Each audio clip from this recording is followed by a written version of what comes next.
You know what? I want to go for...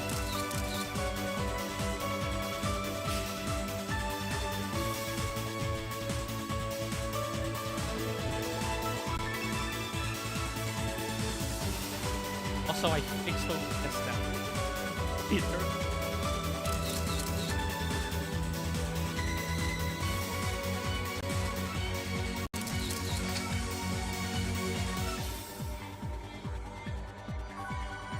This should...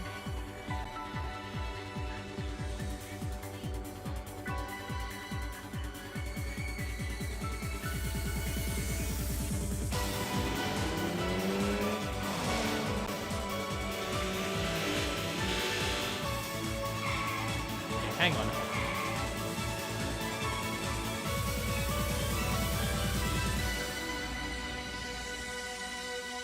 Wait. Hang on. Why?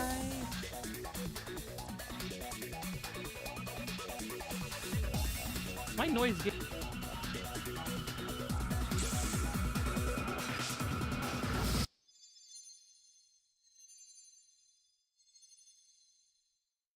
My noise gate was too aggressive as well. That's annoying. Yeah, okay. Same strategy, though. Same strategy. Do I have the strategy copied somewhere? I do not have the strategy copied somewhere, but... I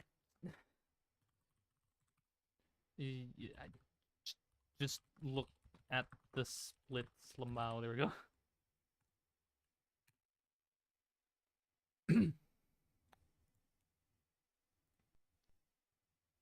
Oh god, this is... 1 minute.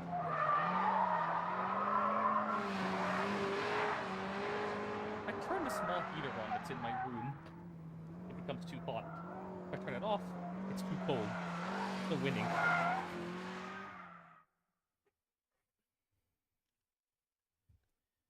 Wait, hang on a minute. One sec.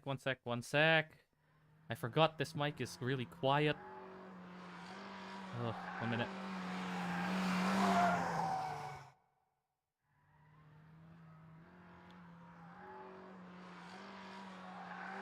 I'm just gonna put this here. Turn this off. Is this... Okay, hang on. Bit more.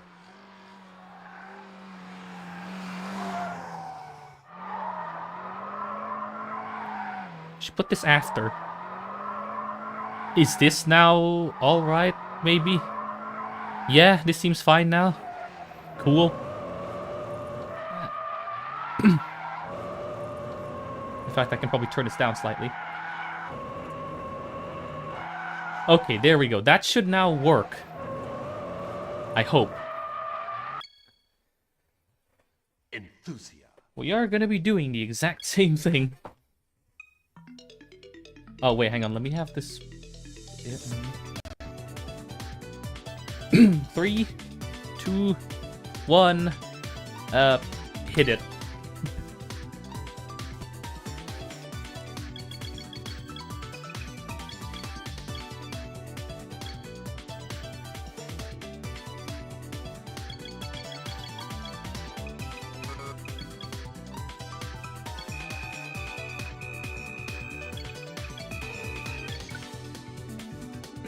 Set up our car, and let's go.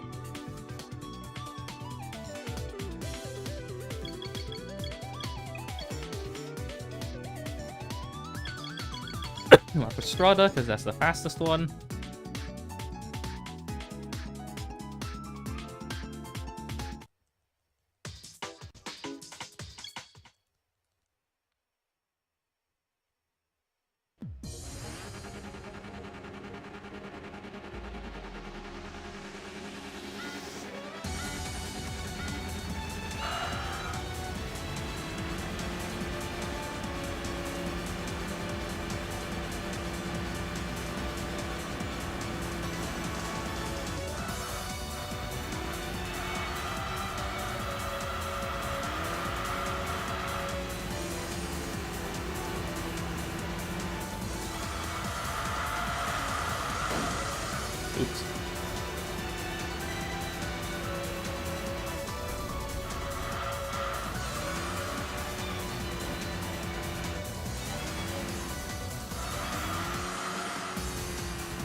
Why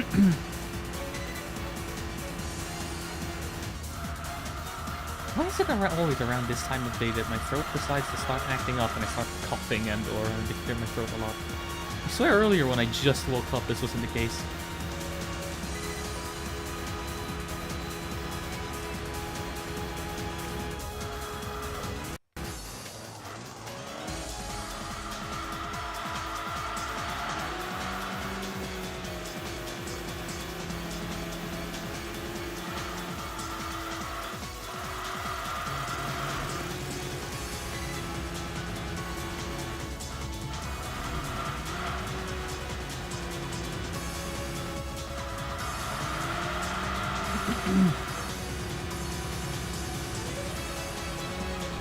Only when I wake up, when I fully wake up that happens.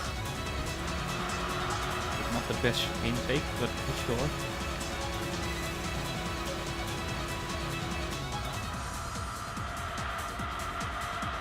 And I almost broke myself.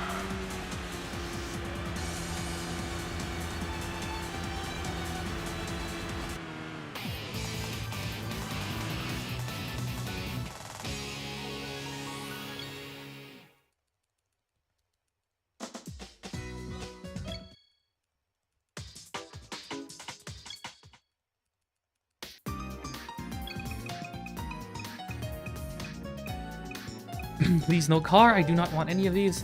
Fine.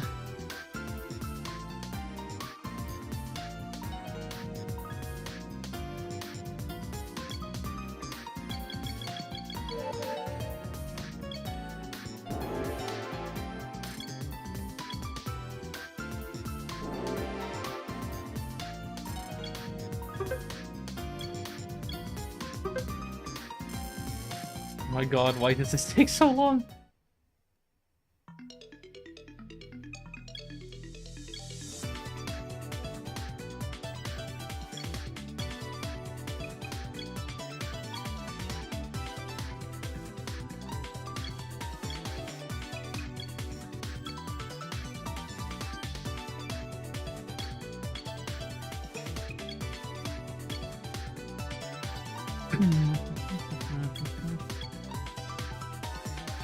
Okay.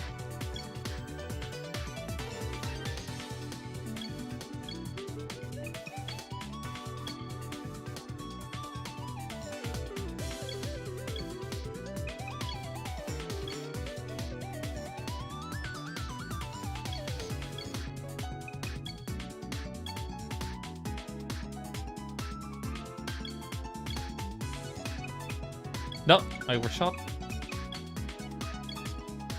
It's only about a second time loss, that's fine.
Oh, nope.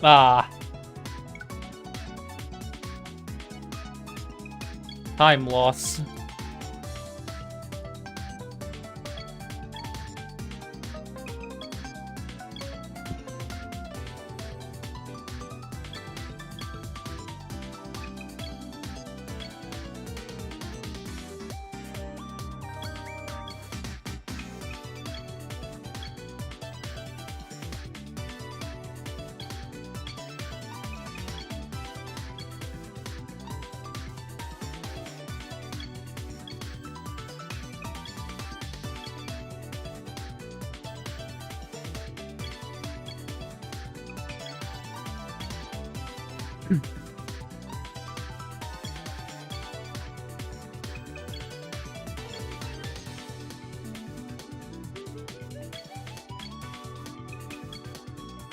Yeah, I've definitely lost time on this. That's fine.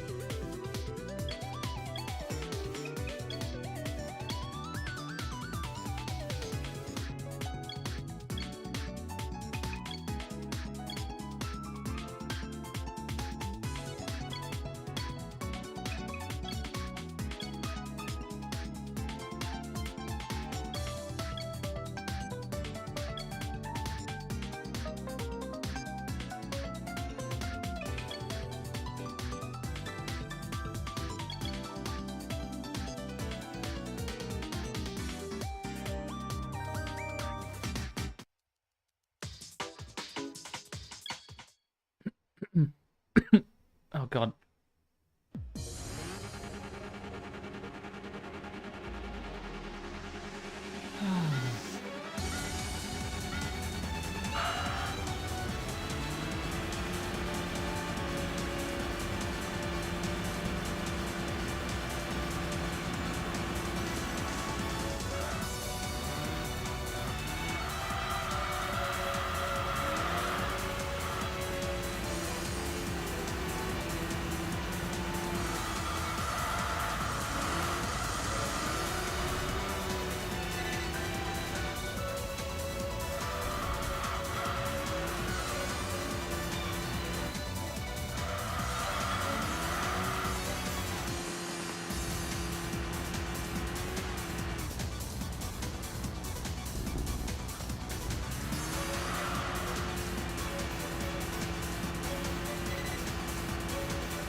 How is it already desynced by a second?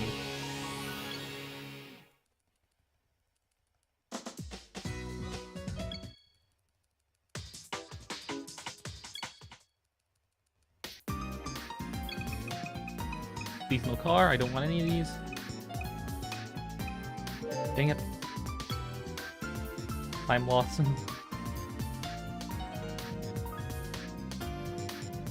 Yeah, so the ultimate good RNG run would be if you get no cars except for one car that you want to use.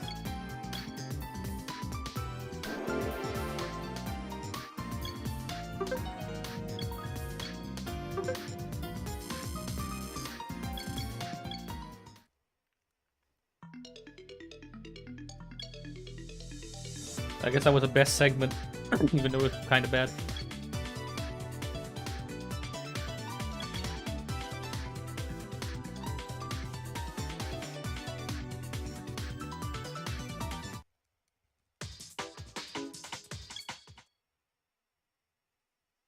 Is that someone knocking on my door? Or is that the neighbor? What the heck?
wish I could more easily tell if that's someone at the door or something. If they use the doorbell instead of just knocking, that'd be nice.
It's approximately a 3-minute race.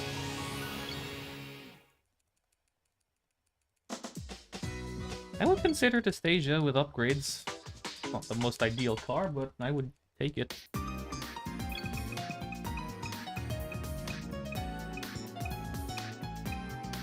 Oh hey! Speaking of...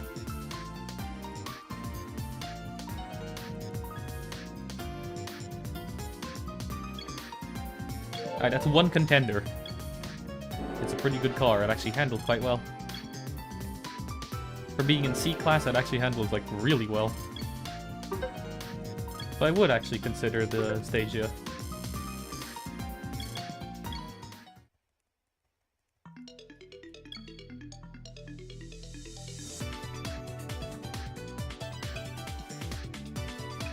That's 4 laps. Let's take this one instead.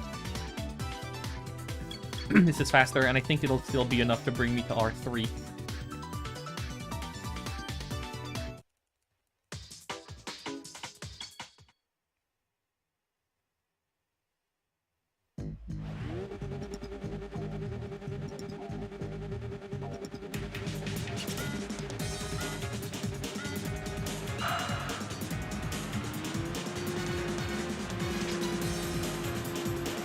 I guess for you guys, like, gotta depend on the RNG to give you fast races. If you just get a bunch of slow races with like lots of laps, then it's also not very good. So I now know that 2 laps of zone steering in this map gives about 6 minutes. So it's actually quite a fast race, relatively speaking, compared to some of the other ones.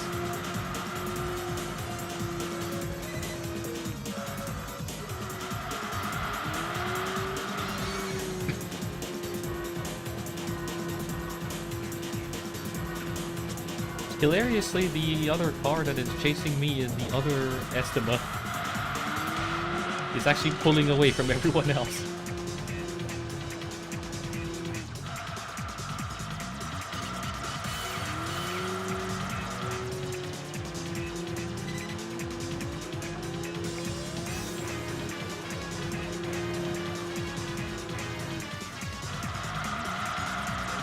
I really hope that is the wind blowing outside and not someone like knocking on my door or something. Because I am currently still waiting for a courier to show up to pick up some equipment that I'm returning to someone. They were meant to arrive on Monday, they're still not here.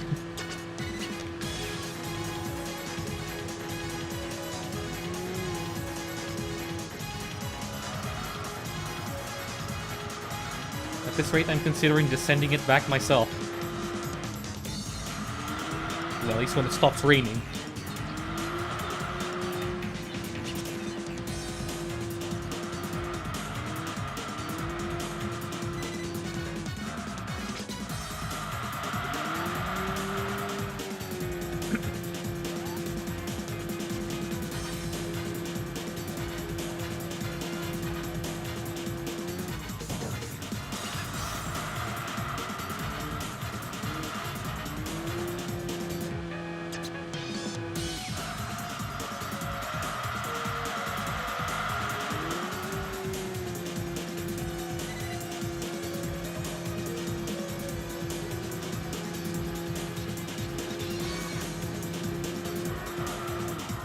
Still don't know why. I mean, I guess the 149 is showing my sum of best splits, maybe? I don't know. Because it's not, I don't have a 134-49 in it, so I don't know why live split is saying that.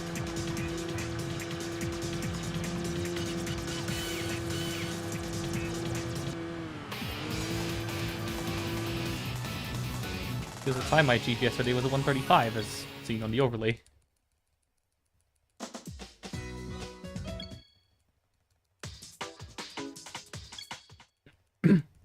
I finally fixed my controller cable so it's no longer pressing into my left index finger. No car, that's time save. Time save. Nice.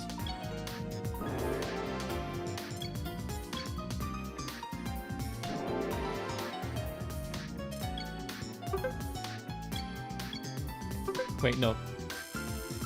Okay, yeah, that wasn't enough, and I think the other one also wasn't enough. That's a shame. Yeah, I think the other one was only like 5 point something. Or it's much slower race. Maybe the other Rev City race again.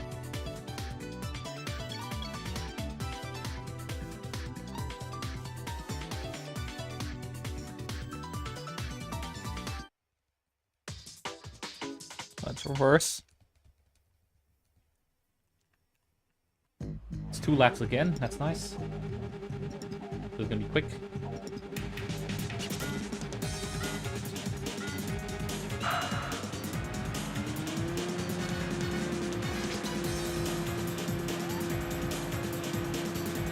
Got like an 8-second 0 to 60. But the 0 to 30 is really quick on this.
Oh, OBS just flickered behind. I hope it's still fine.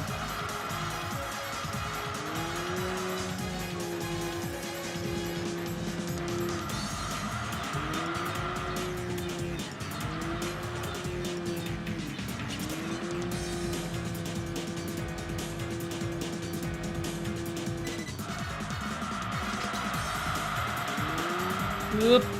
Saved it. Didn't even get penalized.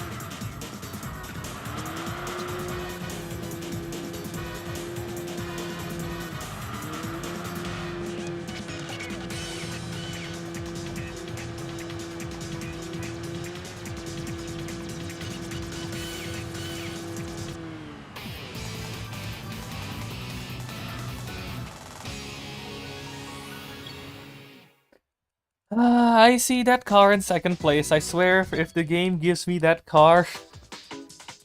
Please no. Please no.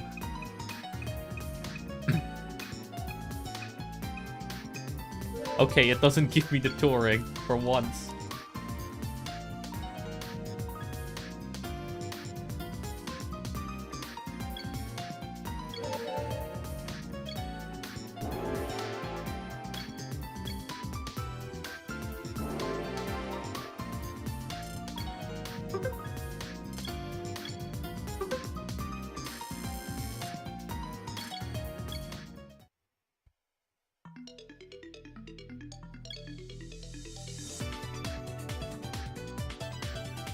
Ooh. Ooh. Okay, Tsukuba might be worth doing. I think it's doable. There's no way this car is beating Route de la Seine, and even then, laps on Route de la Seine take forever.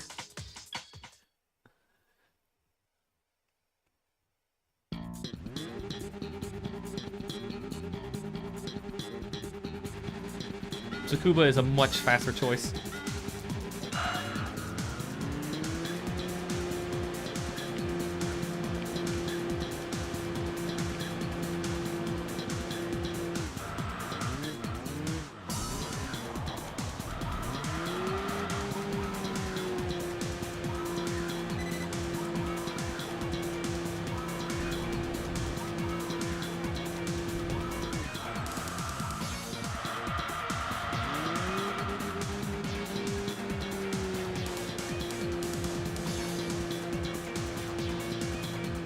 Not reverse Tsukuba for once as well.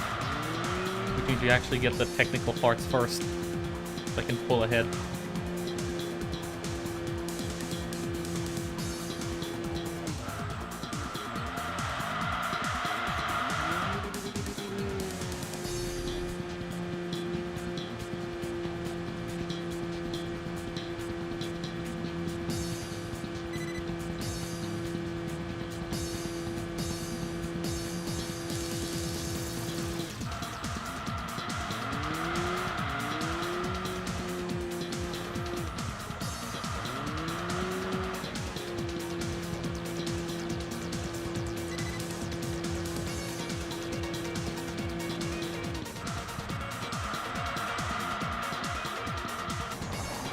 Ah, overshot the corner.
Oh god, the Camaro is free.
R33.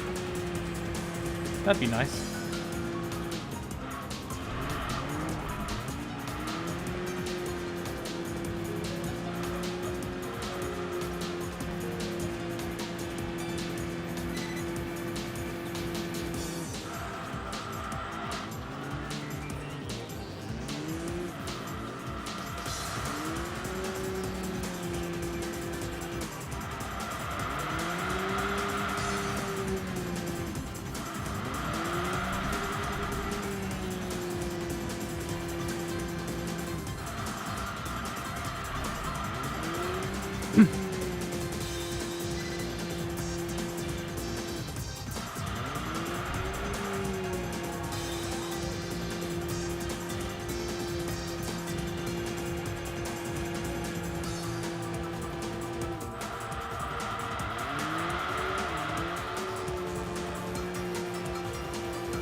That poor sod in 6th.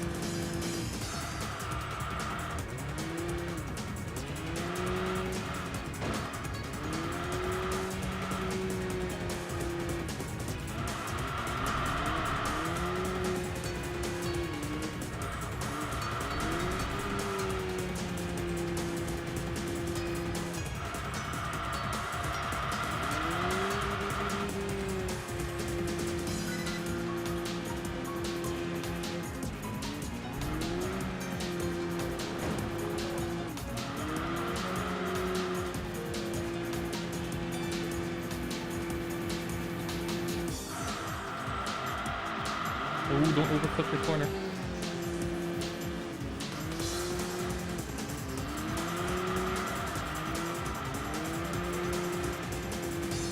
No!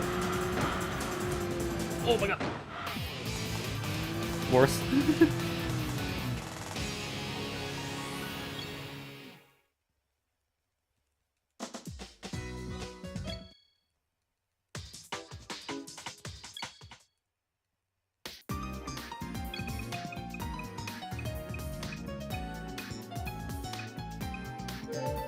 Oh, we got the R33. Nice.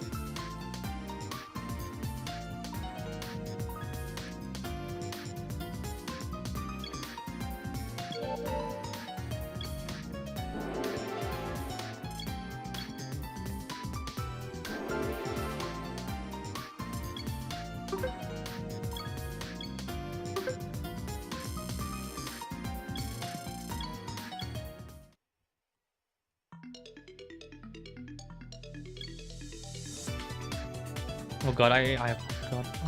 When did let's when we first picked a race.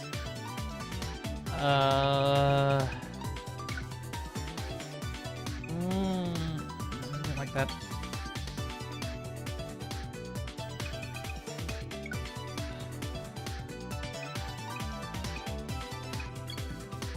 I think this is better. However, I need 1 second. Something's come up.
Sorry about that. Something came up.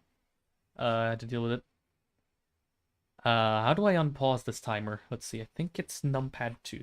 So, 3, 2, 1.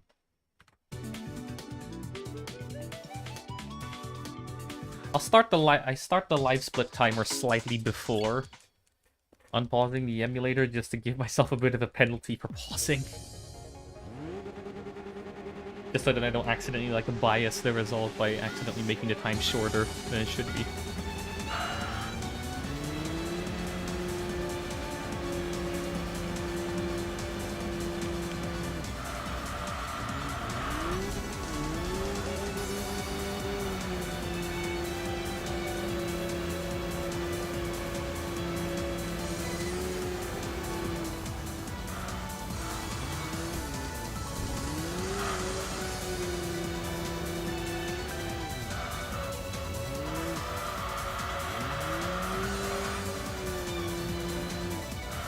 Okay, so we have a car, a King of the Year contender. We have an R33. Nice. Although it will need upgrades.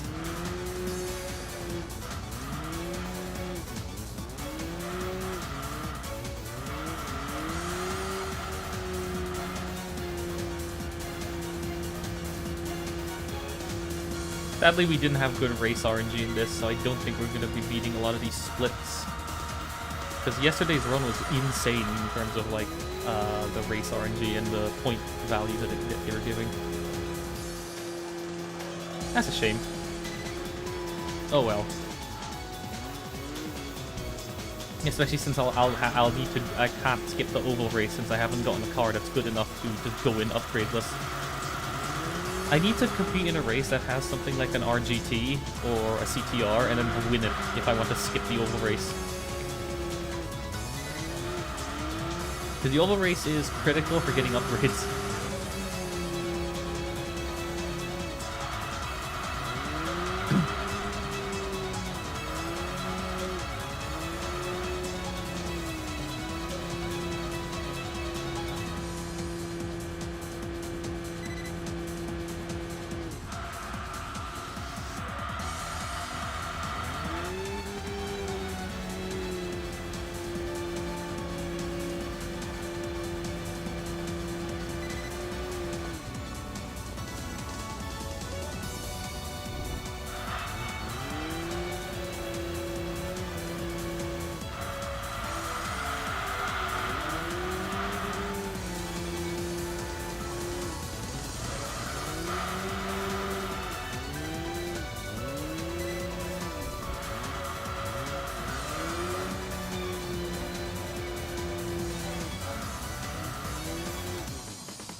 still can't for the life of me tell if these door noises I'm hearing is my neighbors opening and closing doors in their house, or if it's someone knocking.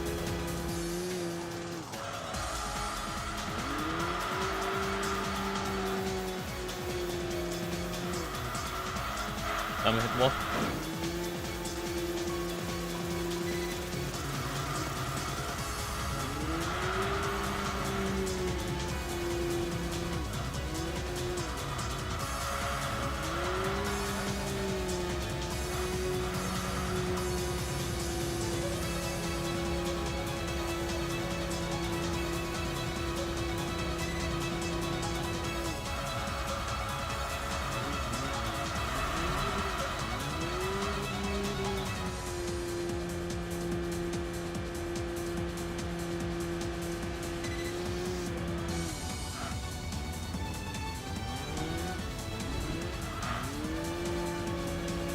I just realized something. I've been playing with the widescreen patch the whole time.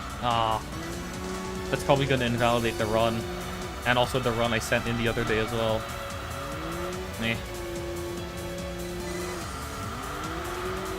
They probably would only accept runs if I played in the original 4.3 with the proper ratio and everything, and without any widescreen patches or anything. Oh well.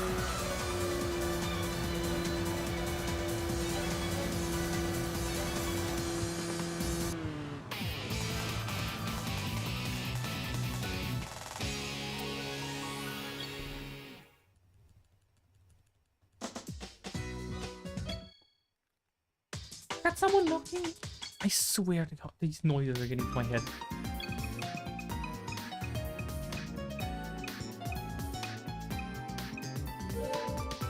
Sure.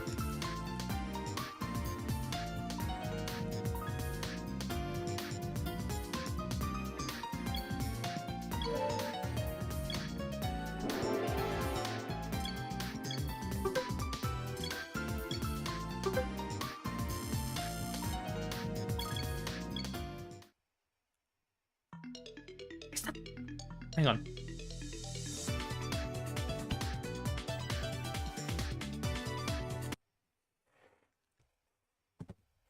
I have to check if that's someone at the door. 1 minute.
You're kidding me.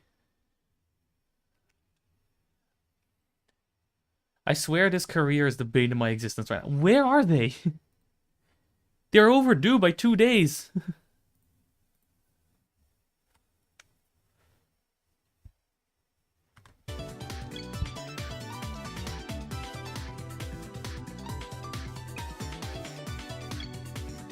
Wait, hang on.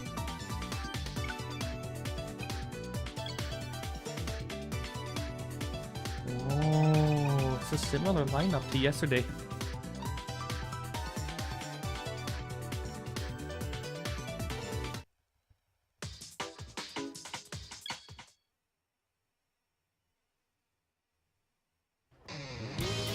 The low end steering race would have been faster. The low end steering would have only been 6 minutes, because that's 2 laps. This is 3 laps, which is closer to 9 minutes. I'm an idiot. Especially since I don't need the car. I don't need the NSX. What a blunder. Oh, whoop.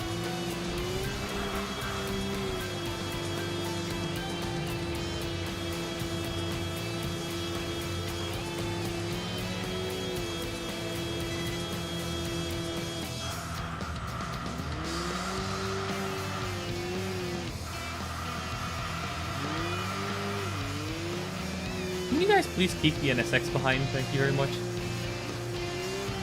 I would like those 3,000 points. Oh, so 4,000 even.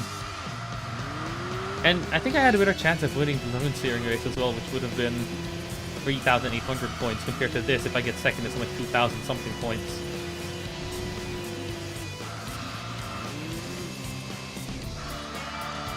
Up.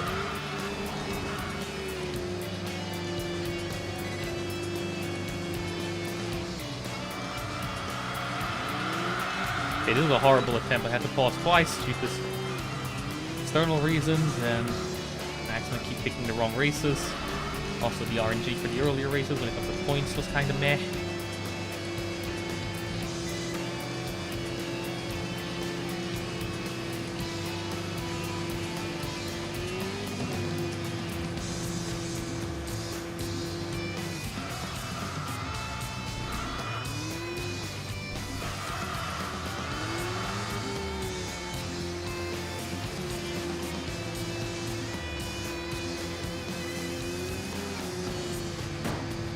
Hello, NSX.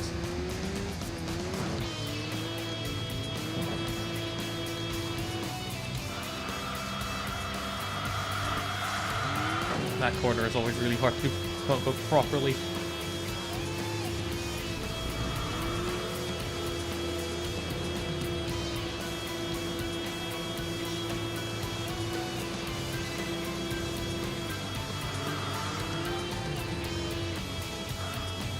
Oh my god, they're pushing me out.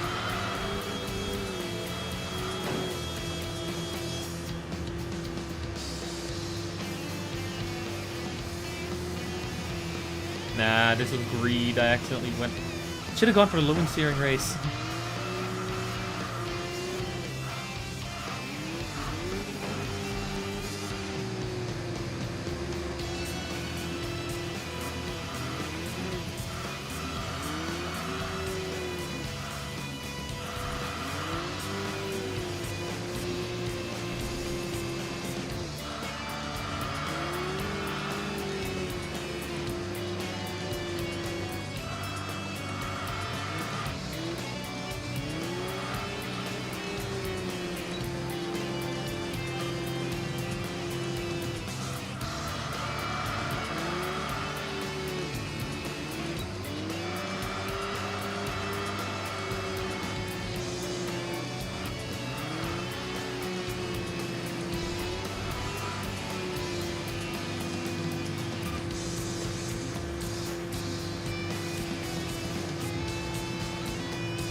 Yeah, I should have gone for the Lone Steering race. It was a little blunder for me.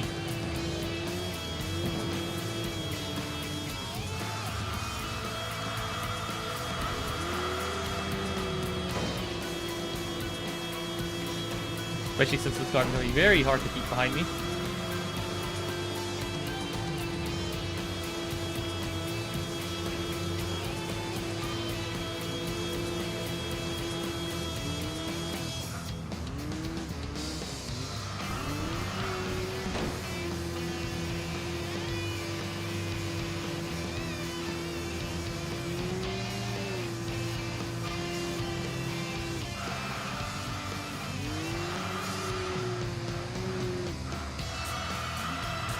Yeah, the Lone Steering race would have been faster, and I also didn't need the cars that were in this event, so I don't know why I went for this race. I greeded. I should have just gone for the other race. I think there weren't any particularly fast cars. The fastest car in the back in that other race was just an Impreza, which I think is beatable in this car on Lone Steering if I drive well enough, but which would have been 3,000 points. It was only 2,000. Oh my god, I'm being bumped by this S600L.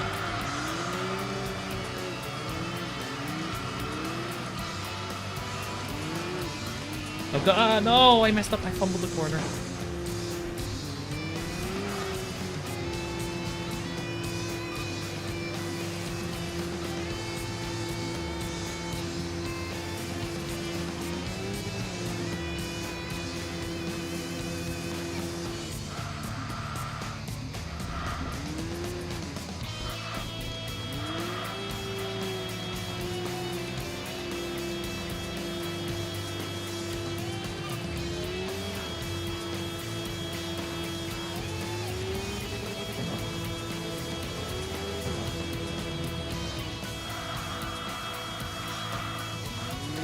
Oh god, no! I fumbled the corner.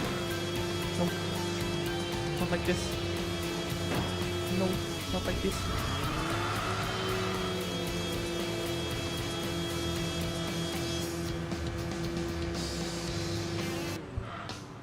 Okay, at least I can still get my 2,000 something points.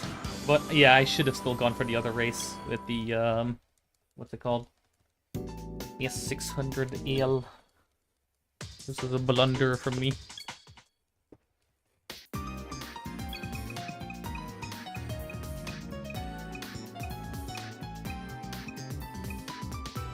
That's fine.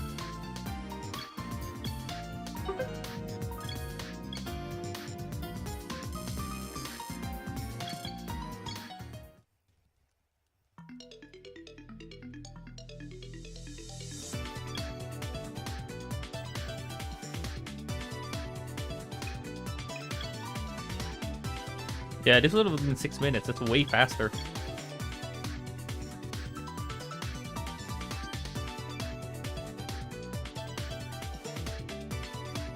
This was only about like 6 minutes-ish.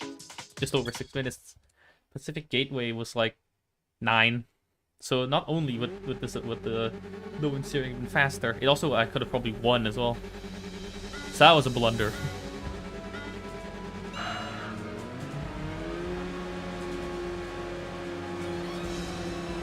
I think for the next attempt, I'm going to fix the game just so it's actually in 4.3 and everything. Just to make sure I haven't actually broken some kind of like setup rule.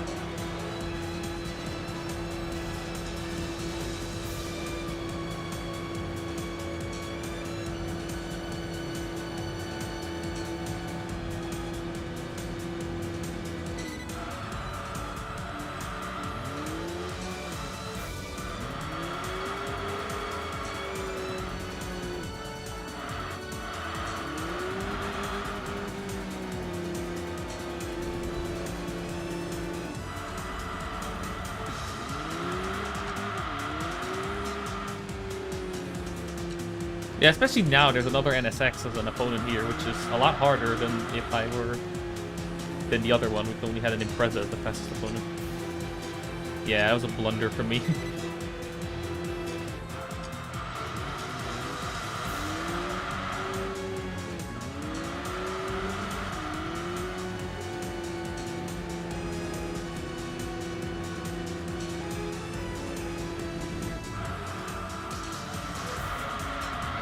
I just realized also PCSX2 is quiet because I turned it down because I was playing it in PCs and I had to turn up my system volume, and I forgot to turn it back up again in the volume mixer. That's why it's so quiet. Because I'm an idiot.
Okay, overtook that corner a little bit.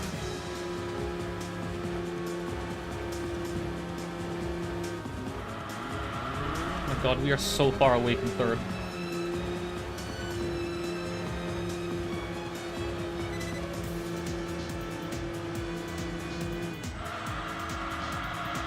Oh, overtook the corner. Oh. Ah.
Please no car.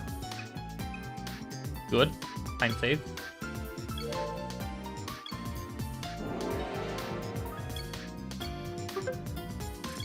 This is not enough, I think. Yeah.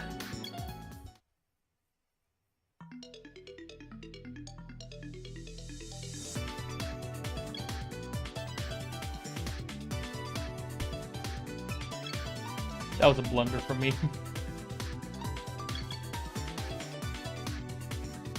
Should have gone for Living Searing. Well, might as well finish this run, see where it takes us.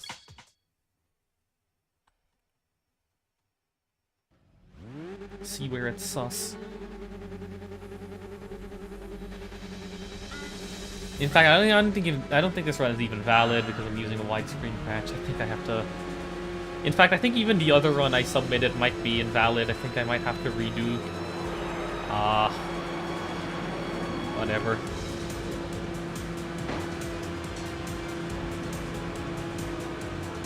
Man. You know, it would be nice if that board had some, like, rules or settings or whatever that I'm allowed to use or whatever, because there doesn't seem to be any. So maybe I would have seen it and went, oh, okay, so I'm not allowed to use the widescreen patch. I should not use that. There's nothing on there telling you anything other than the timing, like when do you press when you finish your final split. That's the only thing that it tells you.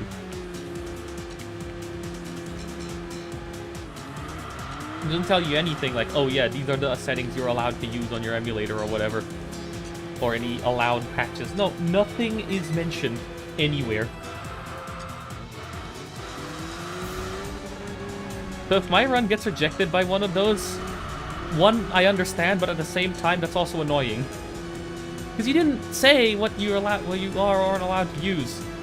So I just ended up using my normal settings without realizing that maybe there was something that would have caused the run to be invalidated. Ugh. Whatever.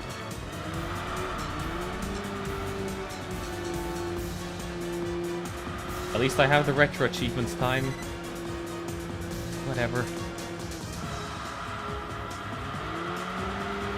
Okay, I didn't overcook the corner this time.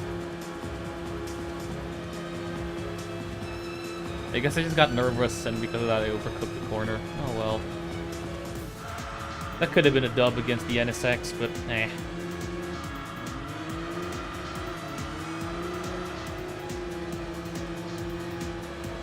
If this gets me to rank 6 or higher, at least I can start R33 maxing.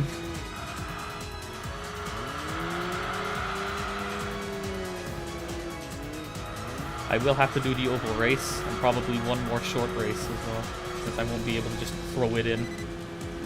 Which means not a PB, but eh, whatever. At least I want to finish the run. I don't want to, like, dump the run just because it's not a PB. Need practice anyway for these tracks.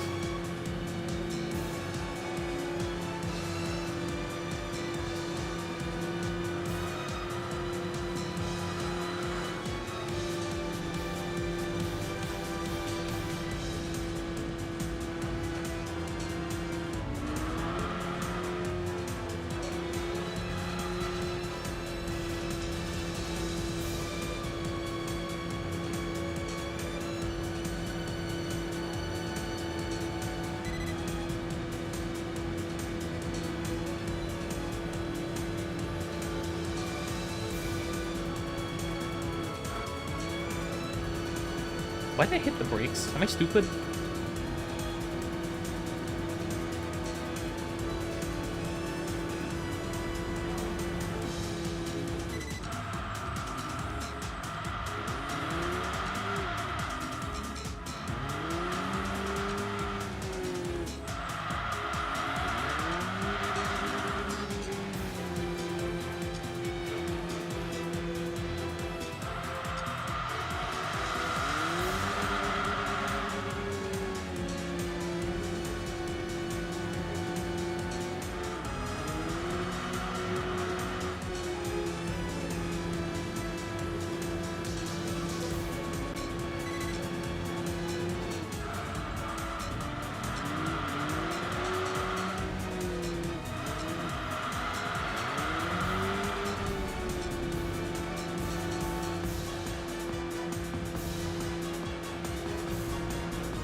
Sure.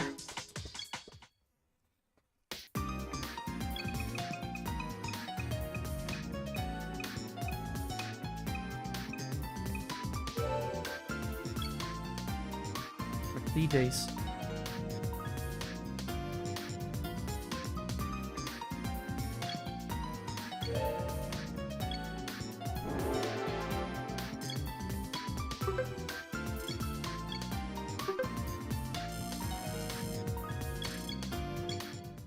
Alright, time to start R33 maxing. Give me my R33.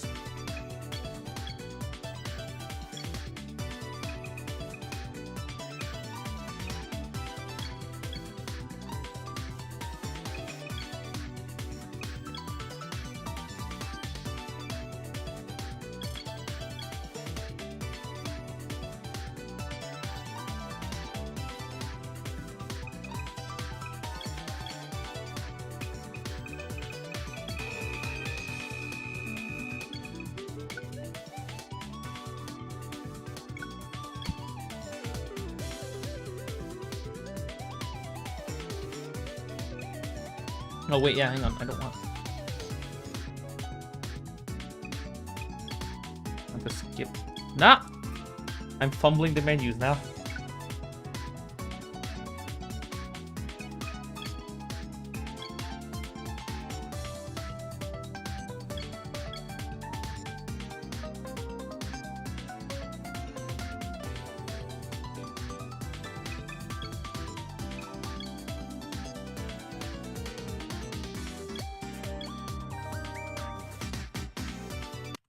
Wait, hold on.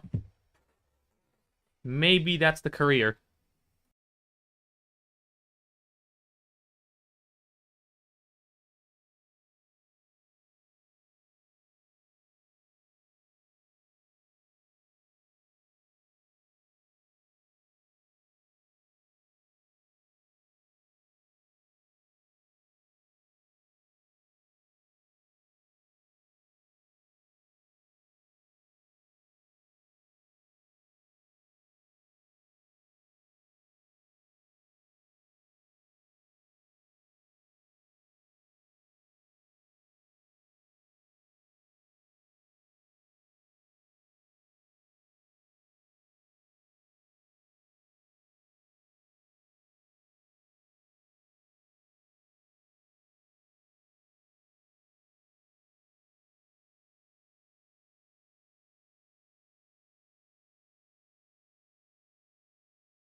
This is actually getting ridiculous.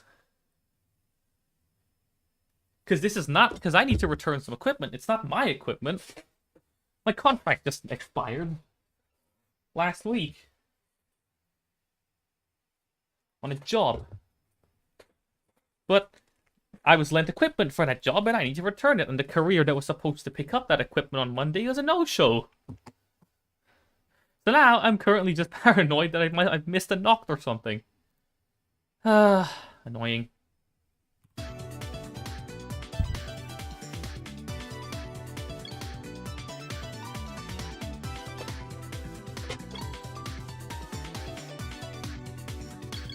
A Viper. Even if I get the Viper, I'm not interested. It's an FR car, and FR cars are treacherous in this game. I am not interested. I'll stick to my R33.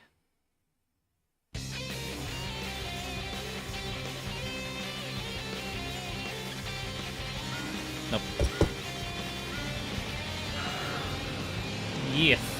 Although I think this run is not gonna be a PB, especially since I made a couple mistakes and also not quite the best plays. And also RNG was annoying. Oh god! What are you guys doing?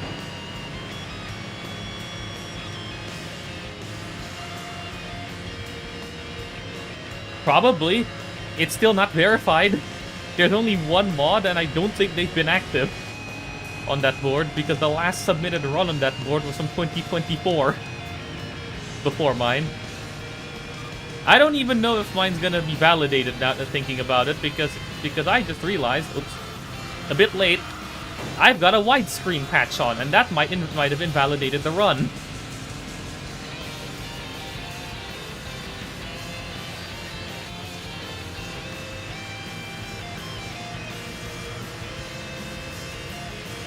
Which, understandable if so, but annoyingly, the board, even though the board allows emulator, they don't mention what you are or what you aren't allowed to use. Which is a bit annoying. Yeah, but I would first have to get a better one, which, annoyingly, yesterday's run was absolutely insane. So trying to get one that's better is, difficult. Yesterday's was as close to perfect RNG as possible. The only thing that would have made it better was if I got a better car earlier.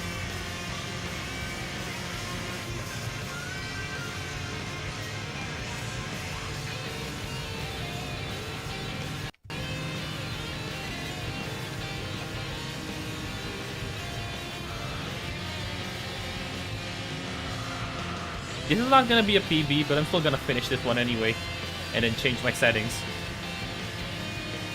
And then just change my settings to take the widescreen patch off, and then also set the game back to 4:3.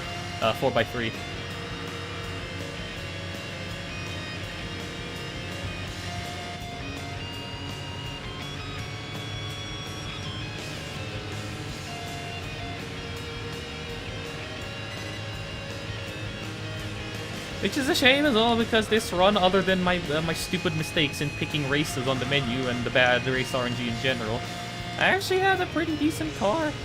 I have a pretty decent car. In terms of, like, cars that I could beat the last event with, I got this R33 GTR.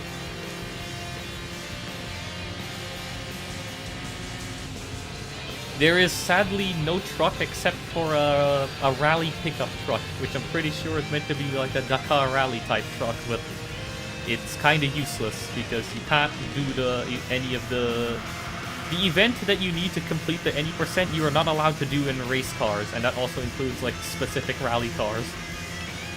So that pickup truck is off limits.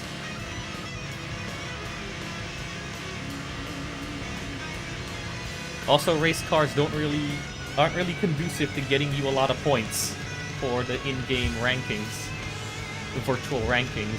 So that's also pretty bad.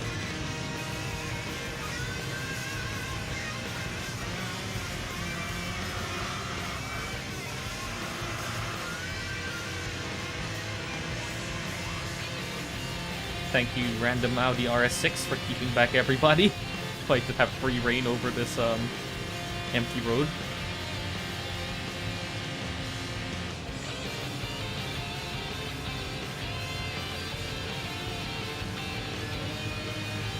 This is actually the first time I've driven a completely production model Skyline GTR in this game, because the only other time I drove a GTR in this game was a tuned one in another save. Oh, never mind, the Viper is free. Well, I guess I better count down until I get overtaken. The Viper is free. He's free. TM.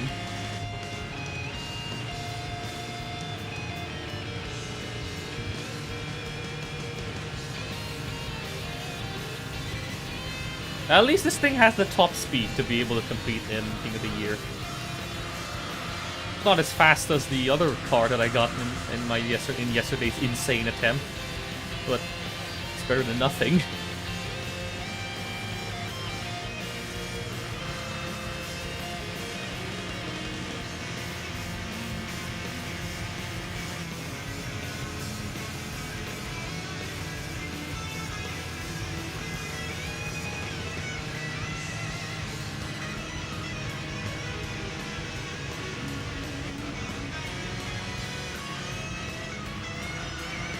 I like the way this handles, actually. I thought it should be expected this does use the very lovely Tessa 4-wheel drive system.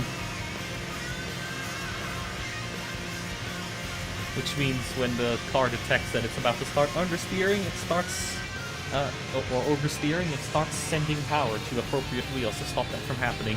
It's pretty nice.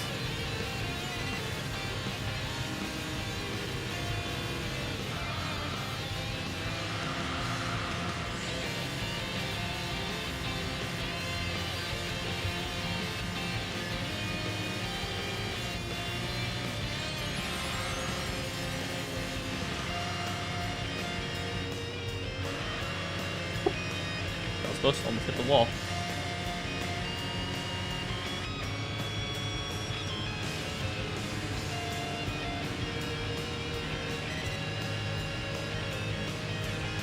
Actually, the other thing that I'm not sure about is whether they allow my usage of retro achievements, the plugin for PC62.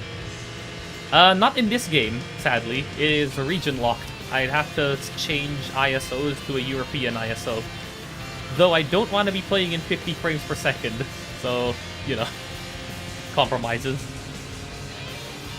This game does not let you change units, annoyingly enough. So if you get the US version, you're stuck on miles per hour, you can't change it. It is very stupid considering a game released prior to this, Gran Turismo 4, even if you have the US version or whatever version, you can just change to whatever the hell units you want. Even weird ones that nobody uses.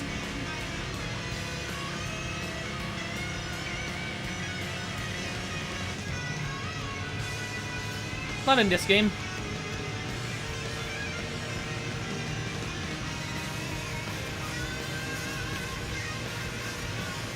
Which is annoying because I would have rather...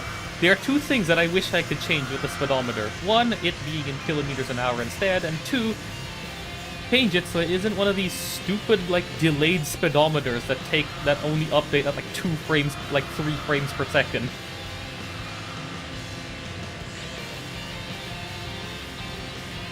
Not the tachometer's fine, but the speedometer above the tachometer is one of those like stupid slow updating ones that only updates every so often instead of, you know, updating instantly. I don't like them in real cars, I don't like them in video games either.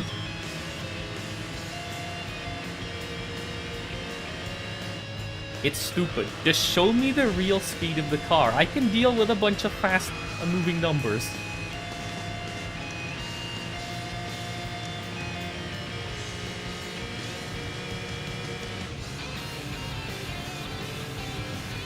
I've seen faster speed displays on an NES game.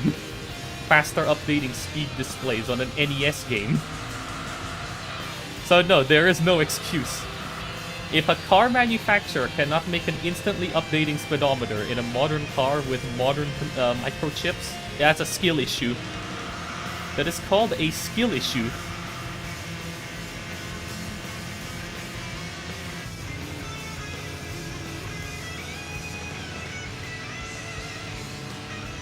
Possibly. The Viper is getting ever closer with every lap.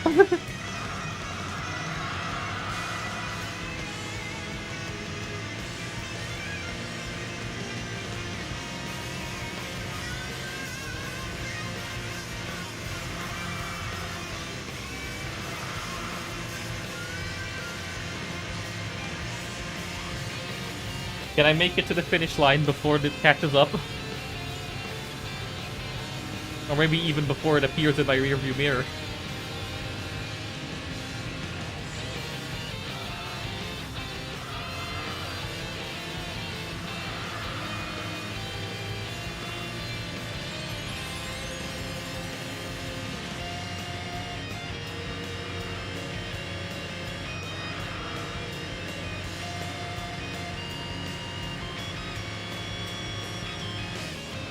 I cannot see what that is. I need to hover over it. Yeah, okay. Fair enough.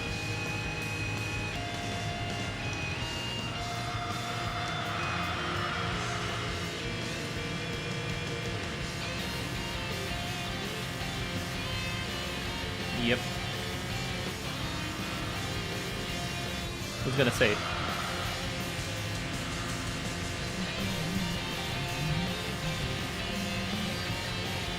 I might be able to make it to the finish line before he catches up, and I need to upshift. Oh god, I just whacked the mic. Sorry.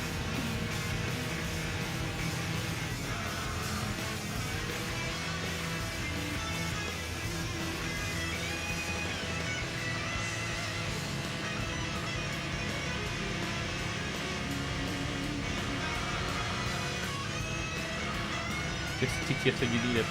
I still haven't set that up to this day because I am currently still extremely lazy. I'll figure it out one day.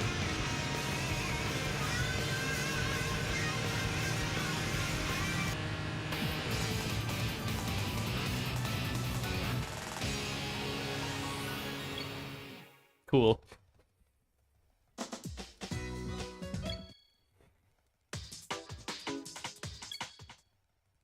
I just tried to press a button that doesn't exist. I don't want any car, please. Yes, for time save. Thank you. Hopefully this is enough for 3 upgrades. 3 upgrades. Maybe. Okay, fine. I'll have to do one more race then. So I at least want 1 power upgrade. Yay, rank 1. I don't particularly care about that. I'll do a quick race on an R4, yeah. 2 laps of Rev City, this should be quick.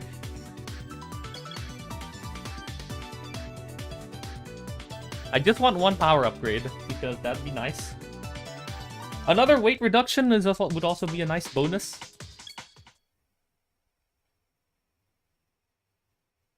But I don't think I'll be able to get that. Alright, R33. You and me. Why is there a tuner car back there? This is an R4 race. What?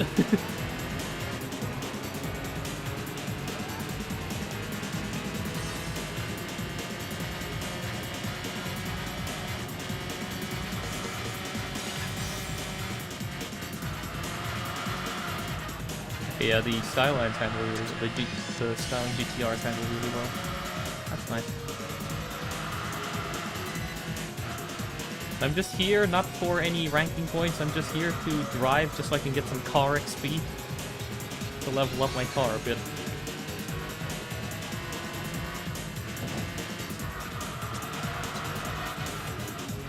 No, because Avex will absolutely eviscerate me from the earth.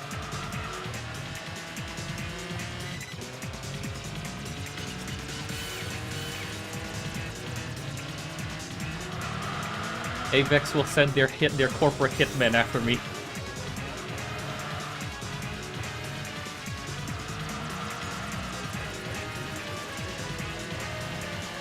They're more litigious than Nintendo when it comes to somebody using their music that they published.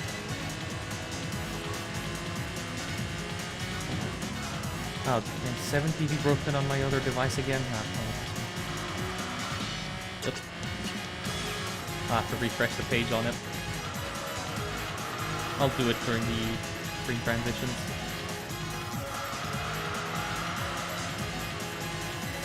Yeah, this is going to be a, if I were to guess, 140 something at the rate we're going. About 5 minutes slower than yesterday. But it's still a pretty good time. Well under 2 hours.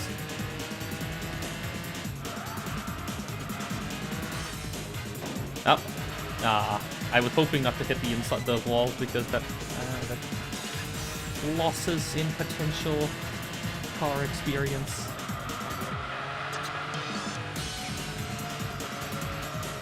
Just gotta drive thanks to Indeed.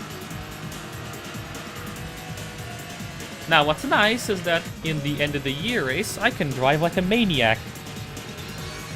As long as I cross the line first, that's all that matters.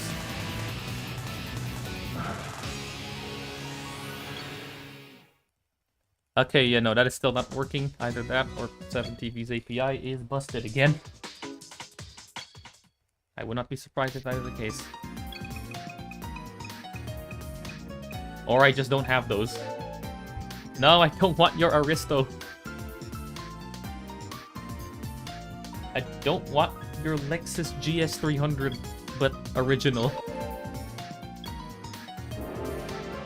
It should be one upgrade. Yes. Okay, good. Look at that, the background has changed. Do you know what that means?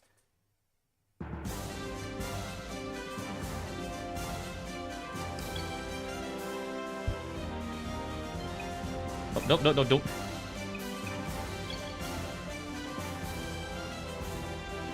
This is gonna be a pretty tough race, but it might still be possible.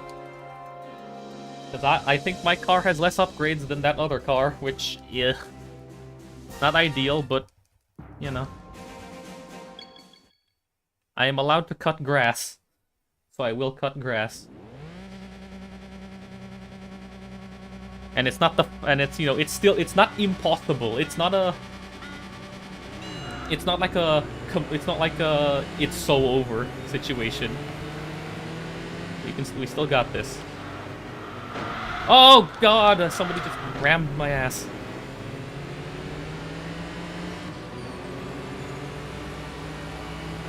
Oh yeah, these cars are definitely upgraded. As in like these opponent cars. Ow, my ass. Leave me alone.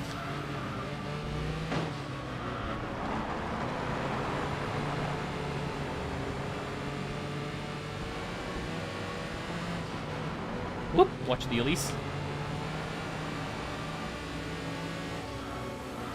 I mean, yeah, this is the same track. It's just that I'm not gonna be here for 24 hours, just for about 20 minutes. Or, you know, less than 20 minutes. You get what I mean. Because it's only about 8 minutes a lap-ish. 8 to 9 minutes. Oh, no, no, no, no, no, no, no, no. Safe.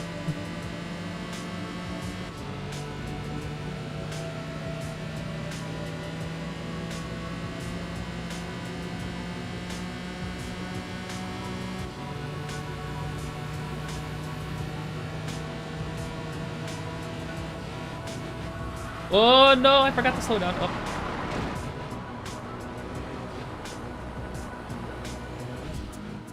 That was horrible.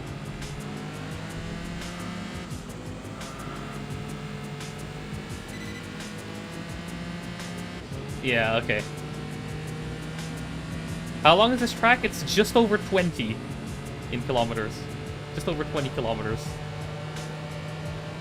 per lap. Oh god, I hate this sequence of corners. Whew. Safe.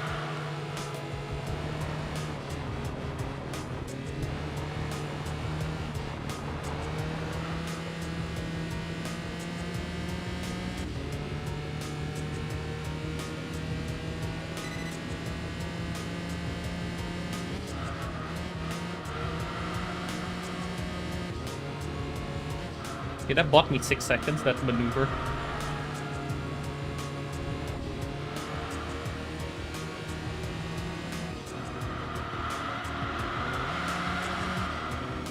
Okay, yeah, the skylines are really nice to drive. The Enthusia system is working wonders. I can actually like control the car even if I'm like throwing it around the corners.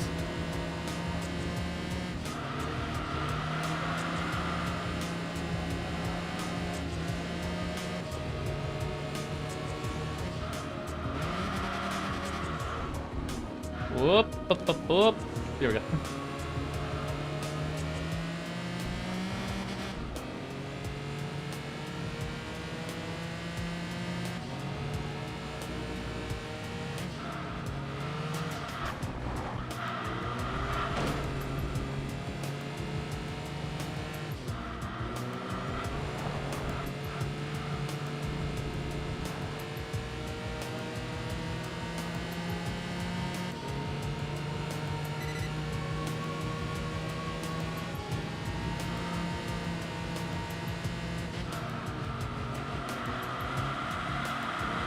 Finally, I take this corner correctly for once. Alright, have a good lunch.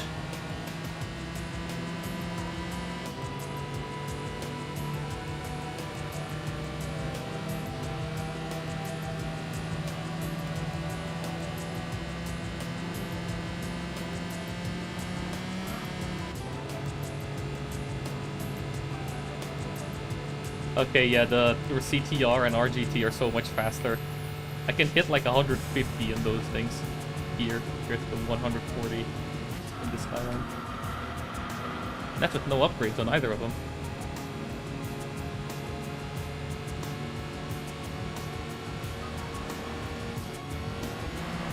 Oh!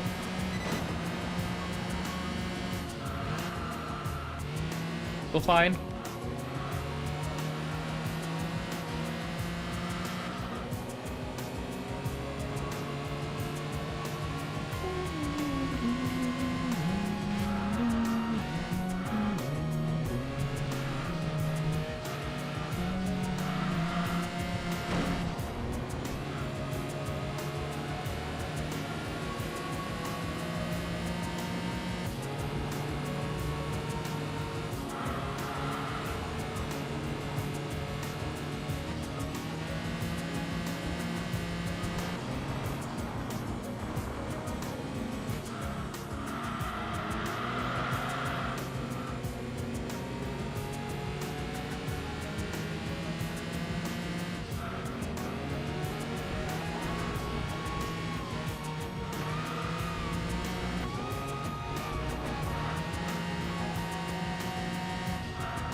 Whoop.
Out.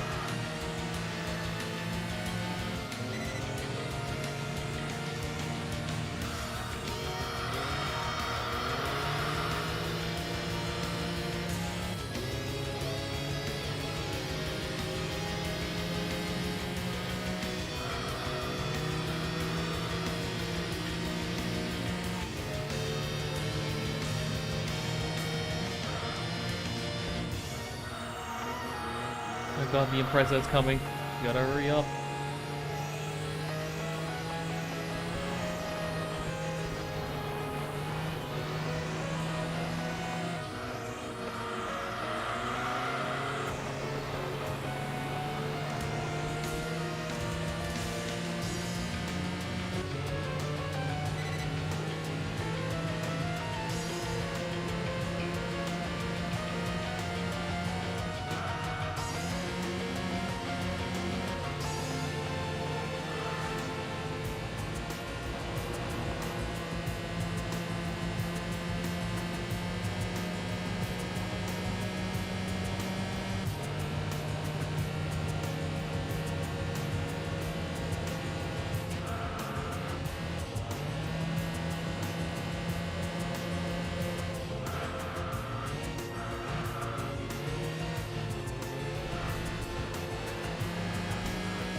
Oop.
Oh god, lapse in concentration.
Time to bring it home.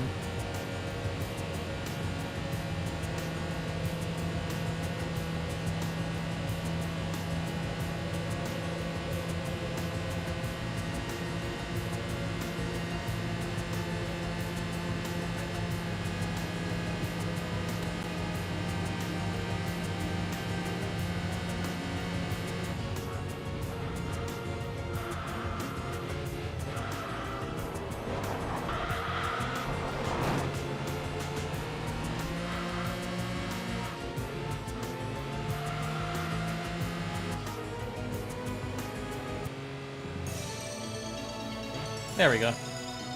Not a PB, but sure. Oh, I was 5 minutes up on that segment, apparently. As in, like, my segment was better. Which makes sense. It took me longer to get to rank 6 to 1.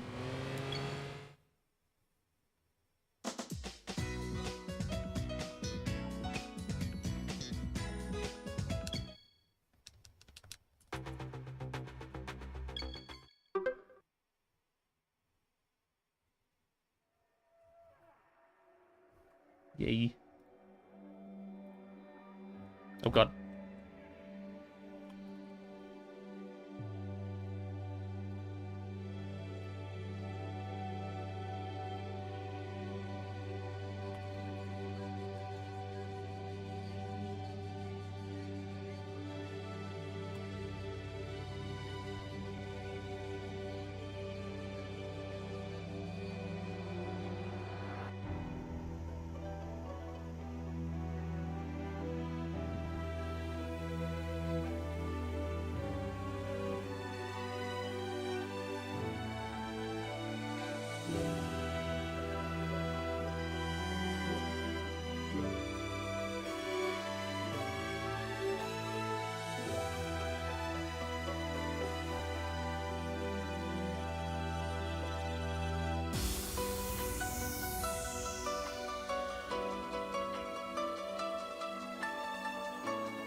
Who's mentioning me here?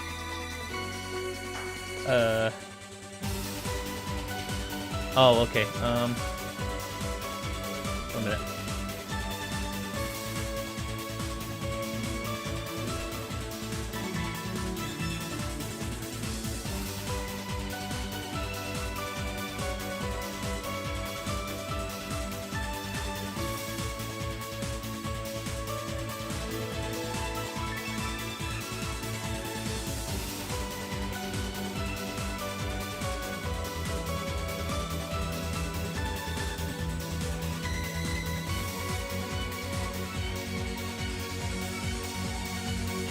Might do another attempt, but just to do something first.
Oh god, did I even remember to make us like a user's guide for this yet?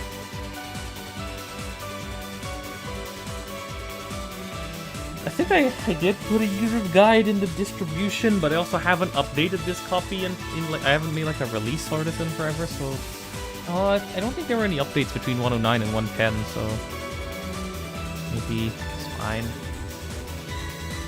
Yeah, it might be fine.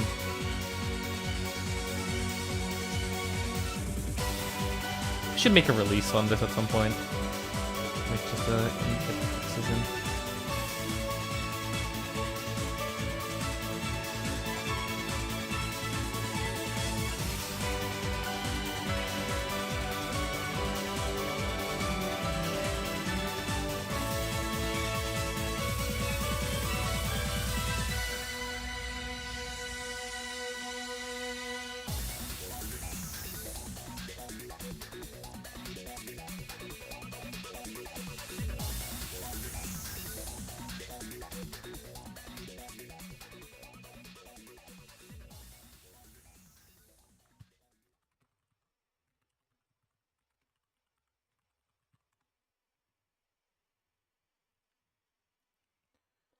The legend has just begun, my ass.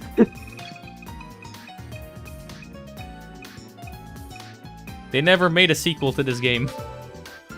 Apparently there was one in the works, but it never went through. I say that because I think the website for that game they were planning even included some tracks that were essentially remasters of some of the tracks in this game under different names.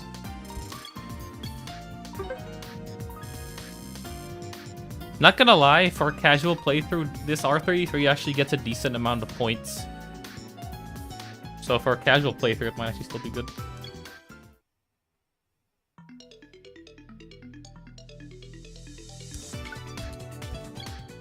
I am going to make another attempt, but for now, I need to quickly do something. And then I'll come back, make another attempt. Let me...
Yeah, I'm just gonna link that because that is that would count as self-promo, and also, I don't know if people appreciate just having a GitHub link dropped on their head.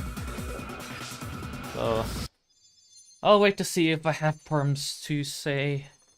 I almost clicked the wrong button to send it. All right, we are back.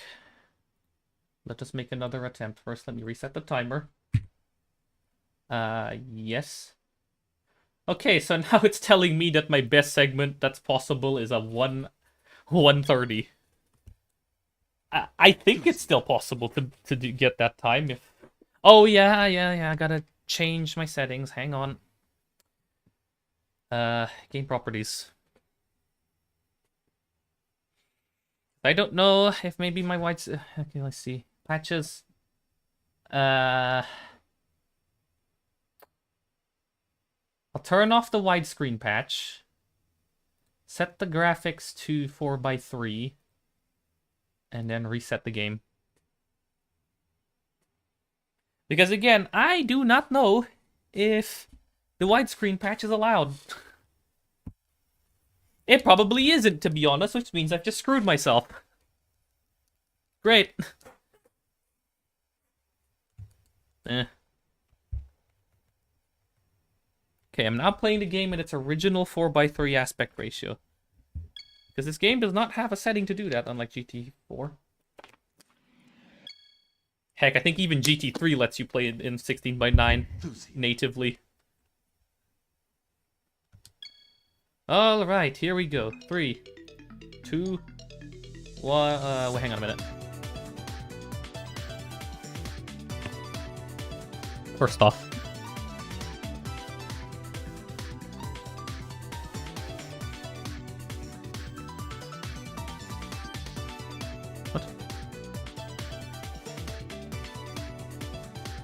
What the heck is this? No.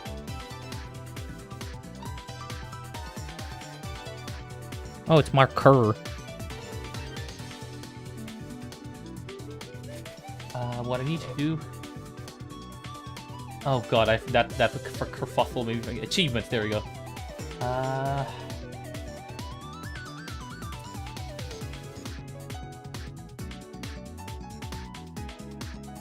I'm gonna turn off the achievement notifications.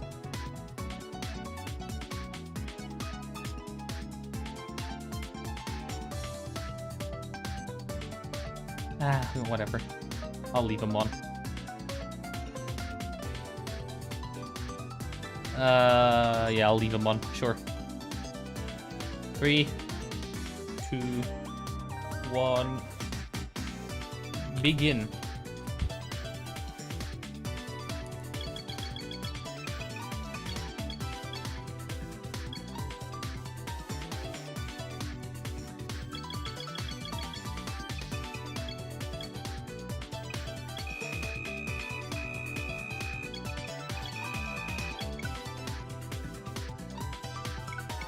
No. Well, that was time lost in menuing. Rip.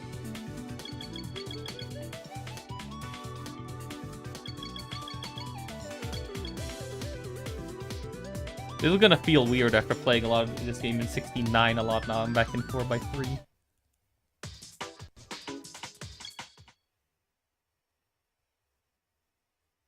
At least now the timer doesn't get in the way of everything.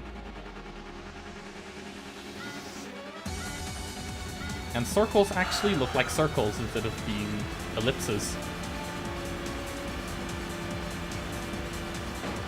Know the difference.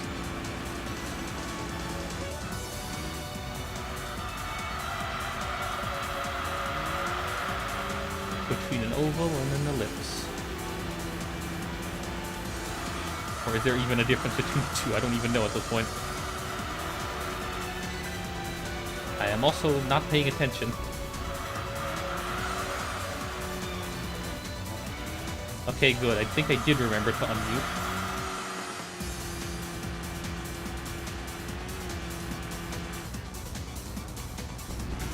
Oop.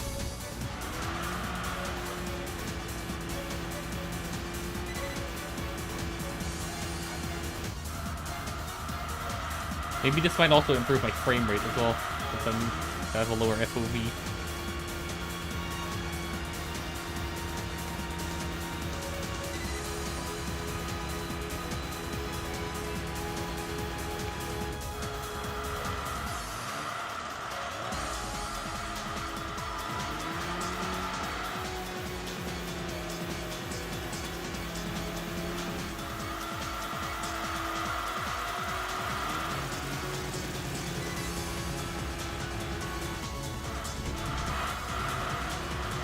Nope.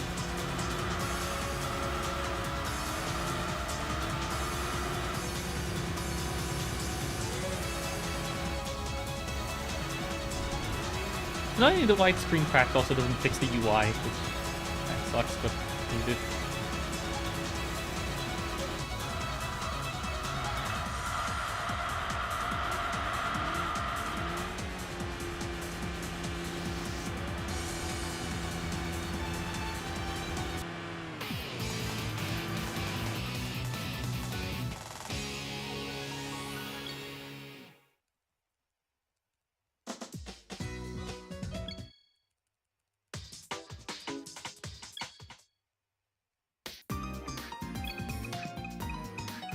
Not gonna lie, the Impreza could be a cool drop. Oh, I actually got it.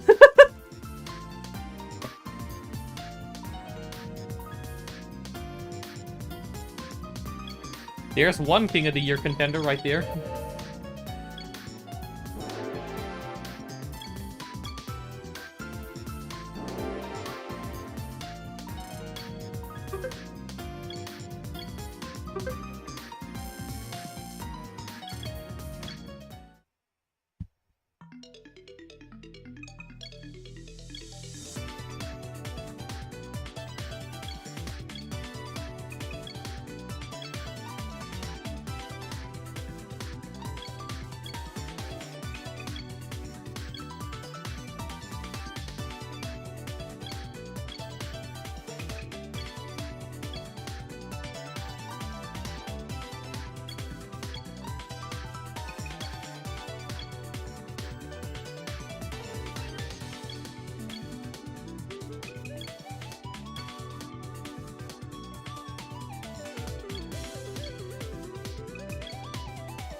No!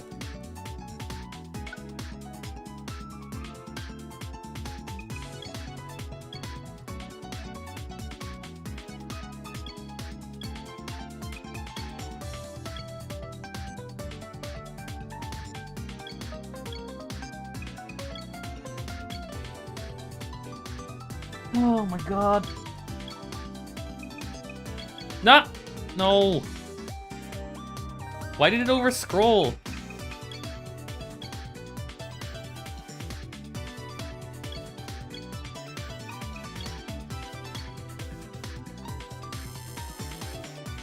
That's honestly the worst part of the run, just skipping menus.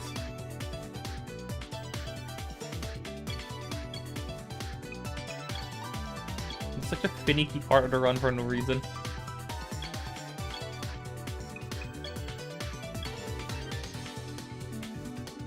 Because these screen transitions take so long.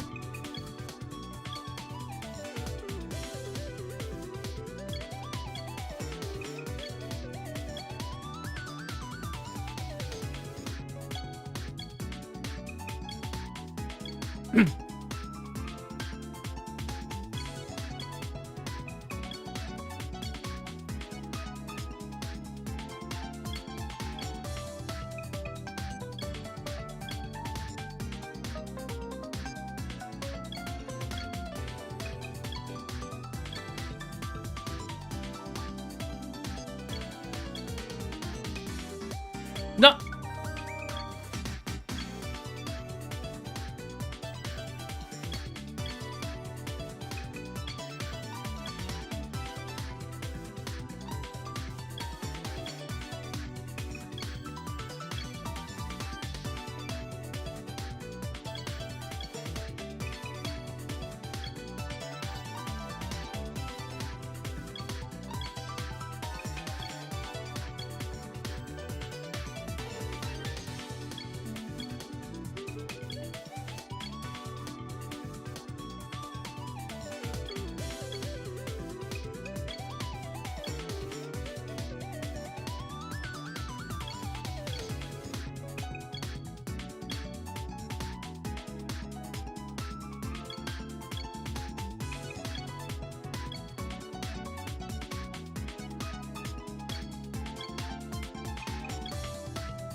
Please, I don't want any cars from this.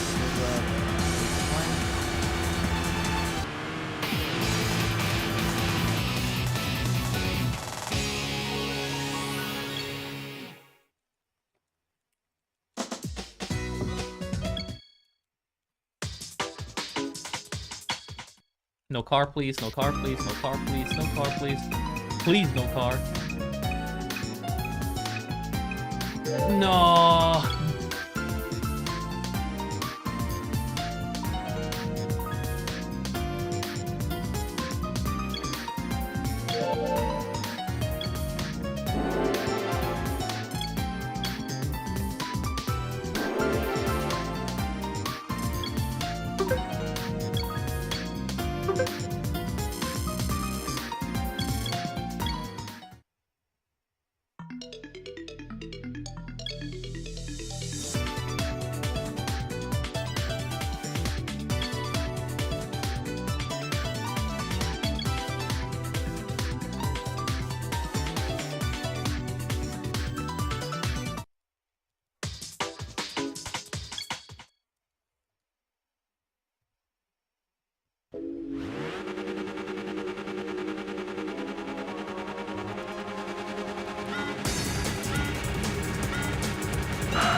Was that someone knocking on my door?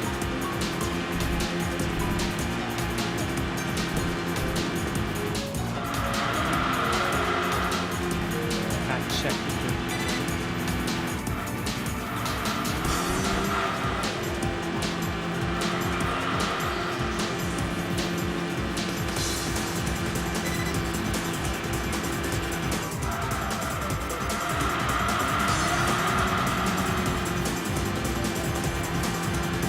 Hang on.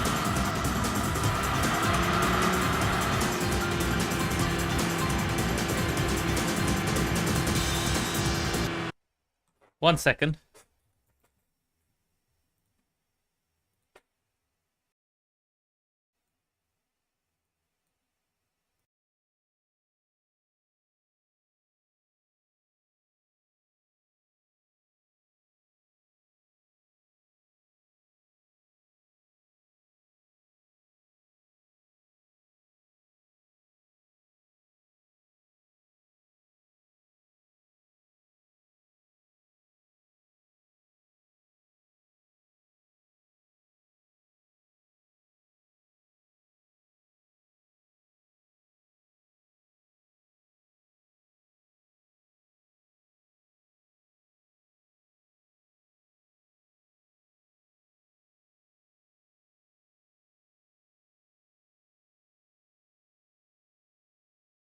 I swear I am being trolled. There is nobody at the door again.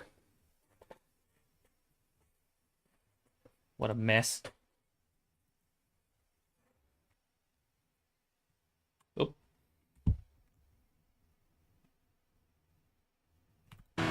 Ah! Great, I misclicked. Whatever.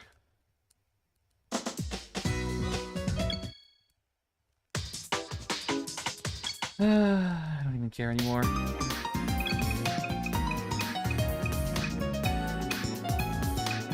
It's absolutely pouring outside.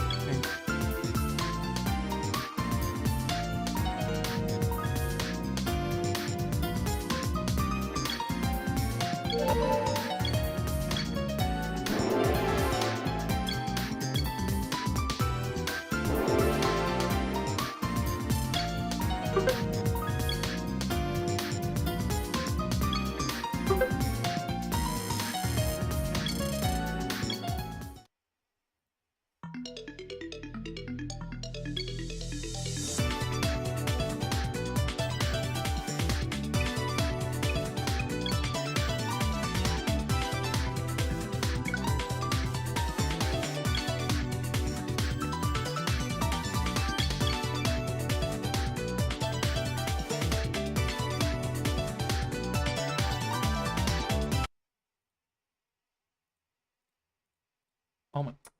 Can you...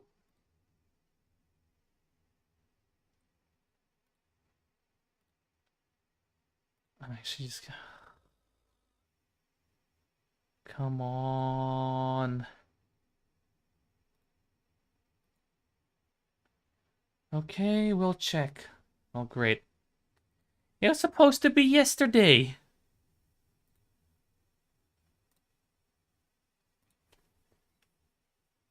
Not even yesterday, Monday even.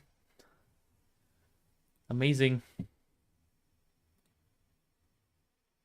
Now I have to fix everything. There we go.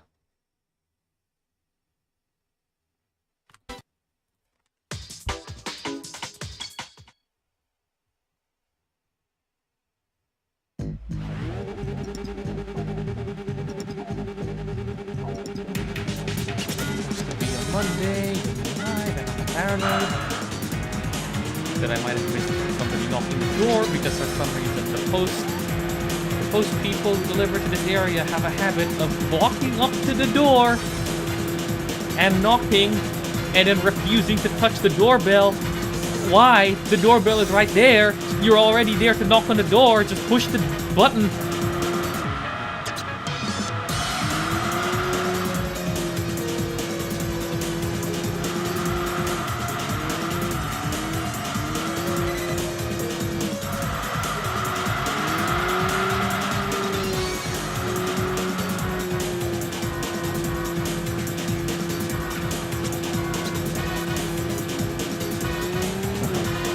That RNG because like I got a reload rate.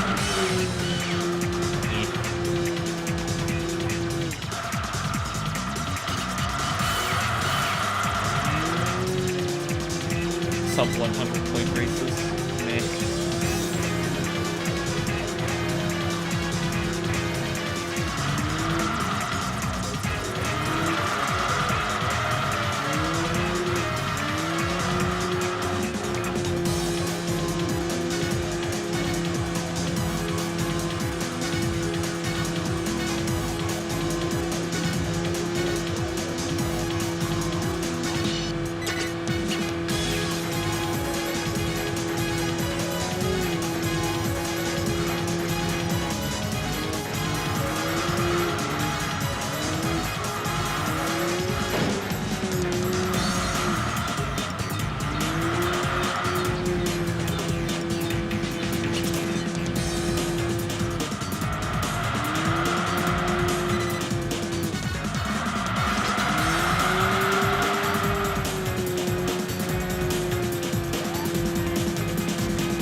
wish you can skip this screen, but no you can't. You gotta look at the car.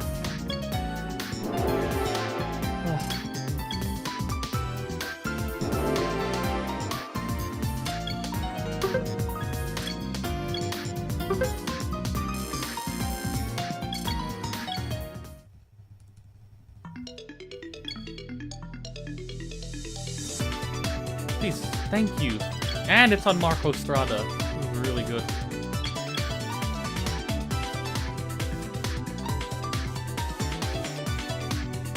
Marco Strada is very fast.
No car, please.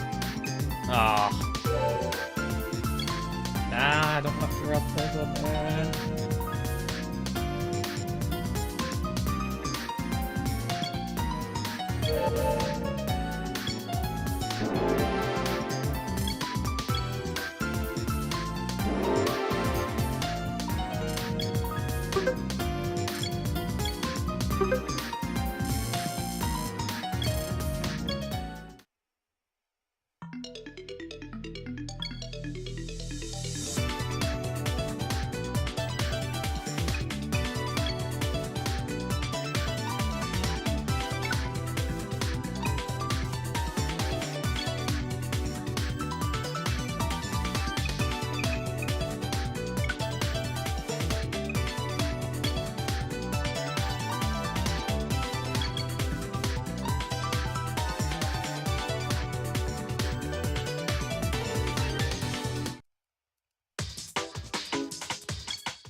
Oh, it's reverse.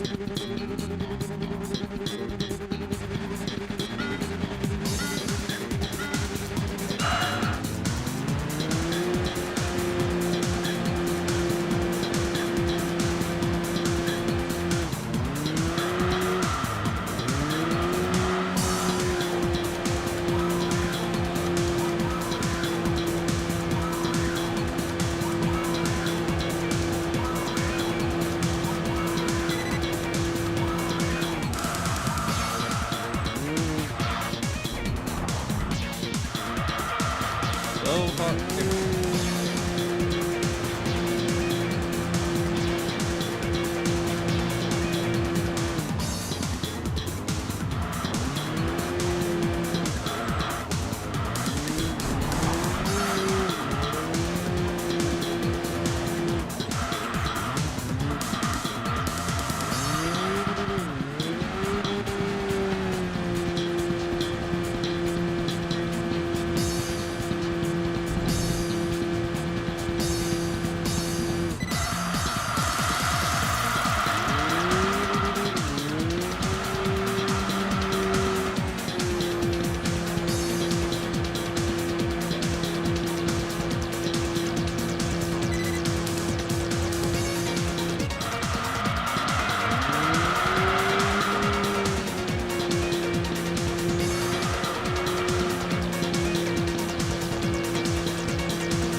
Fair enough. And thanks for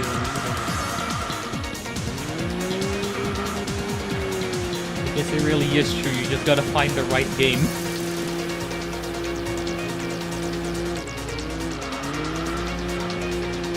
Preferably one that doesn't require you to spend hundreds of hours before you have an account that is possible to actually do speedruns on.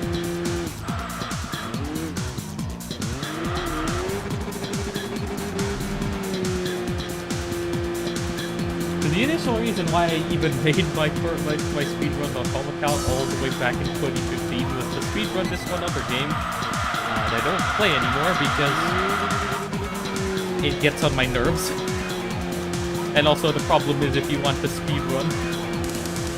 Yeah, I don't know who that is. You basically need to sink hundreds of hours to even be able to attempt to speedrun. Oh, that would be turbo. In order to get, you know, because it's like a character RPG type of thing, it's also pay to win. So, rip.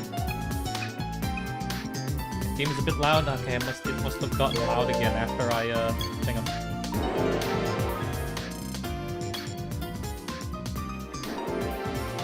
That should be better. Because I have to fix my system volume. I think that should then fix it.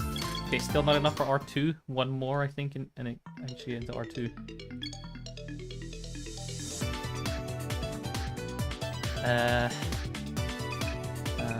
You know what? It's 16. I can take this. 3 laps as well. I think I'll still be losing time compared to my pace record, but it's fine. I've already lost time in the worst possible place anyway in this run because I fumbled the menuing in the skip to September split.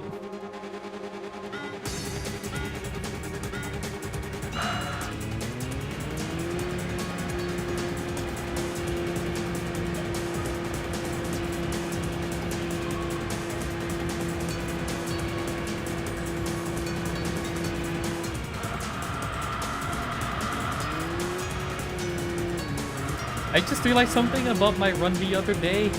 I was using the widescreen patch, and I don't know if that's allowed because there are no rules written on the board. Great. Other than the fact that you can use emulator, it is not listed what you are or aren't allowed to use in terms of like emulator settings or whatever. So, I don't know. Maybe it's allowed, maybe it's not allowed, I don't know.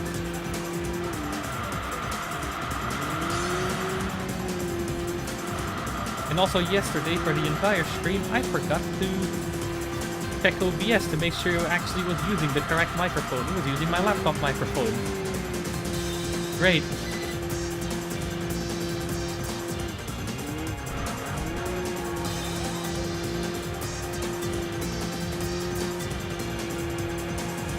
Great. Do I have to fend off an R33 for 3 laps again? It seems like it.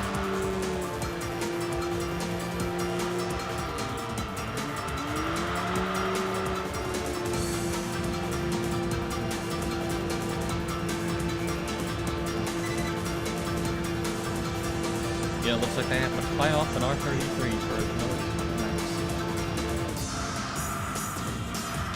I took the corner. Fine. Yes, it is still fine.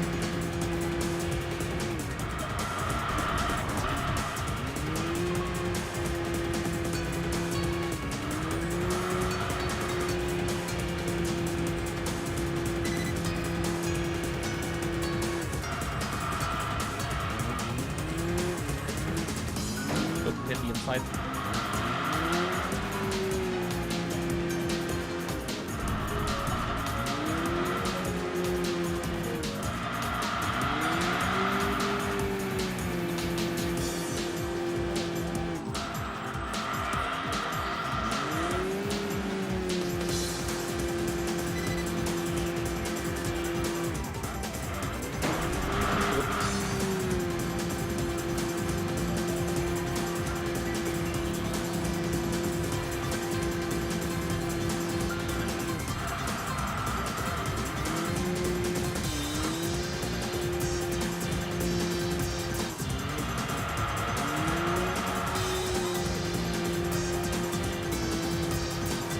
Lap. Gotta hold off this R33 for one more lap.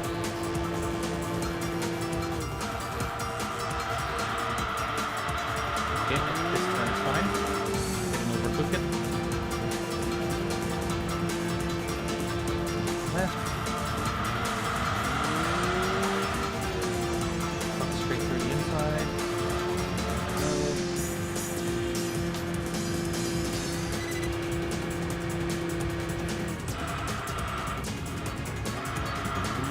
outside as much as possible, because otherwise the AI will attempt to steal the inside.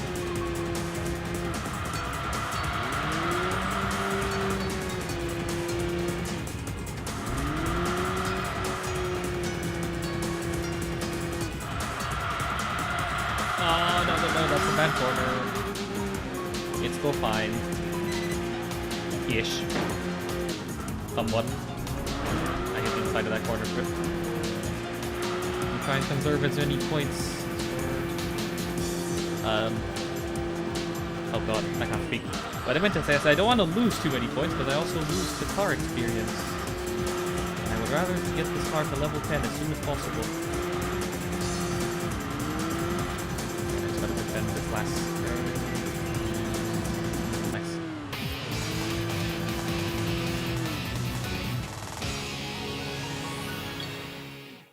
Yes, okay, live split, I get it. I'm almost a minute behind.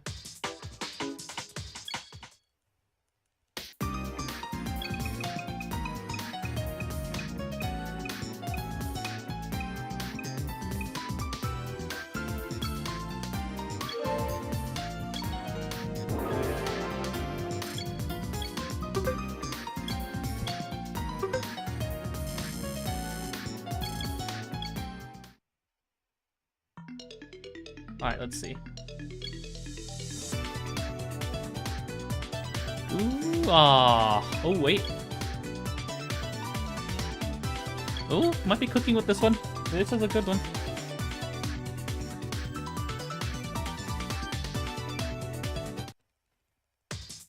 Yeah, they kind of just fell behind and it was just the R33 that was annoying.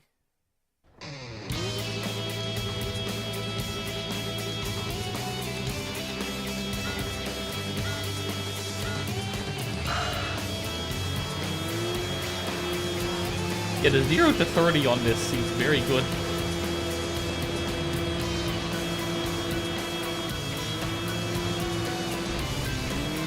Maybe there's like a better starter car, but this seems to be the best one for me because it's just very good.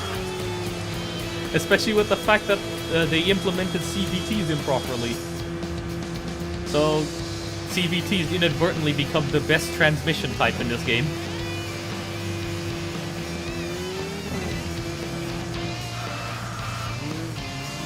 Like, they have an uncapped top speed, which means as long as the car has enough power, they'll just keep accelerating.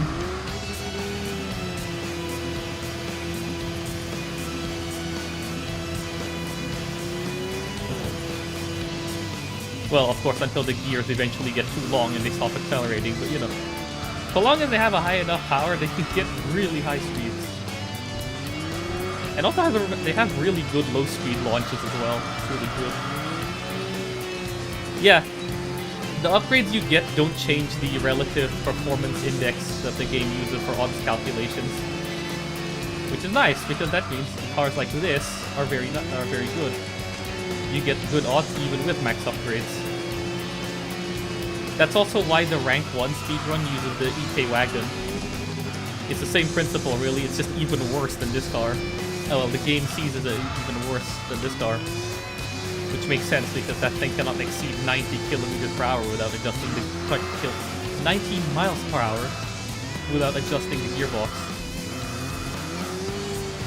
It also only has 3 gears and 50 horsepower stock.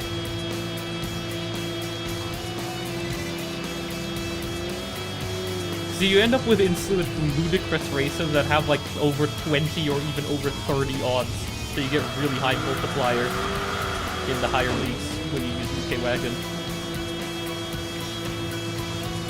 But I use the Estima because I need consistency over spontaneous bursts of rank points.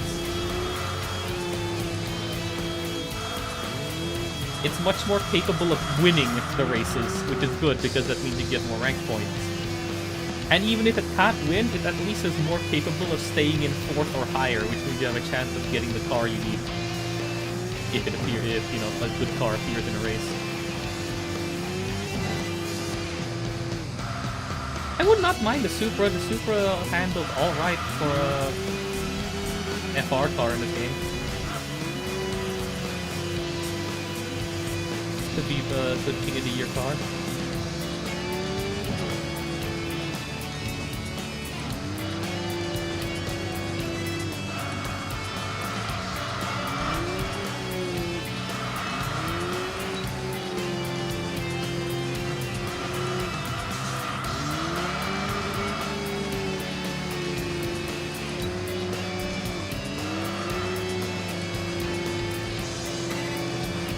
But that's also the fact that upgrades also don't, or car level doesn't change the performance calculations or odds, also is a bit of a double-edged sword, because the opponents in King of the Year are upgraded, but they still get evaluated as if they're stock. Which is why you always want either a car that is overwhelmingly fast in the first place, like the CTR or RGP, or you want to get a couple upgrades into a slower car before going into it. Because otherwise you'll get beaten in the straight lines, and there's nothing you can do about it.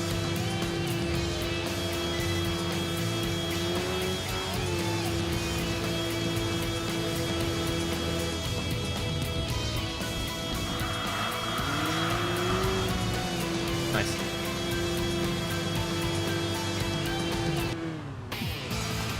That's one of my fastest runs on this track without maxed out Estima.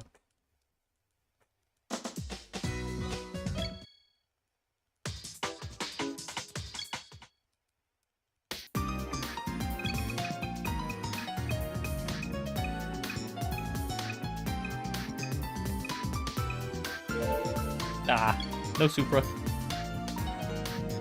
Although, god damn it, not again. Up. Not again. Woman.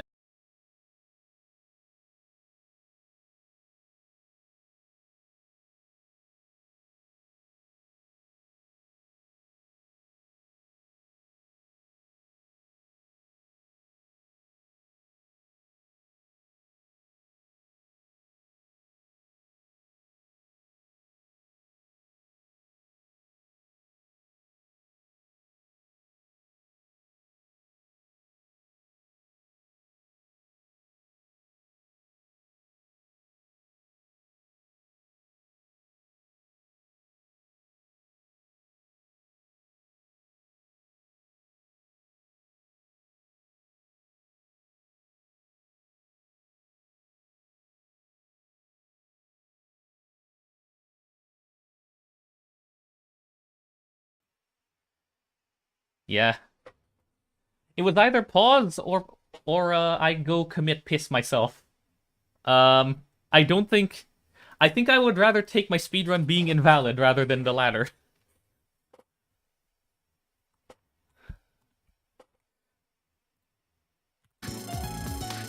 Although I usually start the timer back up earlier than when I unpause, just to act as a sort of penalty, just to make sure I don't accidentally gain a time advantage by pausing.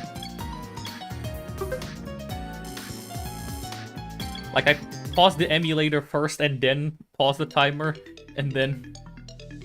Now, sadly, this is an RTA category.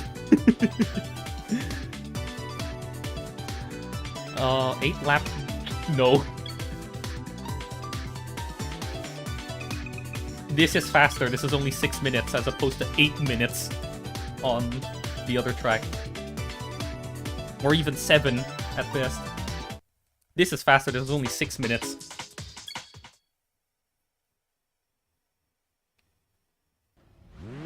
Did I forget to split? I wasn't paying attention to the rank points. I think I might have forgotten to split. Was I already in R1? I think I am, right?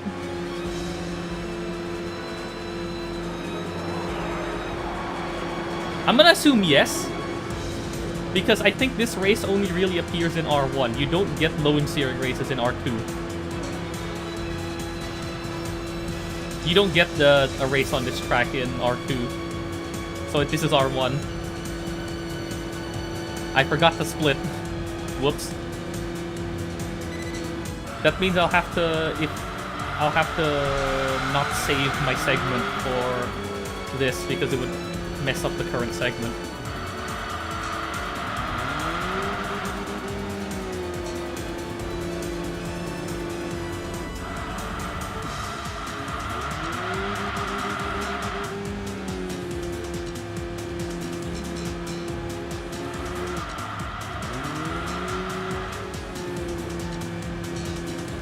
you have an undo and skip split? I do, but I do not remember what they are. It's on my numpad somewhere, but I don't remember where. Because it's been a while since I've had to rebind stuff. I only know that 1 is split, start/split, 2 is pause, 3 is reset, but I don't remember what the rest of the buttons are.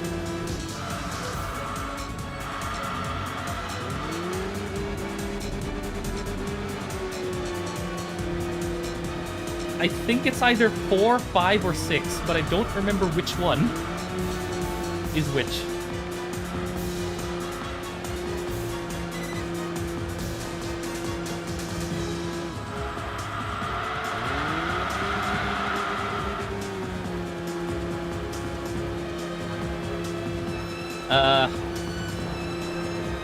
What I'll do is during the screen transitions, I'll go to live split and check them.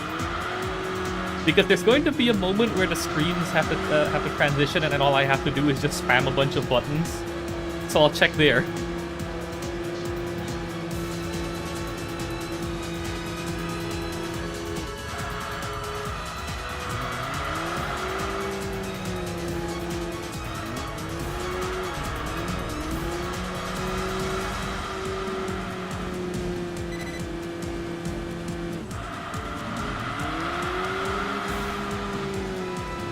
That RX-7 could be good. The FD RX-7, which is a really good car.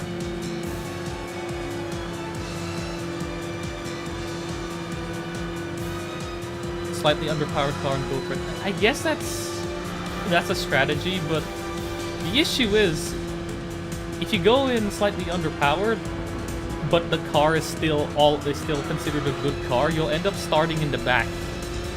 And that's not very good. Let's put it that way.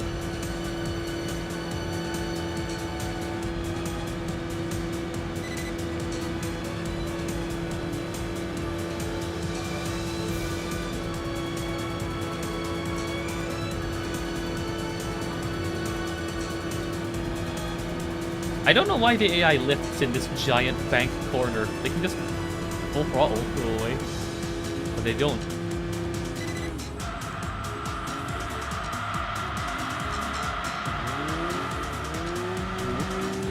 Yep, saved it.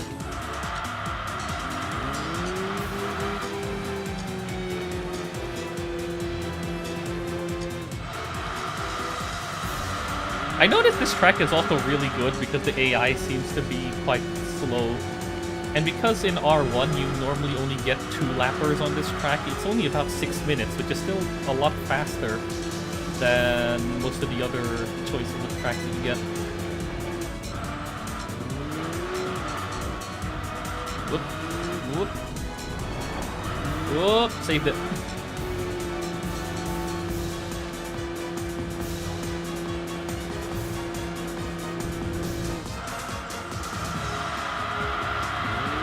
I guess what's annoying is that I can't set up live split in such a way that this is it doesn't track segments, because segments doesn't really make sense for this game.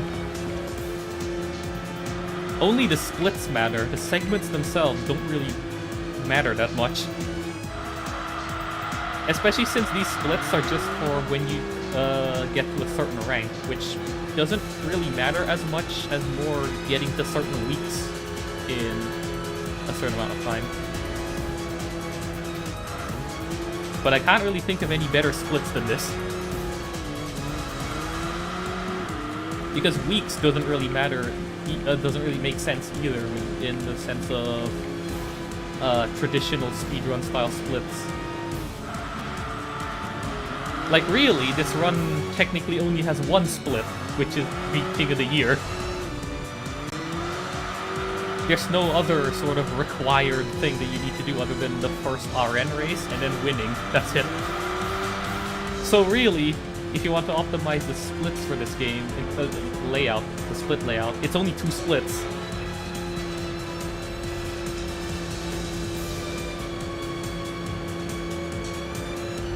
Which is beat the first RN race and King of the Year #1. Those are the only 2 splits that matter. Oh yes, speaking of King of the Year #1, the speedrun.com board also does something a bit stupid. They don't actually tell you if you're supposed to win the race or not. I don't know why. I mean, I guess it is implied that you need to win the race because otherwise you can't see the credits, but why don't they tell you? Alright, I can check.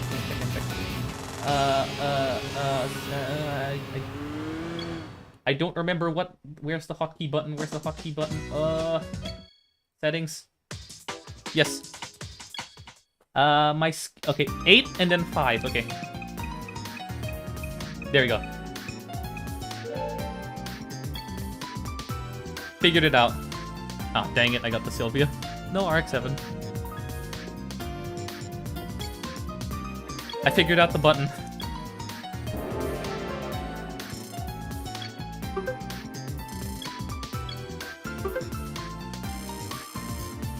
Nice, that's the RX split.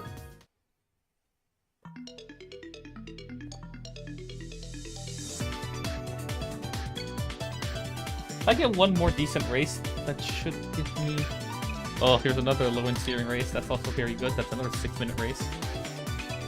Ooh. Yeah, 1, 2, 3, 5, 8. That doesn't really make it any better, but yeah. I don't know why I set them to 5 and 8, but I think it's so that I don't accidentally hit them.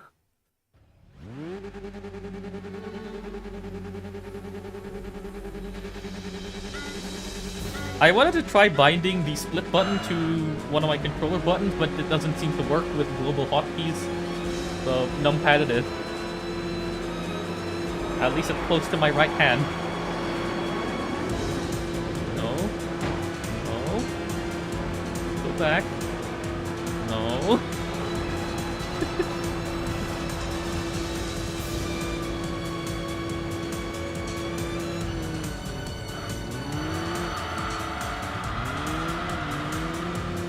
Nice, held it.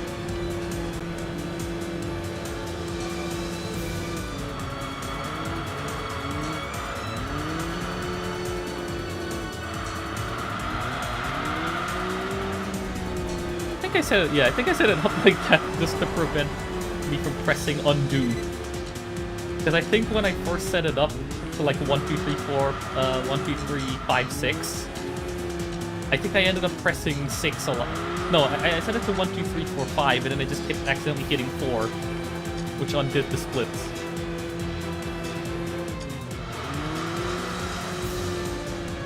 So I moved undo to 8. And skipped still on 5 because I rarely touch that part of the numpad.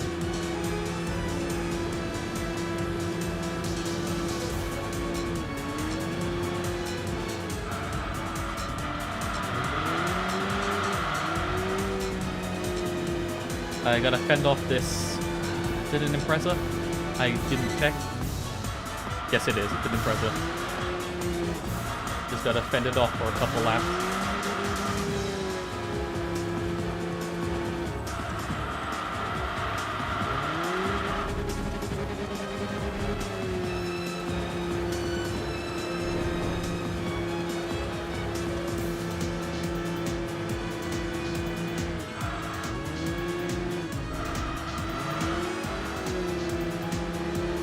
Now, what's nice about this game is that at least the AI are a little bit more aware of your existence compared to the GT4, for example. If you block in front of them for long enough, you can usually get them to back off.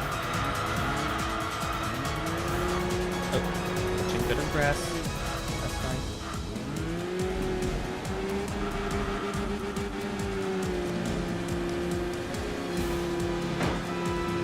I say usually because sometimes they still refuse to back off.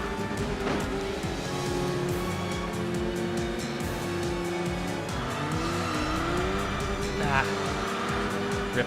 That's fine. I'll just stay in second.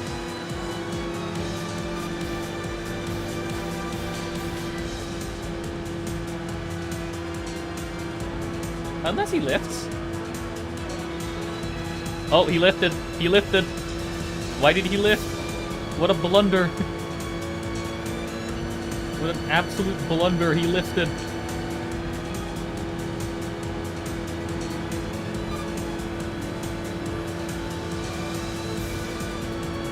Oh, that means I'm just gonna do the same thing again, like last lap.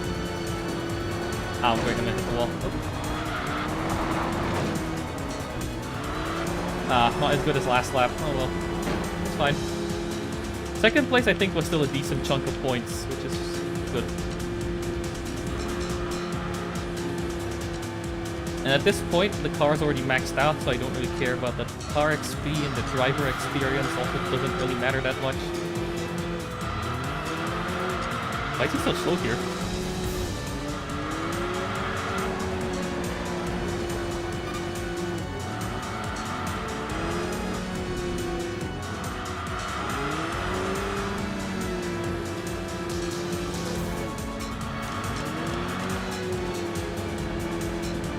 Yeah, third place is nowhere to be seen.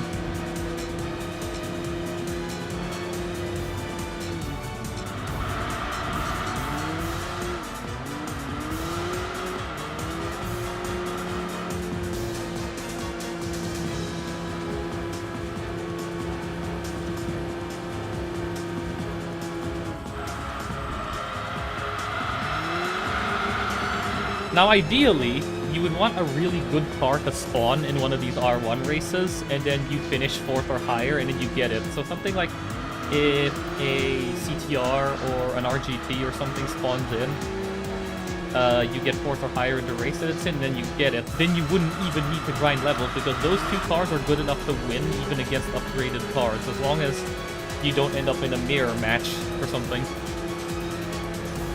If there is an AI of the CTR or RGT in King of the Year, you are basically cooked. Your run is dead.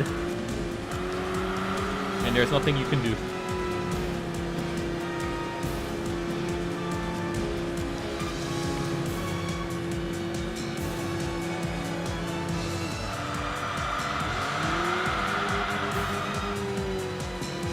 Doesn't matter how many cuts you take, they will just slip off, and there's nothing you can do about it.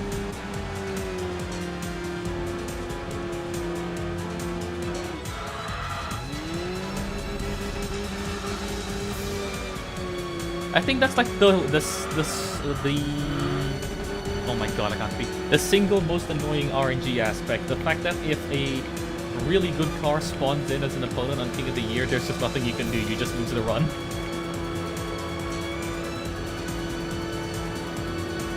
So even if you do everything right, you can just end up losing anyway.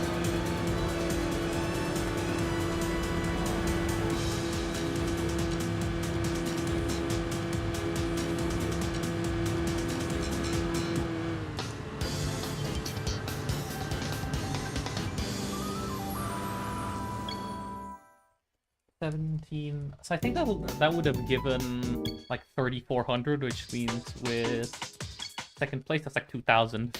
That's still pretty good.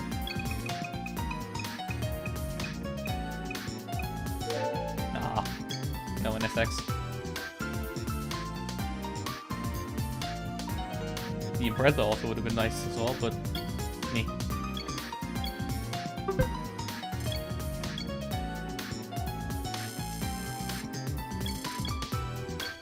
We're not there yet.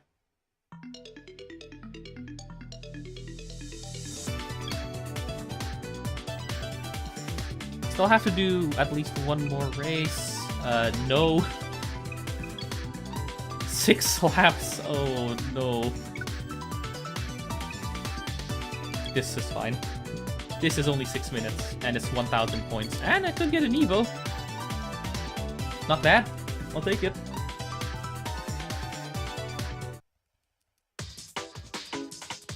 I am not winning against those cars on Tsukuba.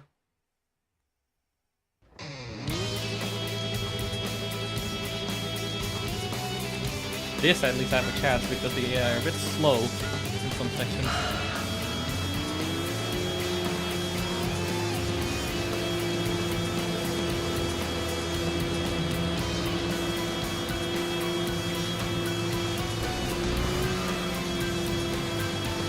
I don't know why they slowed down so much for that first corner. Just send it.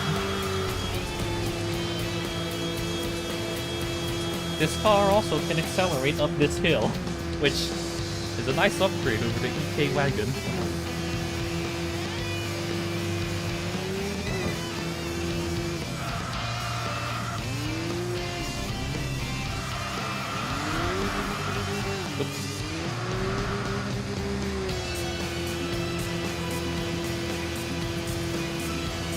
I don't know why I did this race, actually. I could have just skipped the week. Because I had time. I could have just skipped the week. To try and fish for a better race in R1, which would have given more points. However, there is an Evo, which would be nice to get. Hello, Sir Hoswell. I just... Yep. Up. Okay.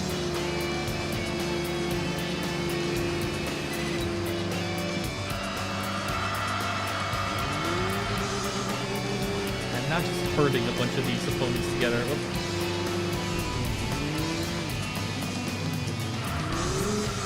There we go.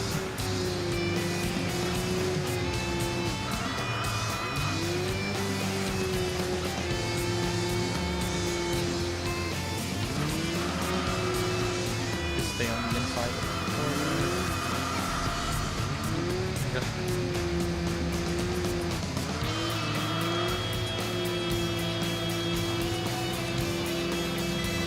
They also slow down a lot. What hybrid are you driving? This is the Toyota Estima hybrid, one of the starter cars. Because it turns out it's actually quite good for grinding ranks. Especially for this category.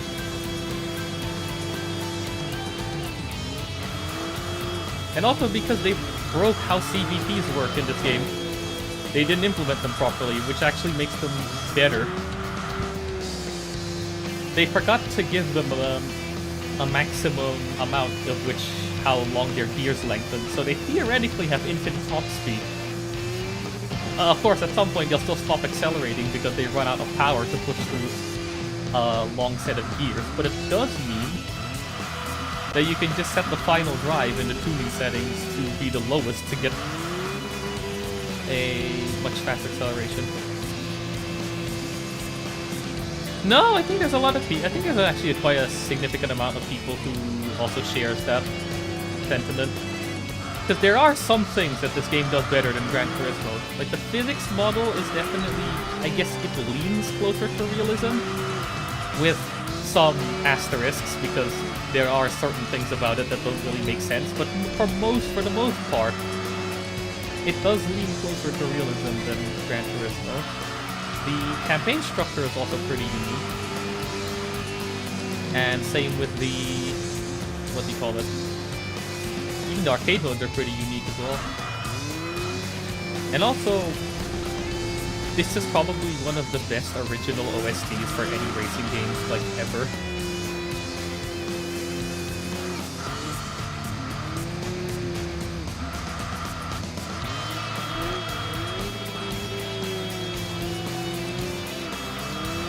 Like, I still personally prefer, like, GT4 for its, well, GT4's campaign structure and, you know, more tuning flexibility. I do also understand why this game is quite good as well.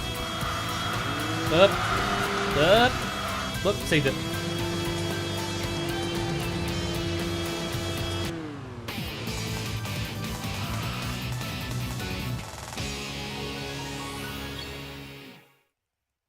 If I get that Evo, that could be nice, actually.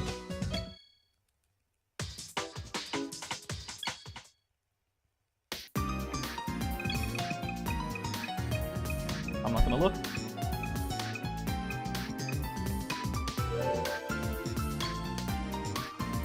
No! The Golf is not better! Not in this case! Get us out of here! Ah! I don't want the Golf!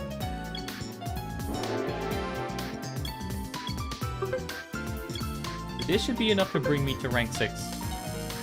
Yes, it does. Okay, since I'm not getting any better cars, I guess it's time to switch.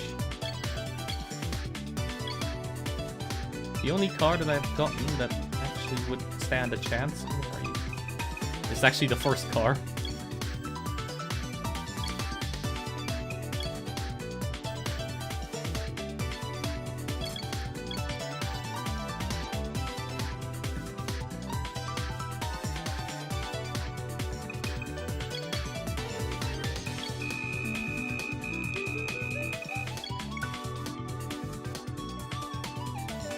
There's a bunch of unique cars in this game. The Astro being one of them. Oh, oops, that's not what I meant to do. Wait, what am I doing? I don't want to be here. I need to skip another week. 2 weeks, even.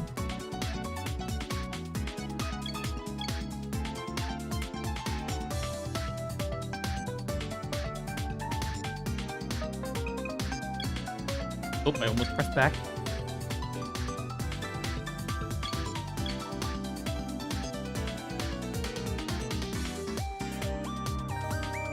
I need to test this car just to see how its gearbox is like. So this is also a good excuse as well.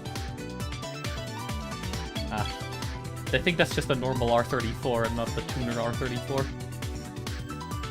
It'd be cool if I get it though. I might switch to it if I get it. As in if it was the tuner R34. Yeah, it's just a normal R34. Alright. I'm not switching to it then.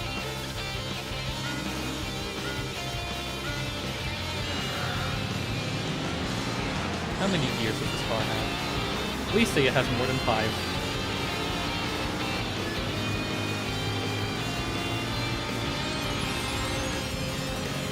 It has 5. That's fine. I'll work with it. This track covers a lot of distance, which means you get a lot of car experience from the distance traveled bonus. And sometimes some really fast cars appear here, which you have a chance of winning even if you finish second or whatever. Like this is the race that gave me the CTR and the RGT in those other attempts. So I need to lengthen the gearbox for King of the Year because 150 is not long enough. I need to make it at least to 160 if I want to have my bases covered against most opponents. I'll let the Skyline through because I'm not here for points.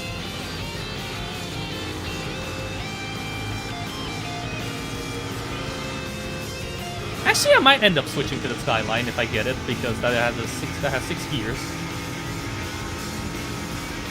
So I might end up switching to it. Or maybe I'll stay on this, I don't know, depending on how many levels I get.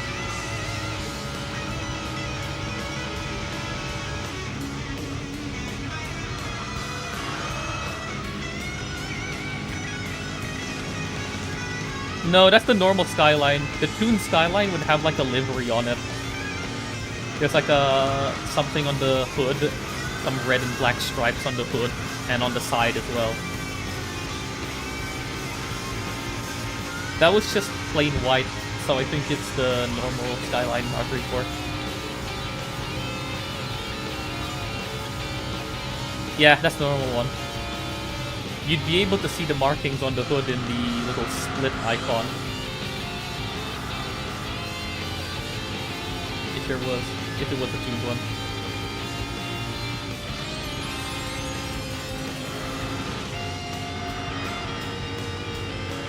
Because you can get easily over 300 let's call it car and driver experience.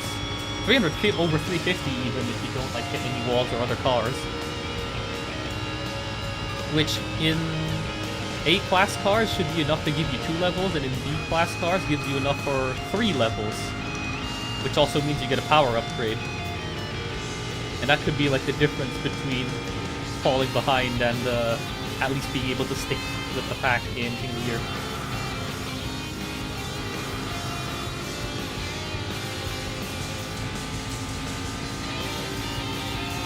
And the handling upgrades are nice because it allows you to maneuver through the Nordschleife a lot better. Especially since you're going to be cutting a lot. Because in this category, it does not matter whether you're allowed to race in the week after King of the Year or not. So you can just waste your entire entry points bar. As long as you finish first, that's what matters for this category.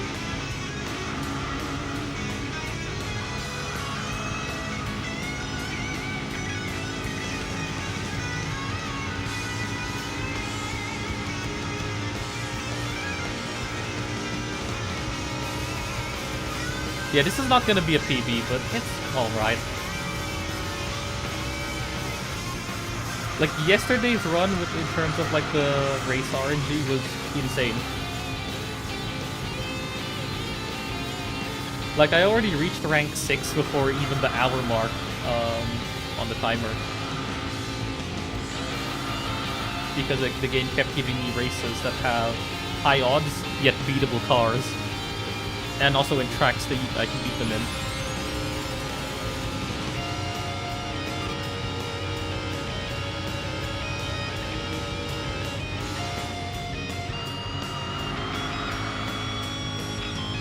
I guess that is the one other nice thing about this game. This game does not penalize you too harshly for finishing second or lower. It's not like Gran Turismo where it's like it's all or nothing.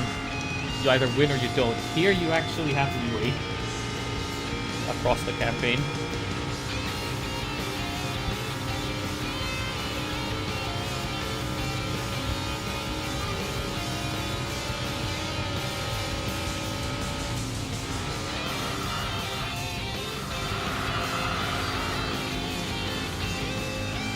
Yeah, third place is nowhere in sight. We're fine. This is a free second place.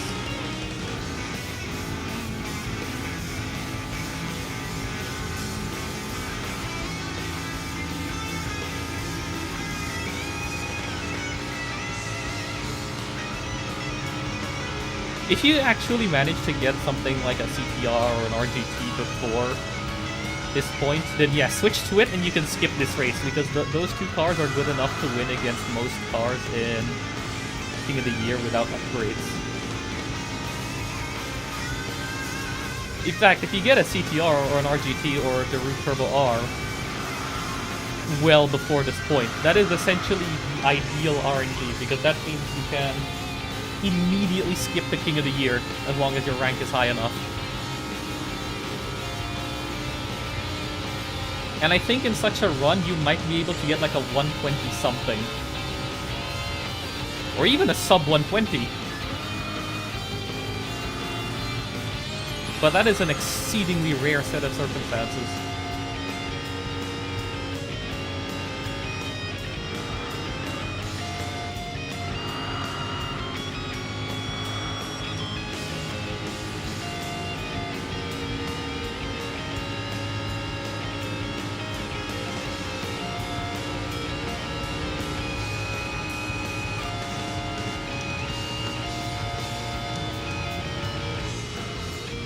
I think I actually might switch to the Skyline if I get it. The Skyline has a much better acceleration than this car. Although maybe with the power upgrade it might compensate, especially since it will also have handling upgrades. I have 4 more laps to ruminate on that question. What do I do if I get the Skyline?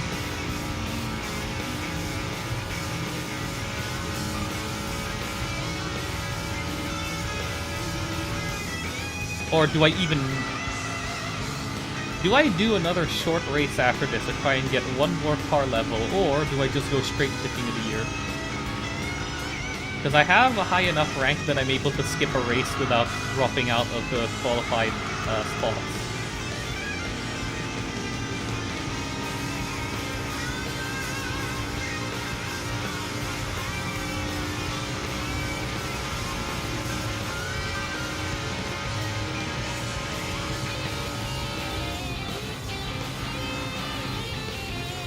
Oh, I just have to remember to lengthen the gearbox of this car by a little bit.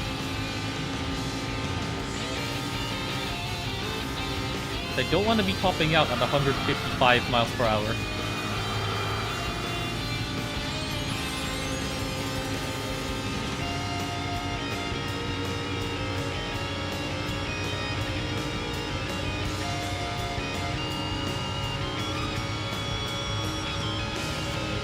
Skyline's about to start lapping. Oop.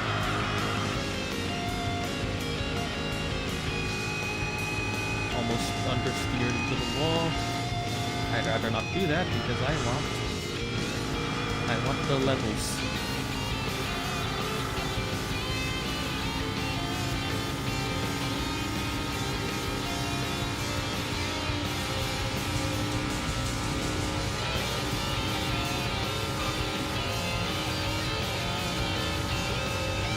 Yeah, the Skyline is not that much faster. I'm only losing a couple seconds to it for a lap, which means with the upgrades, that might be enough to compensate. So I'll just stick with this car and slightly lengthen the gearbox.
Alright, last lap.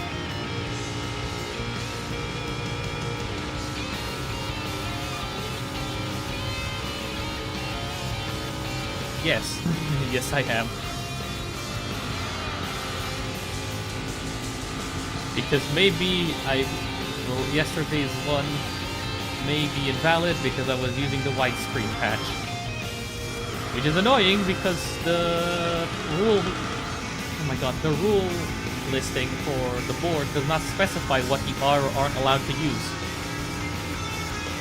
So I guess whether that run is accepted or not is based on however the singular moderator of that board feels like that particular day.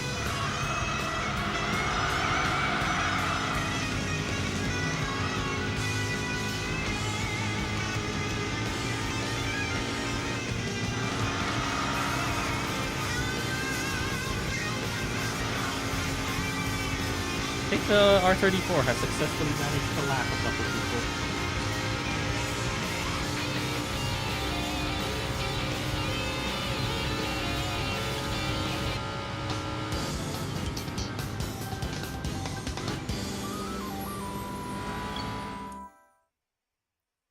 Yeah, it wasn't the tuned one, it's just a V-Spec 2. Nor. It wasn't the tuned one. The question is, do I keep the 22B, or do I no. Okay. Okay, fair enough. No car.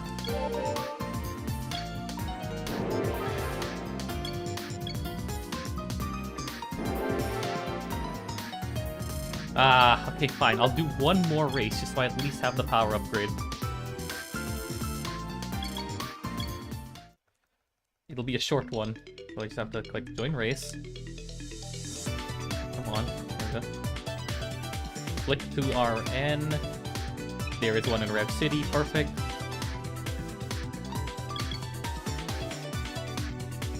I just need the 2 laps of Rev City to be able to get another 100 or so points for the power upgrade, and this is only a 3-minute race, so it's not much of a time loss.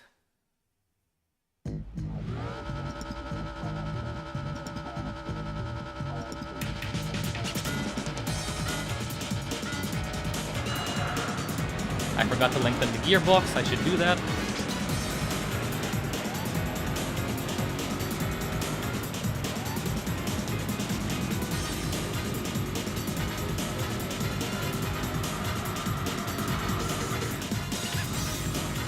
Okay, this car is a little understeery, but it's all I got. I got nothing else. I haven't been given anything else in this run. So this will have to do. Is that a Touareg? Yes. Ventilo, are you aware of the Touareg shenanigans that's been happening?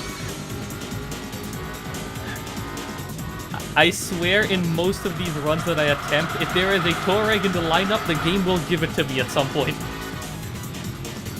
And because it's in this race, I might actually end up getting it.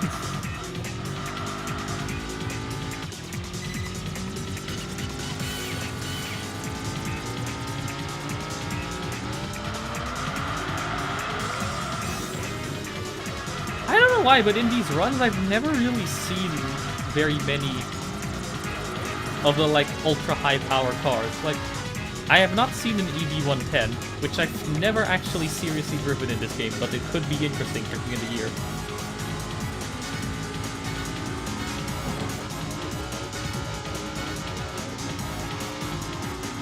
Or the Turbo R. I haven't seen the Roof Turbo R either.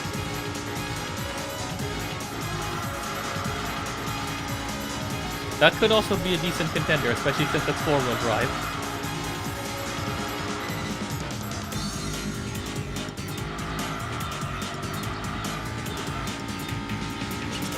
It's sadly not a car that is unlocked at the beginning, so you'll have to use the disclaimer. I'll have to first get the Touareg.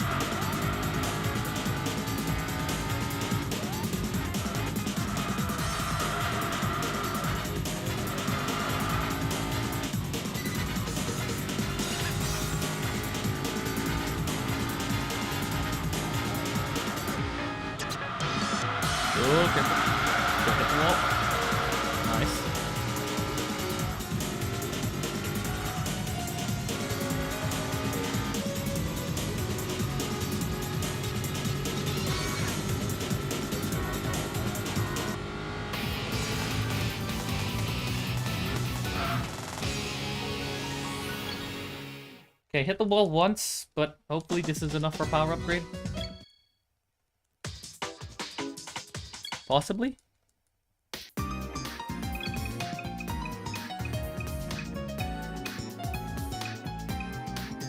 Okay, no car. Slam car is done. I just need to lengthen the gears. Thanks for the reminder. Okay, I get a power upgrade. Good. 19 points. Amazing.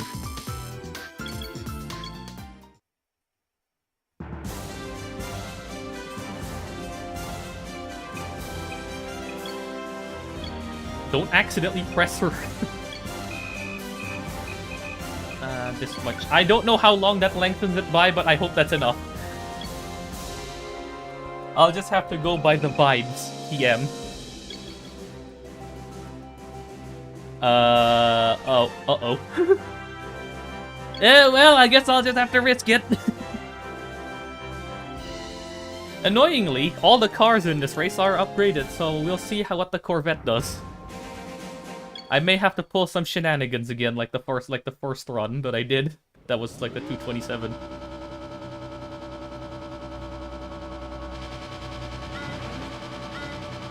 One. Go. Yeah. Cruise. Now please, nobody slam into my... Okay, the Corvette is already free. This is not good. He's already in second.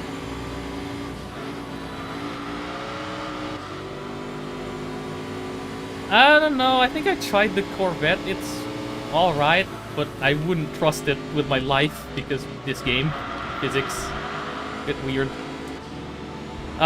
Looks like it's going to be one of these kinds of battles, huh? He's already there. Especially in these straight lines. Oh no, I'm gonna have to block him so hard in tilting her.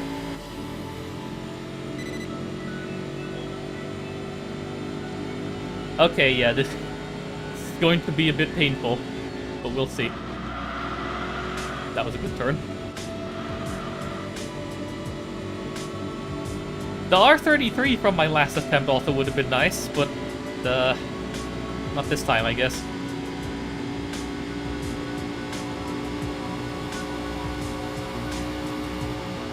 Okay, I think this can go to 160, which I think is enough. I guess. Come on. Oh, save? Okay.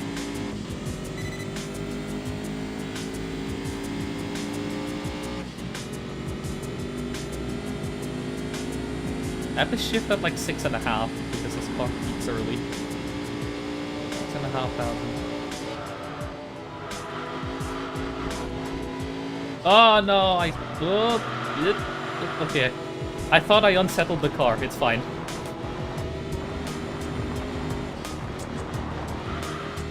That Adenar cut is probably the one that saves the most time.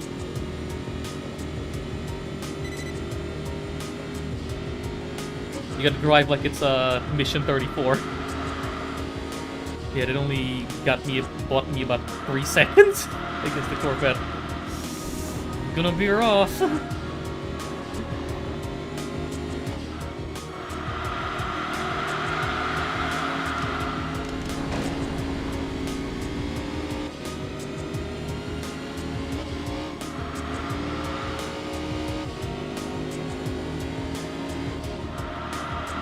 It's possible, but yeah. Mission 34, the car isn't. But they didn't remove the downforce from the car for the funsies. Oh, that was a really good run through that corner. I usually end up hitting the wall, but alright. I'll take it.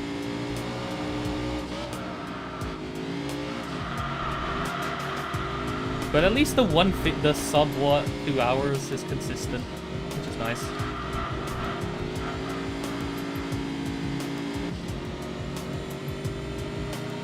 And all it took was me remembering that I also had to fix my controller sensitivity because it was too low in the settings again.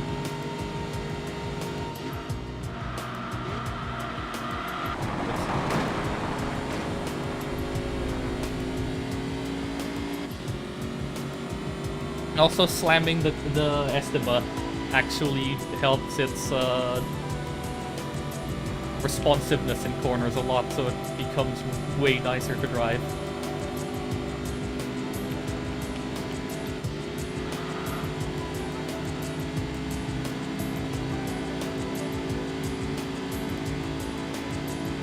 And it's absolutely pouring outside again.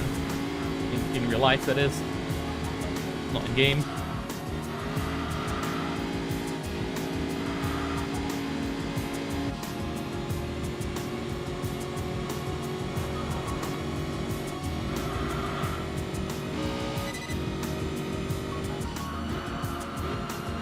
Oh god, he's already 3 seconds behind. Maybe I'll be able to pull away in this section. Mayhaps. I think after testing, doing the carousel properly is faster than wall riding. Because the walls are sticky. Are slightly sticky, so it is faster to just do it properly.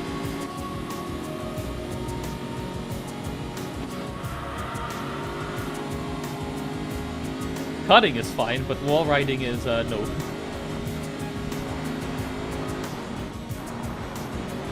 Because the grass isn't sticky, the walls are.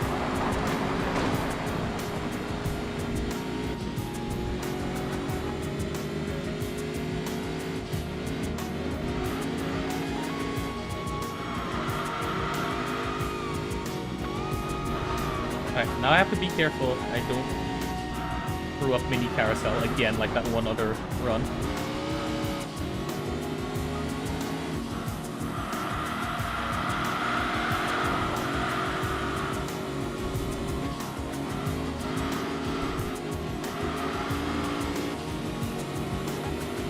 Yeah, this is going to be a 130, a 140-ish, like last time.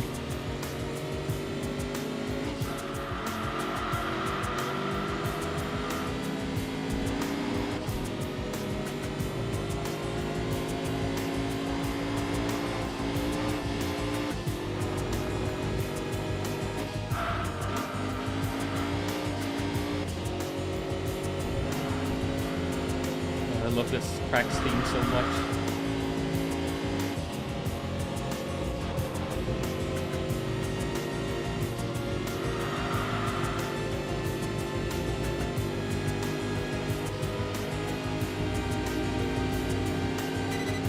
Relaxing in some form, but also at the same time imposing.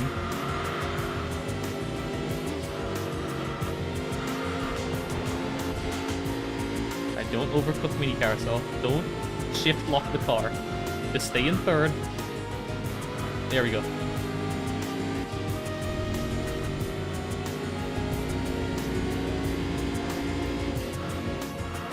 Oh, that's fine.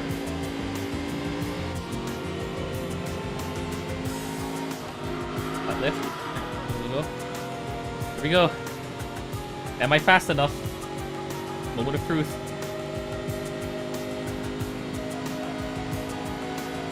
Come on, Impreza 22B. Go for it.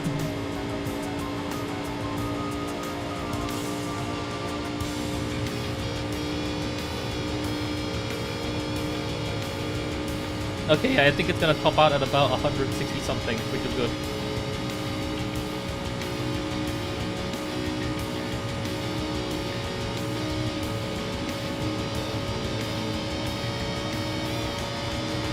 Nice. It doesn't top out.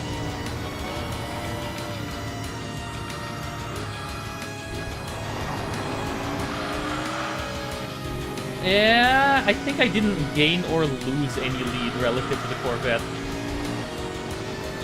Let's see. Yeah, I neither gained nor lost lead. Yeah.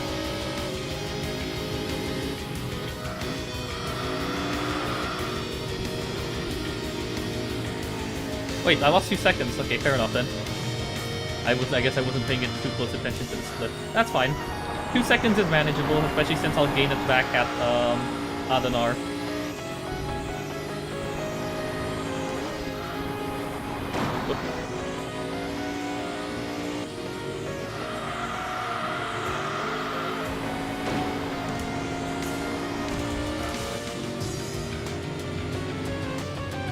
Yeah, 2 seconds lost is not that bad. Okay, I gained a second there. Well, just under a second. You get the idea. Yeah, that was a really good flip-flops.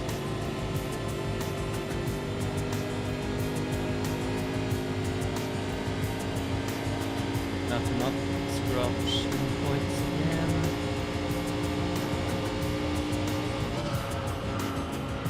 Oh, I almost screwed up trading points. It's fine. I saved it, I think.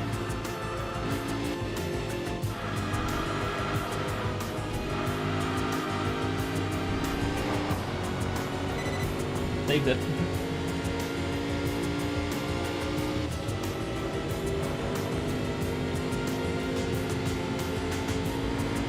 Okay, he's less than 2 seconds behind me.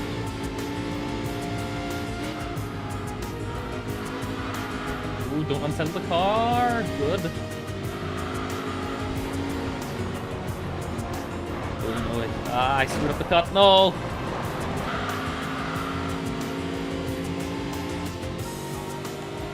Might still be fine. Let's see on the next split.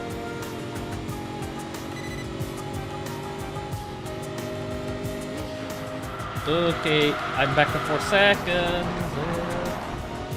I think it's fine.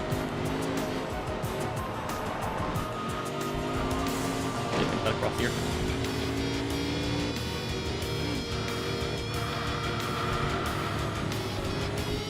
Oop.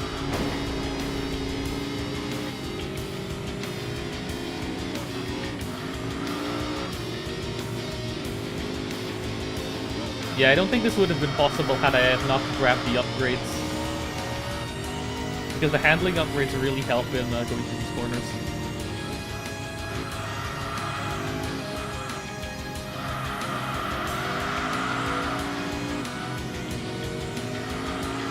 This is also why you would want a 4-wheel drive, because they're much less unforgiving when it comes to these corners. Like, you don't have to be as careful with them as a rear-wheel drive, so you can throw them around a lot more. And they also get unsettled less when cutting.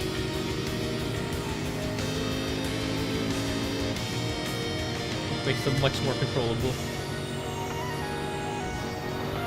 Okay, 1.5 seconds behind. Gotta not strip the corner. Ah! Okay, he's there. Time to start. Taking a lot of care.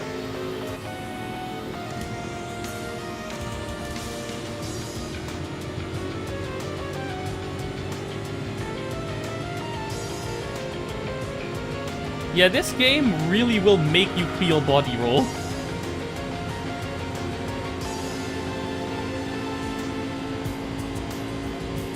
The cars in this game feel, well, hefty. They feel like they actually have some weight to them.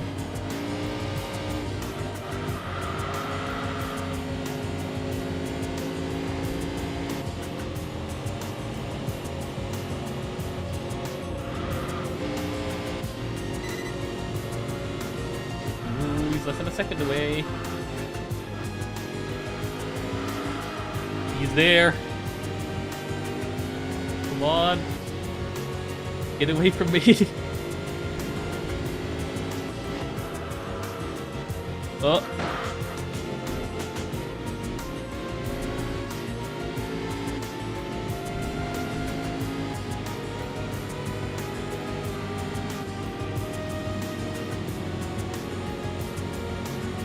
I'll just have to like block him on the next couple sections, I guess.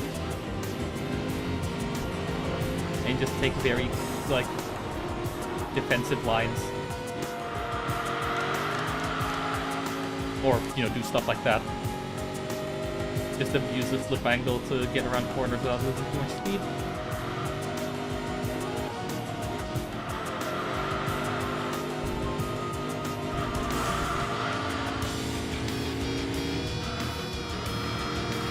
I guess that is the other nice thing about the physics in this game. You can actually abuse slip angle in this game without losing too much speed. There is a concept of slip angle rather than GT4 where it feels like the moment that your rear slips, there's nothing you can do. You just end up losing speed or the car just flips over.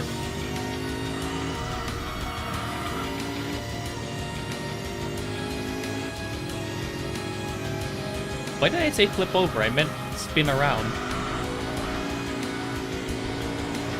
Counter steering is also a thing you can actually do in this game.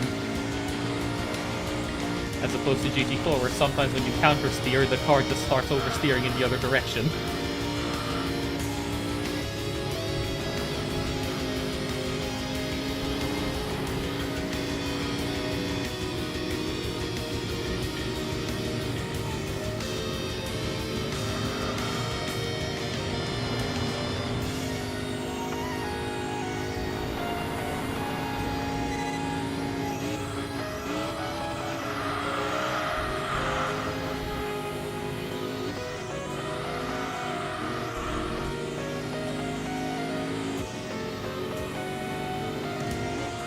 Downshift to third early.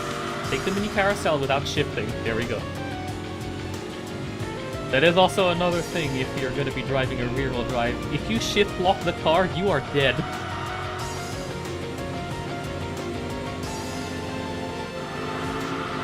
Because this game does in fact simulate shift lock where your power wheels lock up for a bit if you shift the car. So especially in a rear-wheel drive car, if you shift mid-corner, you are basically just dead. Your face is ending up in the wall. Ah, he's there! He's on the left. You gotta block. Come on.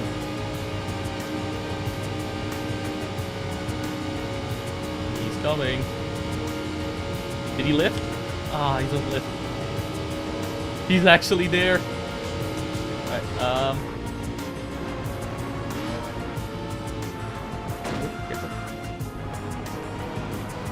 that's what I wanted to do last lap, but absolutely failed at doing.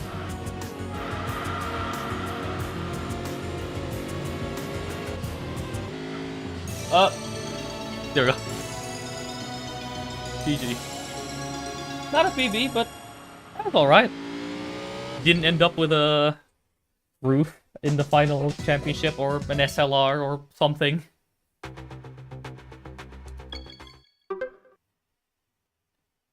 Two minutes off of retro achievements. That's fine.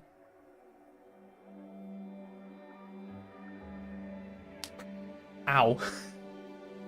Those are my fingers. I still need to find the time here. It's not that long of a run actually. It's like 2 hours. That's like easily you can pull 2 attempts in a stream or maybe 1.5 attempts. like a practice attempt and then a warm-up.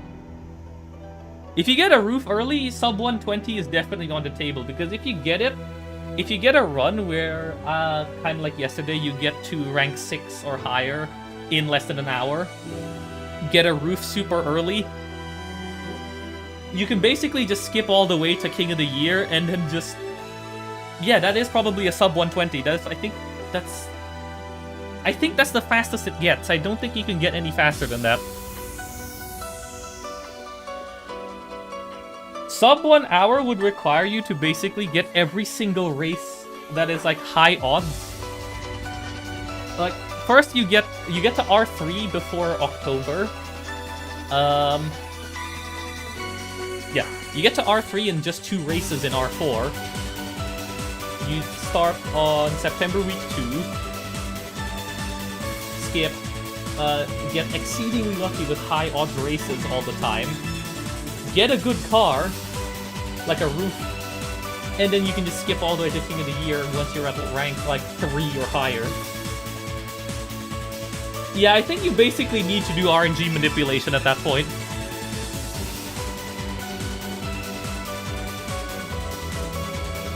Yeah, you basically did rank 1 pace levels of rank climbing, so you'd be able to get to rank 1 by about the 50-minute mark, because it's about 5 minutes to skip through until September. So you need world record levels of rank 1 pace, and then you need to get good enough RNG to get a good car.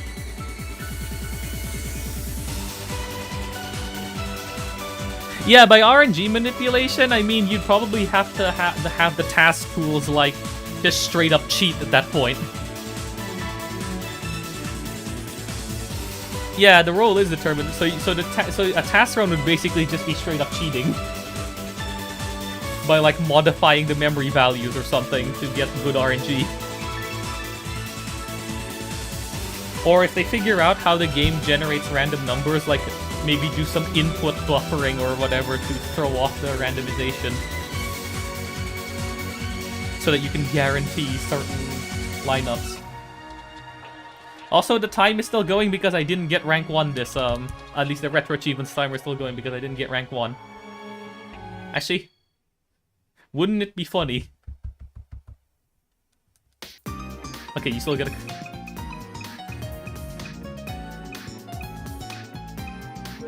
Bruh. Okay. Okay. Sure.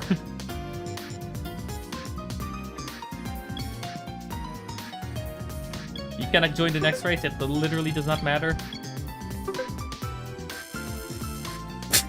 Okay. Okay, dude. Okay, dude. Yeah, it was a C5. I am not beating the rank 1 weak speedrun anytime soon, because I can never seem to get good RNG when I'm using the EK. Oh yeah, here's the final car. Funnily enough, this is actually the first car that I got. This is the car that I got from the first RN race.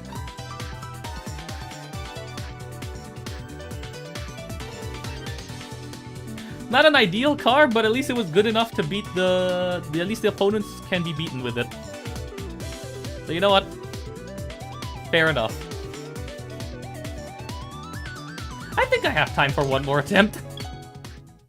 But first, I need to sort something. What the hell was that? I need to sort something out. One moment.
God, I love that sliders gif as well. I just have to remember, let's see, 5 split, reset. Yeah, sure.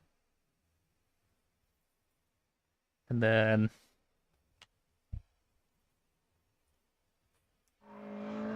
I also finally remembered to remove the color key so the splits actually look right compared to yesterday. Actually, I want to test something. Edit layout. Splits. Nope, nothing much changes there. I also need to fix the sum of best layout settings. There you go. Can I make the splits show like best split times and not sum of best? Let's see.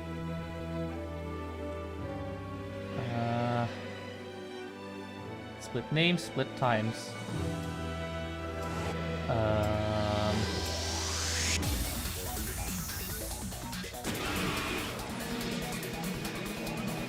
No, segment time is not what I'm looking for.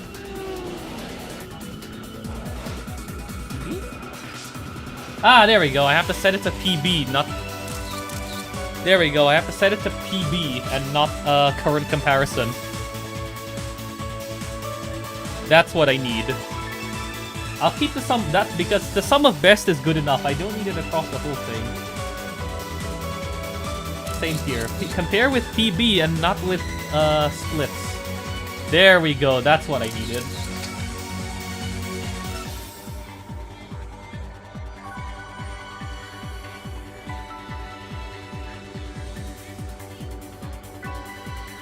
Well, I still don't know what's going on in this opening movie. It's certainly an opening movie of all time. I don't know what they were cooking with that, but sure. Alright, here we go. 3, 2. Oh wait, hang on. Let me another marker. And I also need to remember something.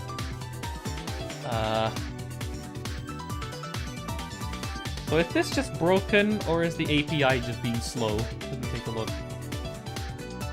Or maybe I just don't have them.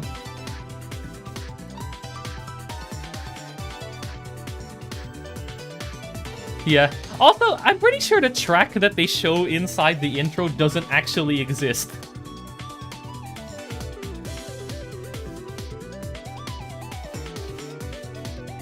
In the game. It's probably like a, I don't think it exists. So the other thing that I wanted to add was...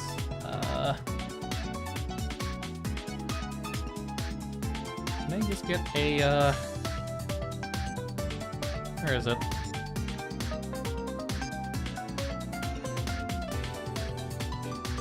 I think the one in the city that has the SLR in the shot, I think that one is like a real video that they've superimposed it onto. I think.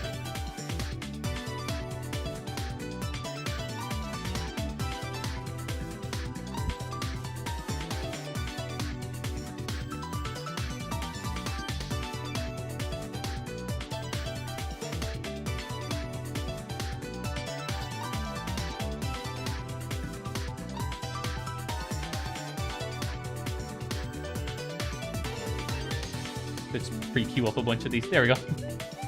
Let's go. 3, 2, 1. Oh god, there we go. Let's go.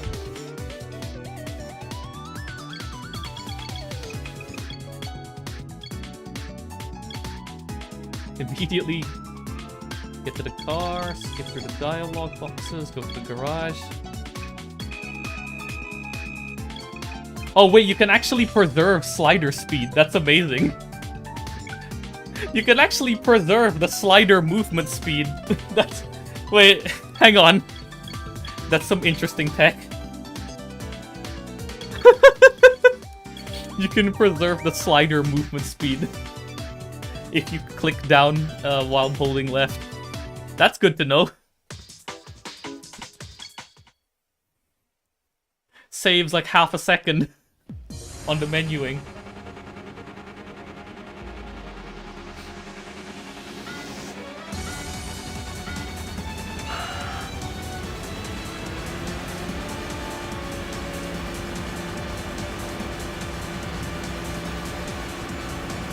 The 2 RN races you definitely want to try and get are Marco Strada. Marco Strada is very quick.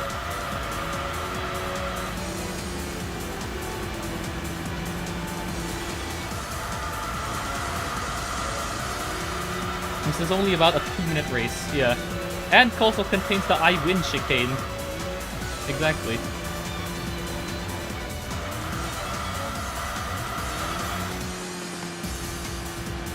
Because the AI don't know how to take the chicane for some reason, so they just slow down to like nearly a dead stop.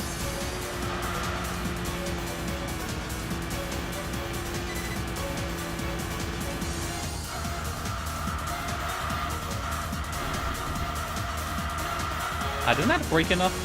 Fine.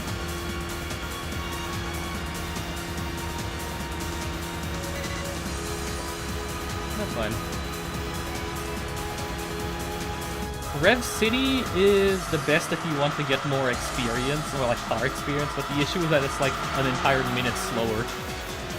It's 3 minutes as opposed to less than 2. Well, just under 3 minutes as opposed to just under 2.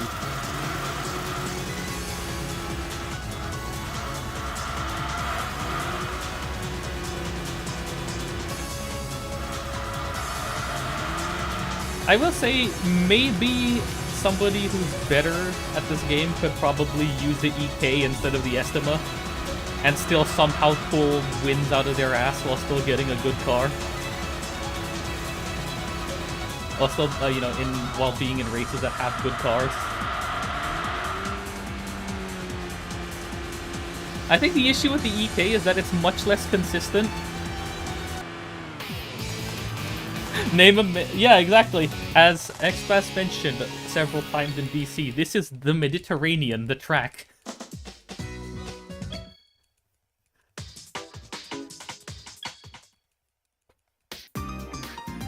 I forgot to split again. I meant to split on... what do you call it? When I meant to split when I crossed the finish line for first RN race, but I forgot to split. Great. Yeah, there's a bunch of interesting cars in this game. And cars that barely have any representation in racing games outside of this game.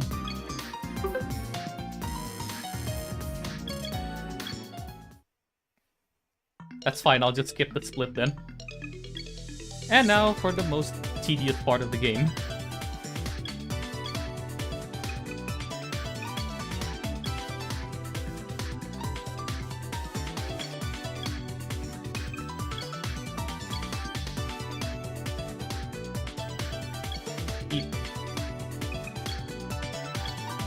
I think the issue with the EK is that it's going to be extremely frustrating. Because the game really likes to give you lineups that are just not possible with the EK. And the EK, unless you get like something like the 45-minute run where you just get insane RNG and just keep getting races on tracks where you can beat the opponents easily with it, it's extremely frustrating to use the EK.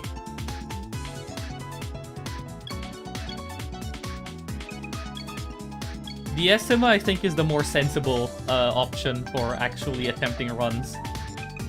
Unless you want to be smashing your face against a brick wall.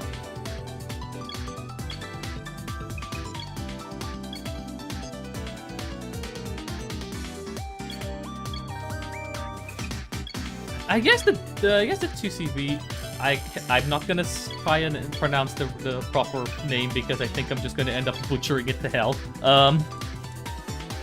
I guess that has fame due to the whole, like, being one of the most well-known compact front-wheel drives of its time.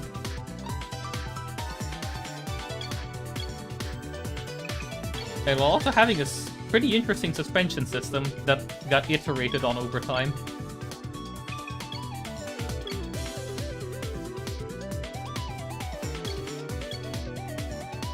I love how when you go back to you lose all of your ranking points and go to 0, there's like a frame or two where it shows like a -1.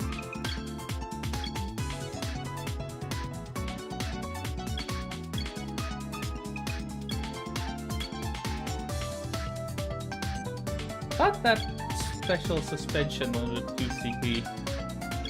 Pretty sure it got like the same idea for the suspension got iterated on and stuff like the Xantia Active. Why the skip? Because King of the Year is always on December week 4. Why do you need to race through all of this? Why would you need to race through all of this? Because if you do that, the run is going to end up being like 3 hours. And also, the ranking system only factors in the best 9 races out of the last 12 weeks. So, any results before October doesn't really matter in calculating your rank at December week 4. But if you're wondering why I'm starting in September, it's because if you start in October, you're basically giving yourself no leeway for any shenanigans.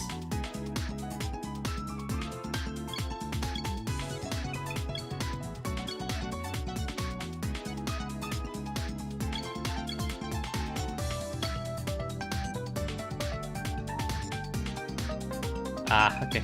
Fine. Okay, at this point, because it's only 14 points, it's not worth doing. So I will take the slower race for more points.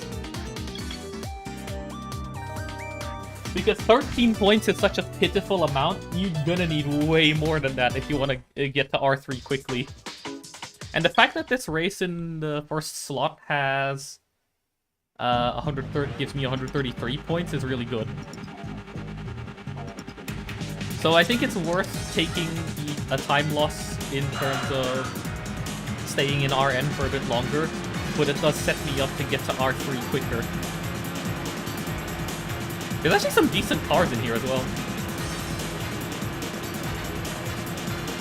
Actually, yeah, some decent cars that I probably might want in this race as well. Hey, is that a R33? That would actually be a nice car to get.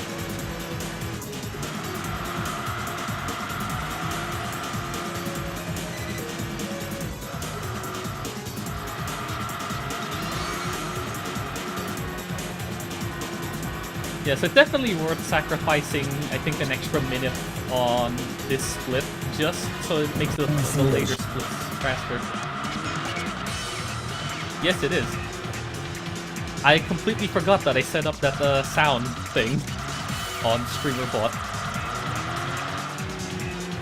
I forgot what I set the cooldown to, but I think every time the sound activates, it's a different sound that plays.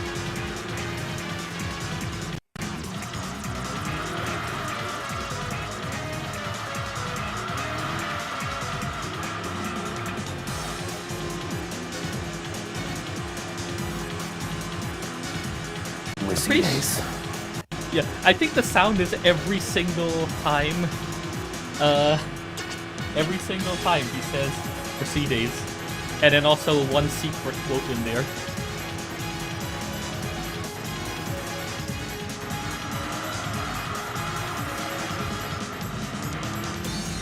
Oops, careful.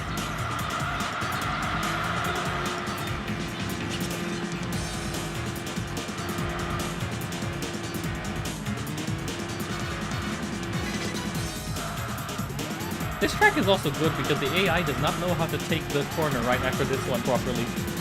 They go super wide, but you can just cut through the entire inside. If you like turn in early, you can get the car pointed to be able to just go straight through the inside. And it loses them like that a second against the human driver.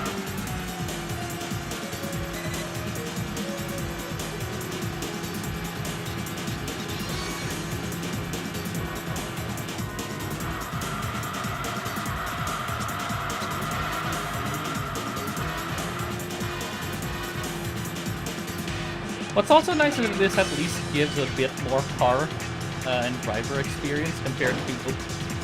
Well, not if I do that, but I think it'll still give me a bit more. More than 106, that's for sure.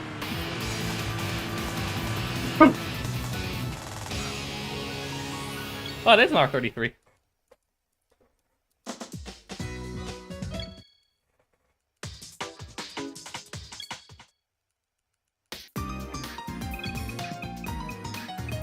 Oh no, please not the Cobra. Okay, that is something. Alright. I don't think that's good enough. At least it's not the Cobra. Thing is awful. The single most undrivable car in this game.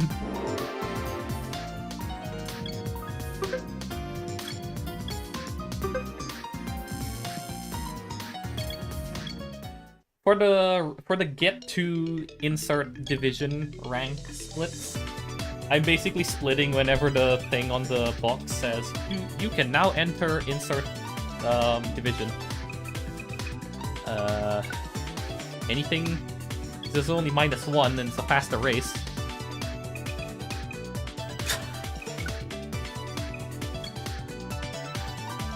Why are there 2 minivan races? Okay, fine.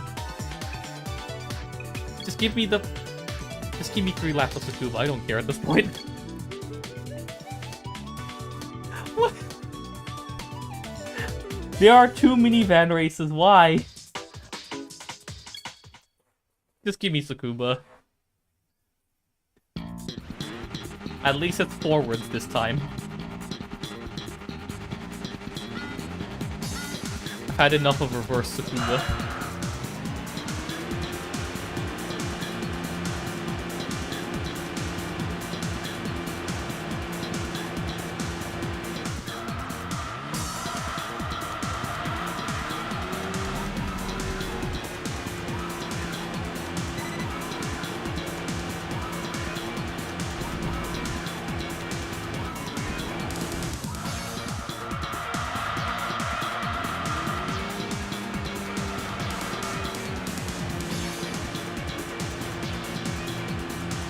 Yeah, this should be about a 3.5 minute race. I had 3.5 to 4 minute race, which I think is about equal with the rest of them. Actually, I think Rev City was only 2 laps, but is it really worth it losing that many potential points? Because this may bring me to R2 if it's enough points, potentially. Or at least it'll shorten the distance to R2. Not R2, R3. Which would be nice.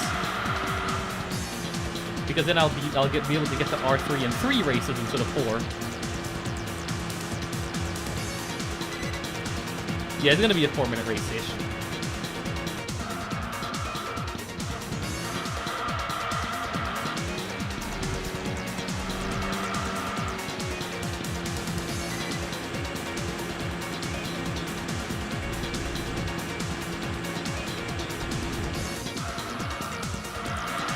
They did not have to go insane with the slap base in this track, but alright, sure.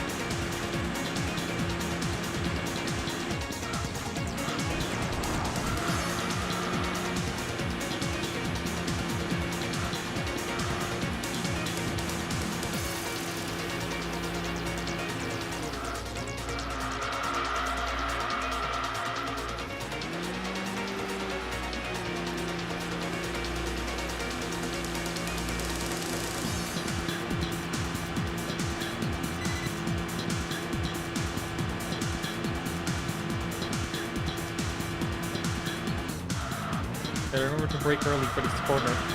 It was way too easy to just overdo that turn and you just go into the tan.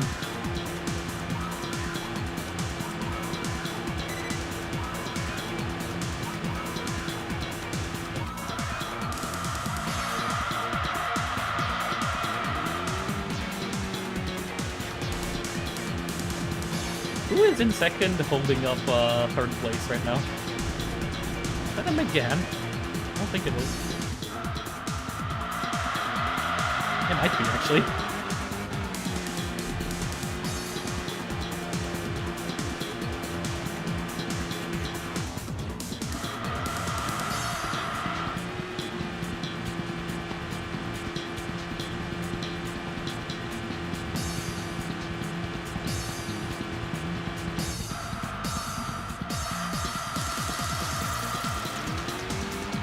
Still gotta be careful with this car because low speed corners it does not do particularly well in. You don't really have a way to kick this car across low speed corners, except with handbrake, but handbrake is risky.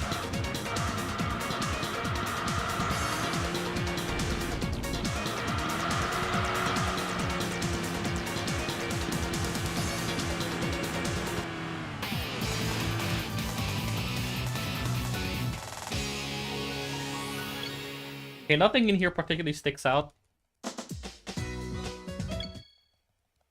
There's a car that I like.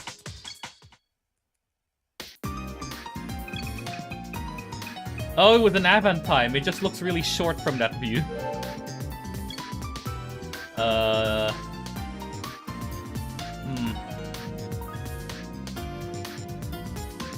If I have no other choice, sure.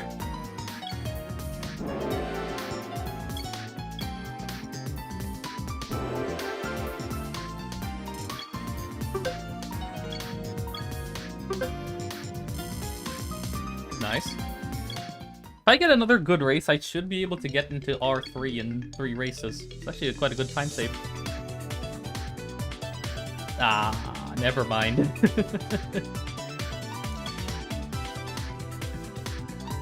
Yeah, pretty much.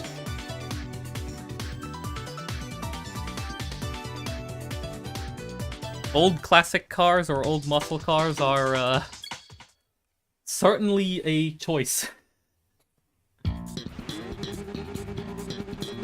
Well, here we are, back in Tsukuba like nothing ever happened. We have 2 starter cars. Actually, I think a third one. No, wait, no, the Fit is not a starter car, never mind.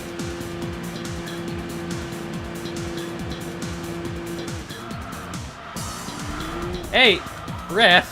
He's cheating. Went in the grass.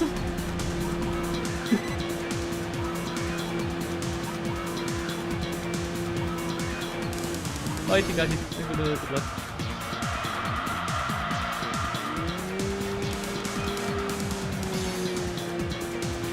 Like, I would need, I think, an insane level of good RNG to be able to beat yesterday's run. That run was insane.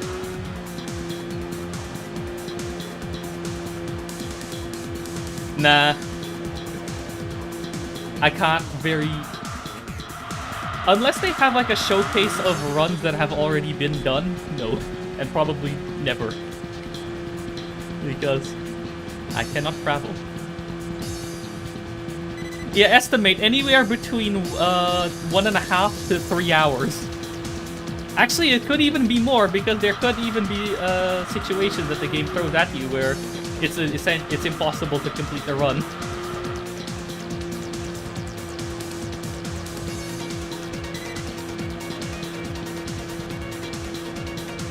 I'm not sure. Because on in speedrun.com, there's only 3 submissions in the rank 1 category and nobody has done any attempts on any percent. Well, nobody else has submitted any attempt on any percent. I think I'm still the only submission. And even then, I highly doubt it's ever going to get verified or approved anytime soon because there is 1 mod and I think they're inactive.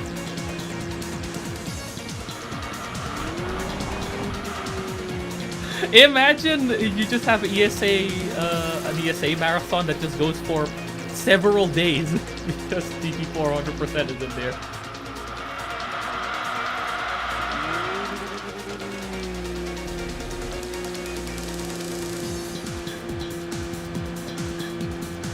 There's also still only 1 mod in the speedrun.com board for it, and there hasn't been any runs that have been approved since 2024. I don't think it's happening anytime soon. And even then, that board is very lacking in terms of what you are or what you aren't allowed to use with regards to emulator settings or whatever. The rules sections are extremely bare bones. It only just tells you like when to start the timer and when to stop.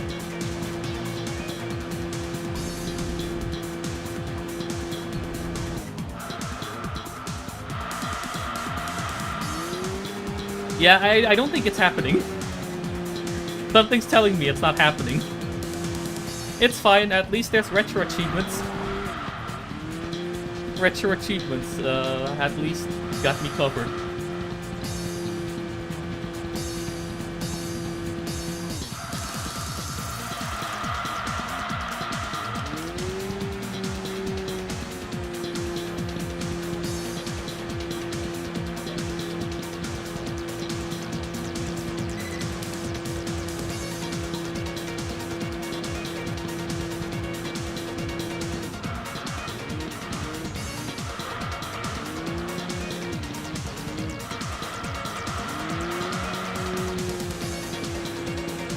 Huh. Weird.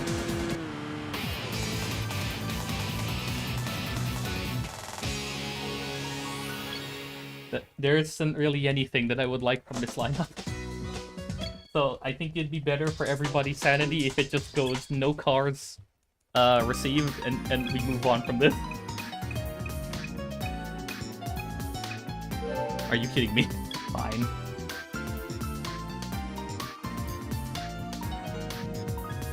I don't think this is even the model with the CVT. Oh, okay. Well, I guess that's not happening then. Oh well. At least I have retro achievements. Nope. Still no R3. That's fine.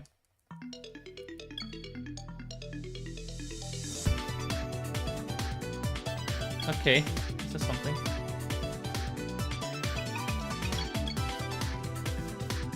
Tomorrow, yet another car where it's like, if I have no other choice, sure, I'll take it, but I wouldn't if I don't have to.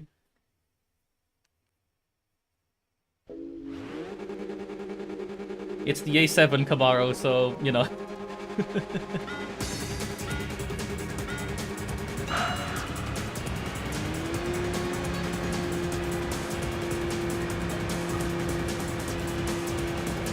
Hello, who is this? Oh, is it the S60R? I think I might take that, actually. That could also be decent. I've never driven the S60R, but its figures seem decent.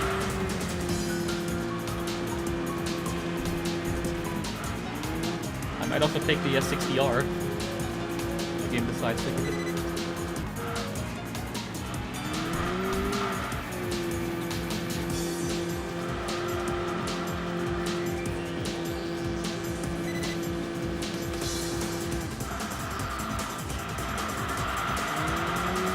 I will repeat once more, I wish I can steal the VGS widget and throw it into Gran Turismo 4. It would make tuning cars so much easier.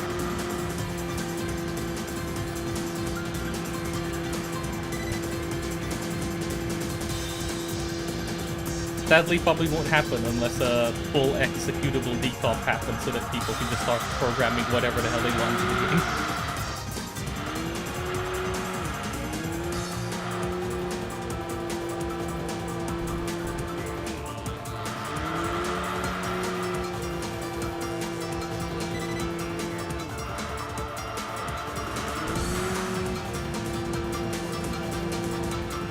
It'd especially be helpful when trying to min-max your tire grip. Because since the VGS widget tells you exactly how much a tire is loaded at any given point, and whether it's overloaded or not. It's really helpful.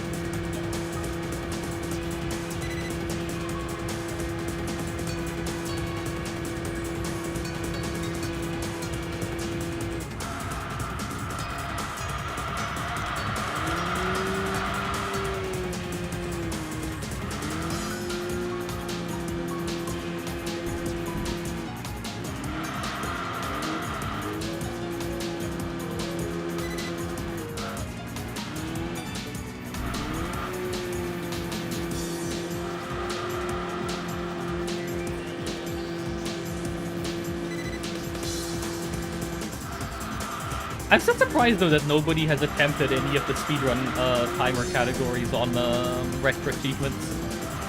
You'd think maybe one person would have accidentally submitted another rank 1, but no, nobody has even stuck around for long enough to get rank 1 in one sitting. I don't know why. It's not a particularly difficult speedrun in terms of requirements upon the player. It's more just hitting the wheels and hoping for the best. Okay, sure.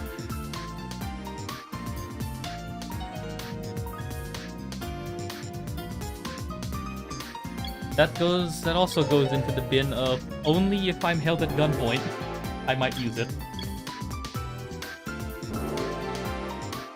It is the best car so far, sadly. This should be enough for R3. Yep.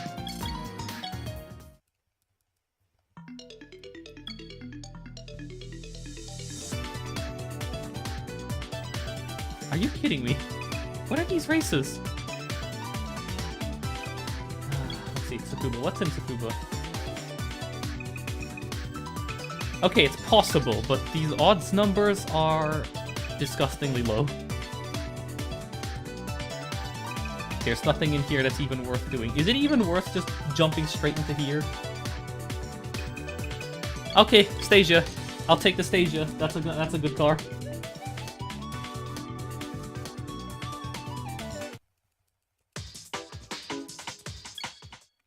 Oh god, yeah, this has the stupid hairpin. And the hairpin, because it's in reverse, is T1, which is great. This hairpin sucks. It doesn't matter what car you're in, this hairpin sucks.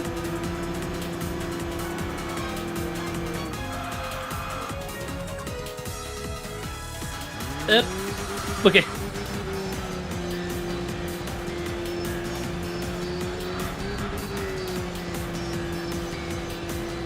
Yeah, this is essentially somewhere in London. There's also another track which is a longer version of this, which is somewhere in London, but a bit longer, and also is at sundown. No, sunset.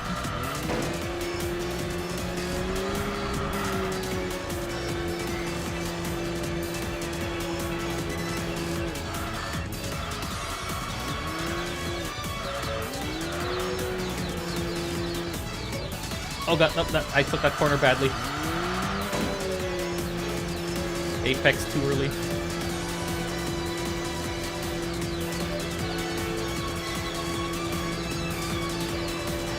The braking zone for this hairpin also sucks, and I overshot it. Ow.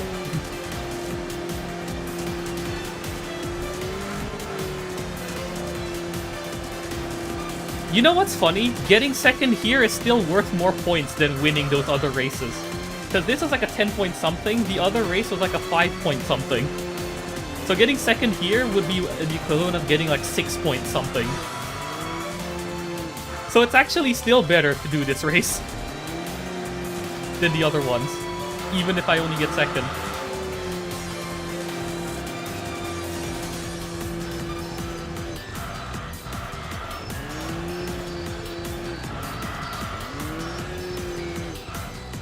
Okay, that's better. I think, no, the 8.1, I think if I remember correctly, was on Route de la Seine, which is impossible in this car. There is a massive straight line in that track, and you basically just lose all of your time on that straight line.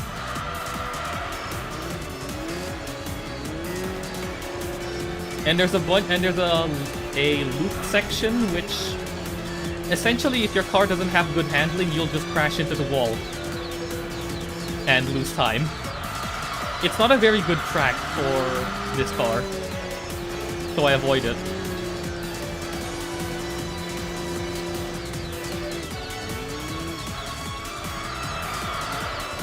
Okay, I have finally avoided hitting that outer wall. It was this race, which was a 10, and it was a Route de la Seine race, which was an 8, and then 2 races which were like 5-point something.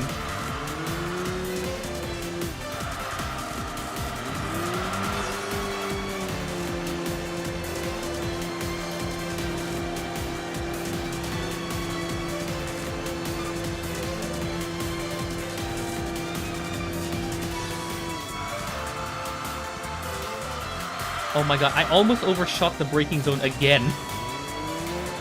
That braking zone sucks.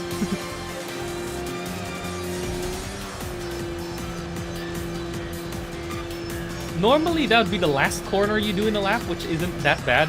Especially since it's actually quite fun trying to get it correct because you're coming right off of a very fast left-hand turn. So trying to stabilize your car in time for the hairpin is actually quite fun, but like in reverse, it's the first turn of the lap and it is annoying.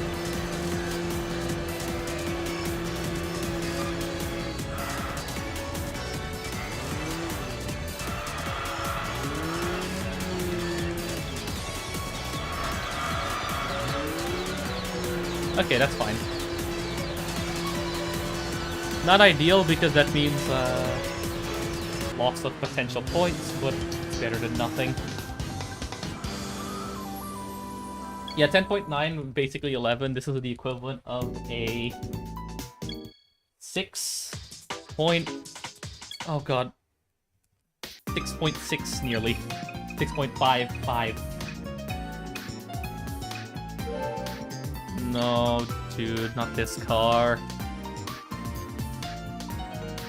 This is such a beginner's trap. You'd pick this car. Oh, it's an Enthusia. How hard could it be to drive?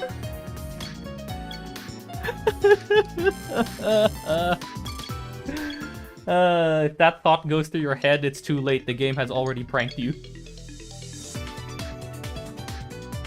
There we go. Those are the numbers I need.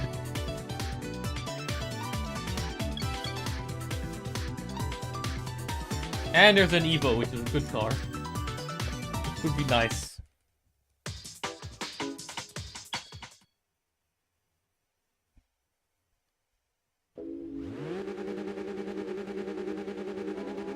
Another 22B? That could also be good. Since that was the car I just used last attempt. That could also be good. The 0 to 30 of this car is way better than it has any right to be.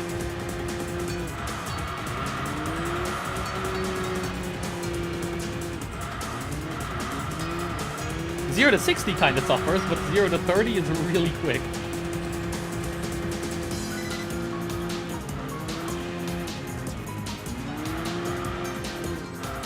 Another Stasia. Okay, there's plenty of cars that I would take in this lineup.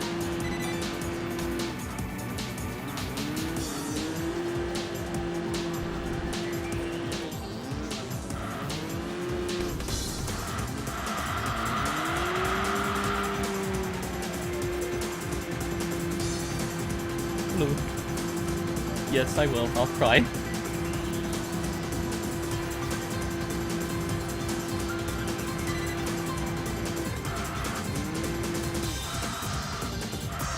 A triangle of which corner, where each corner has racing, speedrunning, and gambling. But what do you put in there? Oh, I get it. You put Enthusia in the middle of the triangle. Okay, hang on. It's all three.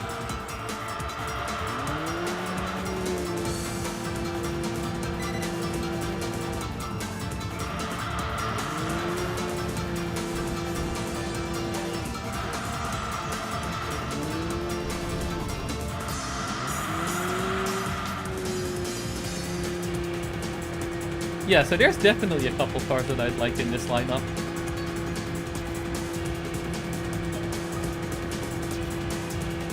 What are you chasing me? I can't quite tell from that blurry photo. Or from the rearview mirror either. And I'd rather be looking at the road right now than the rearview mirror.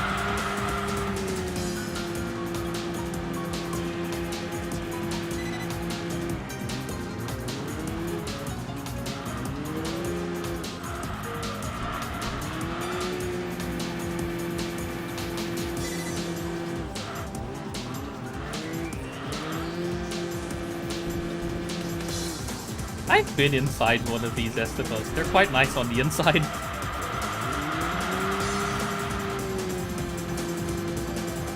Genuinely, I would not mind owning one in real life.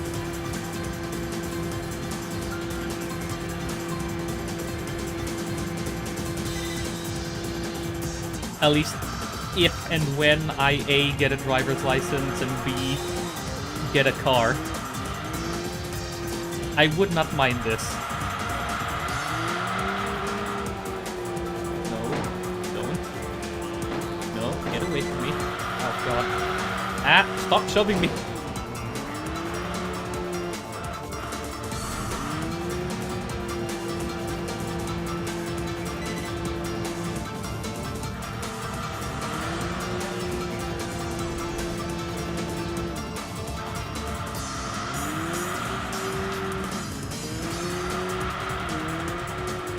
I have also tried lowering or slamming the EK. It doesn't help as much because it's already so low.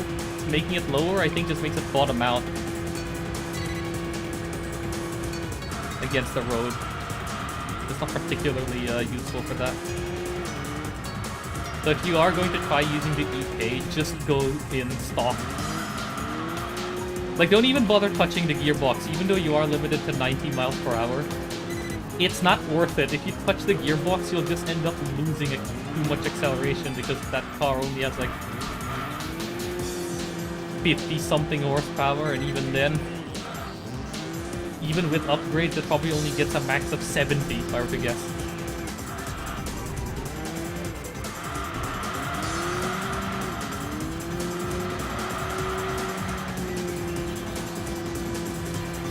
I think the biggest thing to solve is its front wheel recovery.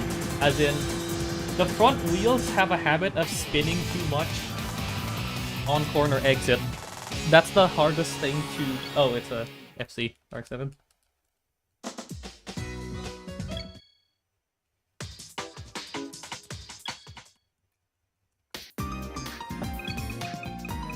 The biggest issue with the EK is the fact that it doesn't accelerate out of corners that easily. Oh, hey, Stasia. That's a good contender.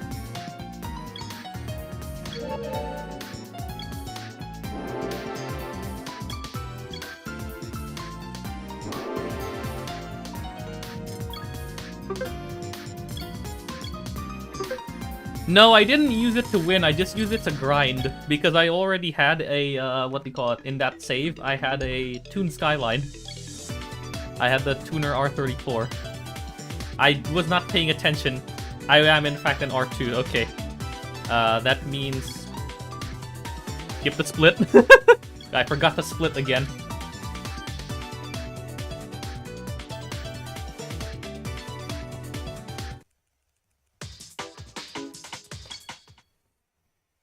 The splits don't really matter in any way. The only split that matters is the last one in this run.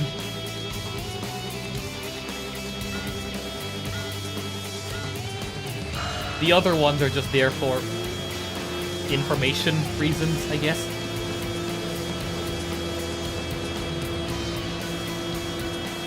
It's also good to note to keep track of how long a track will approximately take in a car for these runs. Like this track, for example, takes about 6 minutes with 2 laps in the Estima. So it's about as much time as Lowen Searing, surprisingly enough. But also the 8-lap races in some tracks are far longer.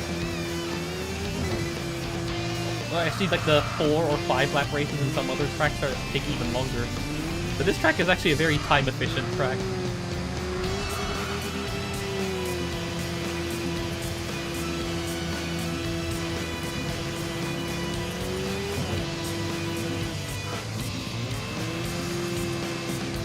If you lightly brake tap before the bottom of the hill, you can make that turn in a really sharp, with a really sharp turn without hitting the wall. And if you brake early for that little chicane, you can basically take it almost straight through, as if it were like a straight through line. This one you also want to brake early because you just want the really tight apex on the hairpin. This one you want to turn a bit coming from the outside because you want to shave as close as you can to that bump on the wall. Same here. Still with a light brake tap. I still don't know how to do the next corner after this one properly. this one.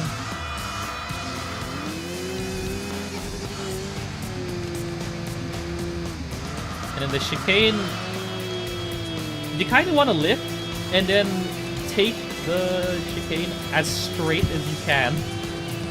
You will lose a little bit of a few points, but it's, you know, it gives you a lot of time in return if you don't screw it up.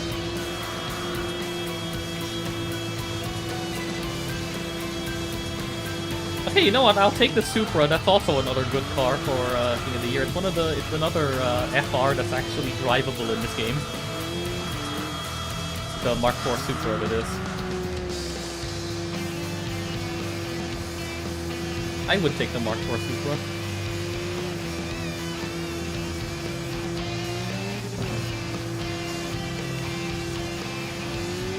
It's a little less stable than maybe one would want, but it's not that bad.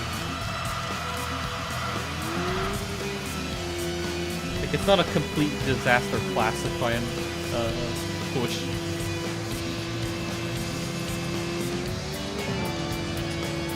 Lightly tap the brakes here, and then while the car's weight is still in the front, just sharply yank the wheel so you brake early so you can cut the chicane as close as possible. In the EK, you can basically just full throttle that chicane, I think. Actually, not full throttle, you can just lift without braking. You can just send it straight through that chicane with the EK.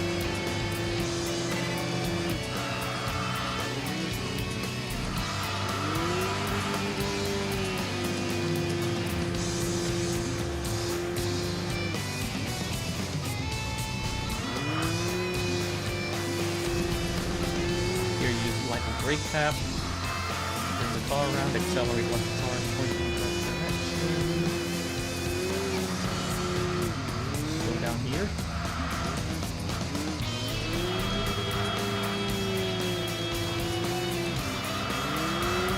Nice.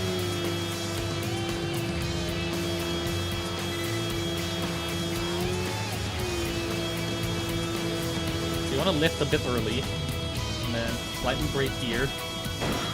Maybe not hit the inner wall. Whatever, close enough.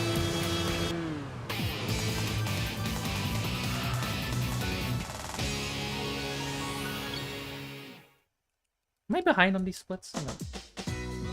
R1. Okay, I'm not an R1 yet. This is still R2.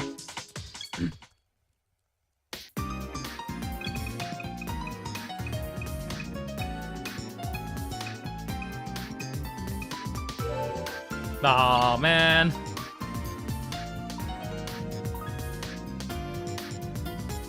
Nice car, but no.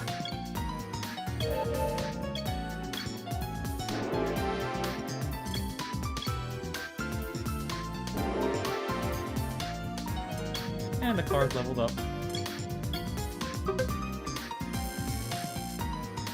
Right, we are in R1. 3 minutes late, but alright, that's better than nothing.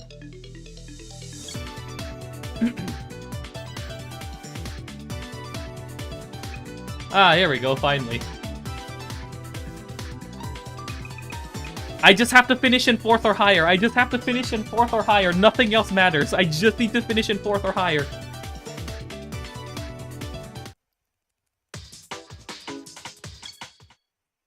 I just need to finish in 4th or higher. That is an RGT in last place. I don't even care about the points in this race. I just need to finish 4th or higher.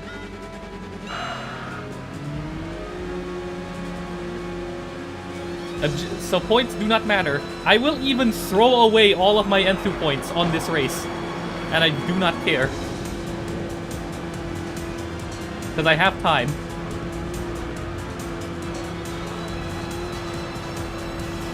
I do not care about winning against the RGT. I just need to finish in 4th or higher.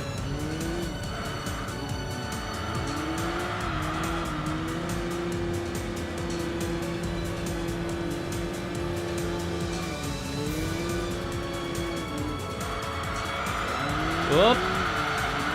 Nice.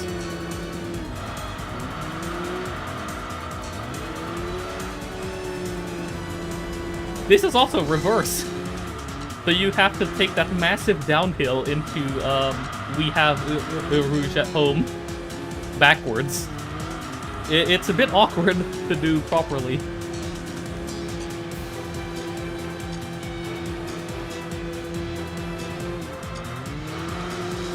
Okay, I think it's being held back by someone. I forgot who was in second, but I think they're holding up everyone.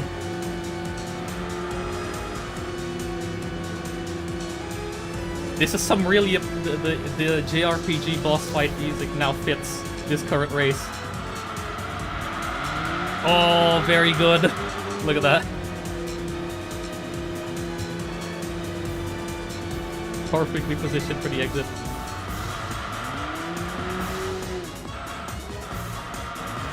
Okay, he's free. He's free.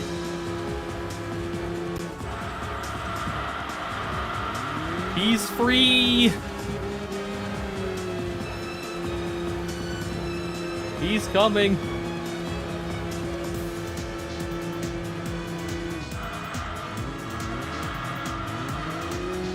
But he's not in the rear view yet.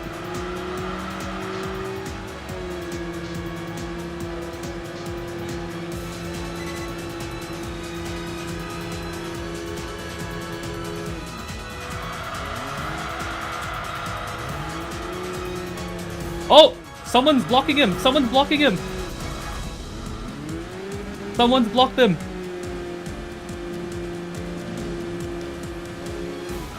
Hold on!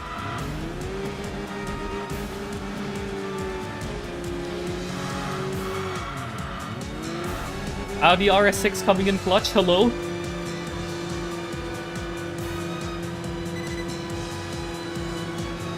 Alright, let's see who's in second now. Wait, the Cobra is now ahead. They're actually battling! They're slowing each other down! Hang on! The RS6 is a King of the Year car as well, so there's two contenders actually in this race. But if I get the RGT, that is a massive time save. But the RGT is what we're aiming for. We're aiming high for this one. I actually did this cut properly instead of last time where I failed miserably in the other attempt. Oop. It's still fine.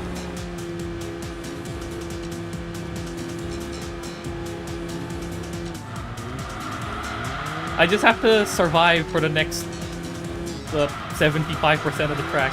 Come on. Come on, Estima, you can do it. Go! Drive! 2011, I guess. I don't know. Come on! The Cobra's ahead again. Hold on. It's being held back. The other cars are holding it back.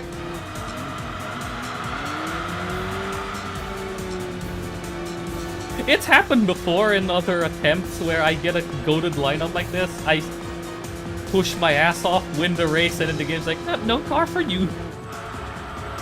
Maybe this time it won't happen though. Let's see.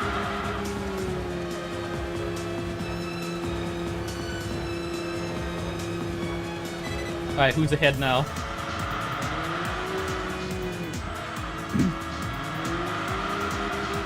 Honestly, for me, mentioning it means it ends up happening less. I don't know. If I mention something good, it happens less. If I mention something bad, it also happens less. So yeah, this is an absolute rating max win, which will probably take me right into RS.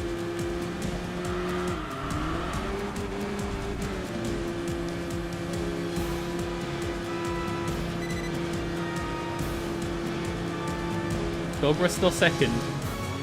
Let's see who's in second now. That. Fine. Cobra is still in second. Let's go.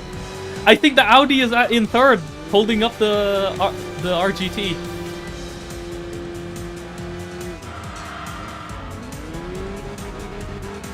You absolute legend. Let's go. Come on. Push. Last turn.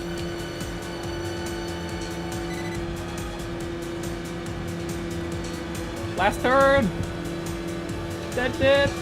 Come on!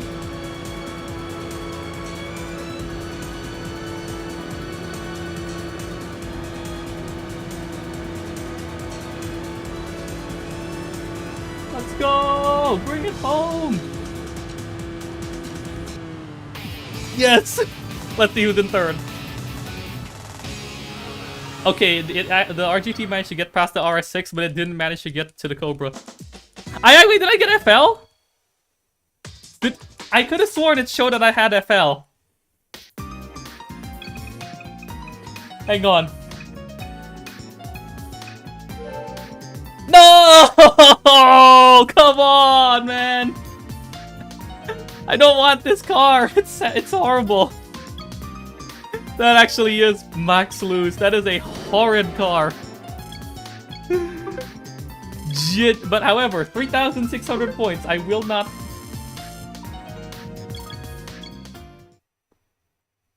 I won't complain. That's nothing to scoff at. What else do we have? Oh, another one. Hang on. Okay, RX-7. That's also a good car. Hang on, what's in here? Nah, we're doing the other one. And also the other one, the one was 3 laps. So I'll take the RX-7. The RX-7 is good. I'll take the RX-7. That car is really good. Handling-wise, that is. It kind of struggles on top speed, but it might be fine. Oh, we're going forwards this time. This means we actually get to see the planes as they do the flyby.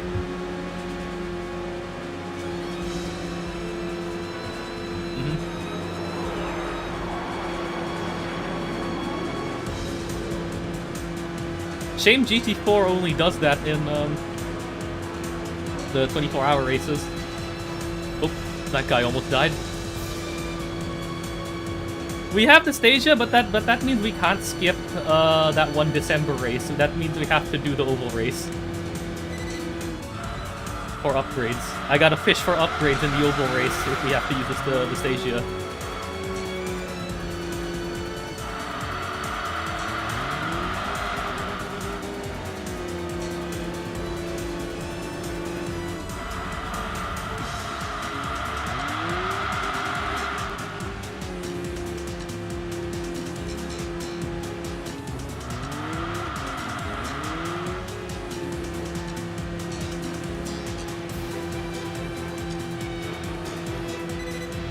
I swear I was having like a thought yesterday about some kind of gimmick run for something, but I forgot what it was. Now I'm sad because I forgot what it was.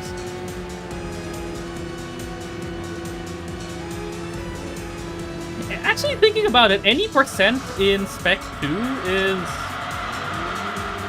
is a lot faster than any percent in vanilla GT4, because you just have to get the IA license and then complete GTWC. Which means if randomizer set seed is allowed, then, well... You know that one name that gave a Formula Gran Turismo in the Bronze? That still gives the Formula Gran Turismo. So, that username is up for grabs for randomizer any percent.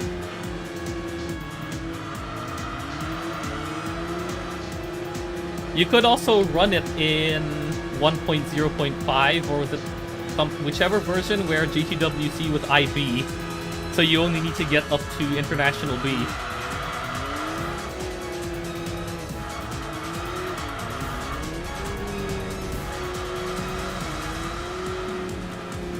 Yeah, we have this, yeah, but as mentioned earlier, we do have the Stasia, but I will have to fish for upgrades if I'm forced to use it.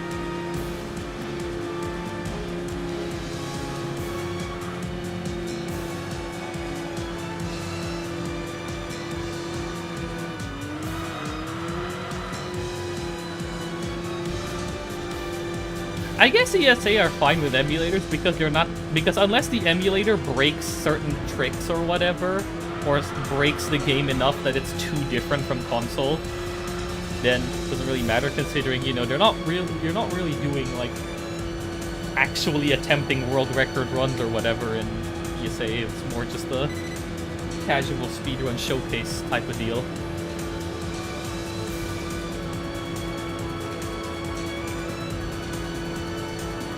I don't know why the AI lift in this corner. This corner is a massive banked corner that you can take at full throttle in pretty much every car in the game.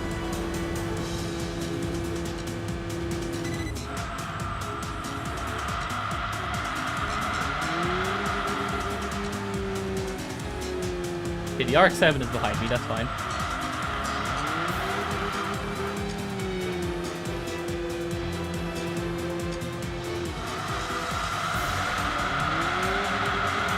Whoop, there we go.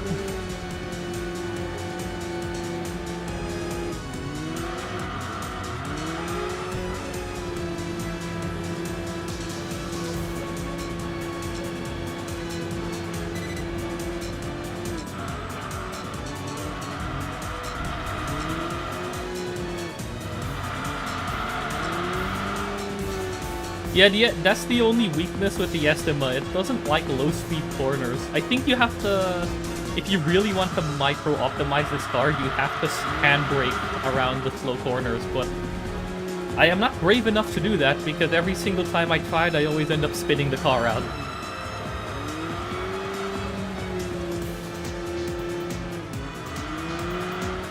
And I think this car has a roughly equal torque split between front and rear, which is why it doesn't really turn that well in low speed.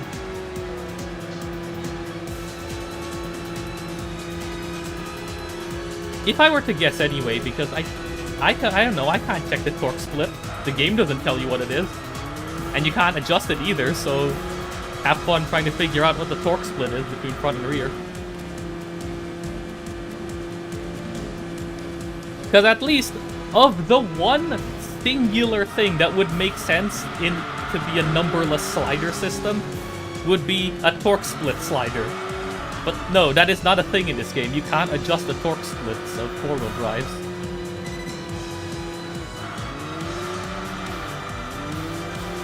That's like the one thing which would actually make some sense in the tuning system of this game. But they don't give it to you because, I don't know, you only get a diff, other than like the limited slip diff, but you get no center diff to adjust.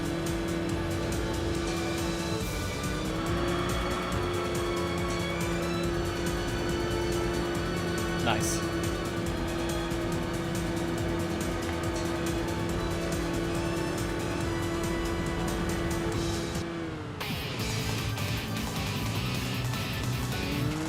That's also gotta be a lot of points. That's gotta be 3,000 points.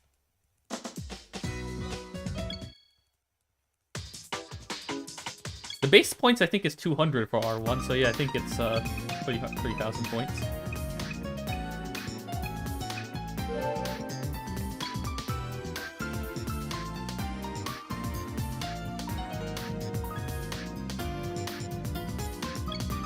Good thing nobody saw me just flip the bird at the monitor.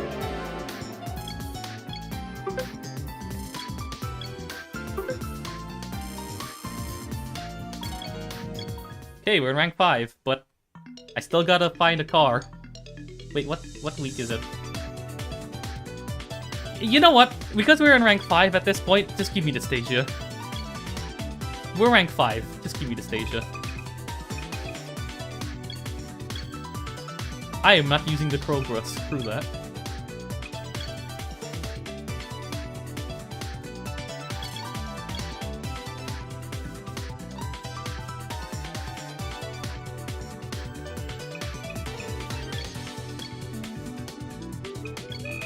I don't think I have to adjust the gears. I think the gears are fine, but we'll see. Yeah, is this... Okay, this is November week 2. I'm just gonna... Screw this.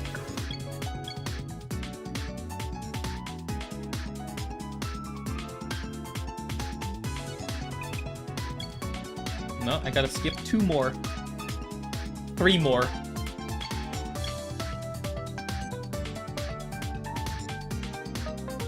Because we are going to be doing the oval race.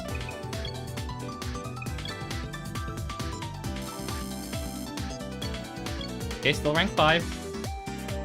One more skip.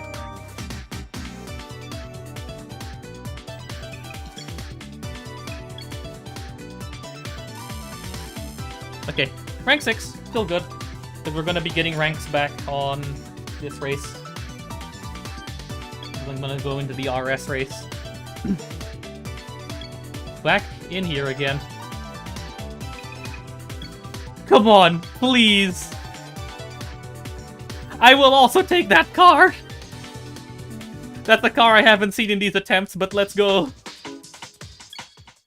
That is a Ford GT.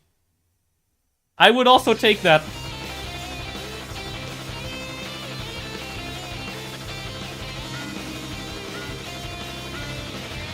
He's there, and it's actually a good car. Oh yeah, this has an automatic, which means... Oh wait, no, don't block, because I want the experience. The car experience. Wait, how am I 4th? Oh, that car.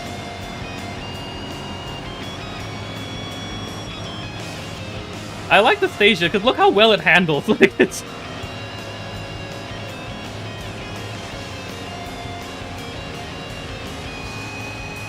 Yeah. Look at how well it handles the corners. Like, for a 1500? Or is it 1800? Whatever. In a 1500 kilo station wagon, it's quite good. It genuinely is like a really good car. In terms of like for casual use. It's just not very fast without upgrades. As long as I can maintain this 2nd place, I think this is a decent amount of points still, so it might actually shove me back into a higher rank. Okay, this has 5 gears, good to know.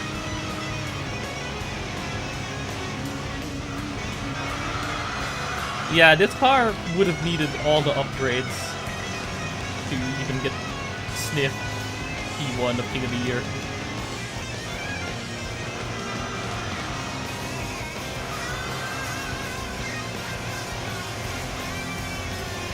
Yeah, if I think if I get the 4 GT, it might be a PB. Potentially.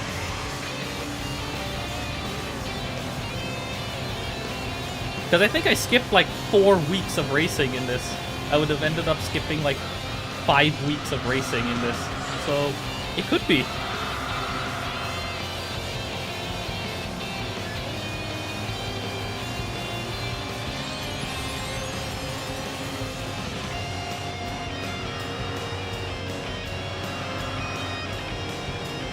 Nope, nope, careful, don't hit the wall.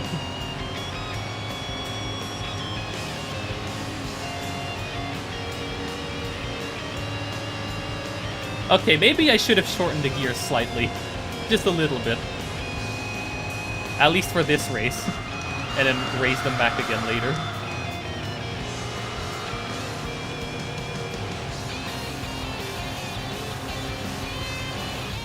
I also do not want to be hitting the wall. I will even take 3rd. As in, like... Because I think the odds were so high that even 3rd was, like, a decent amount of ranking points.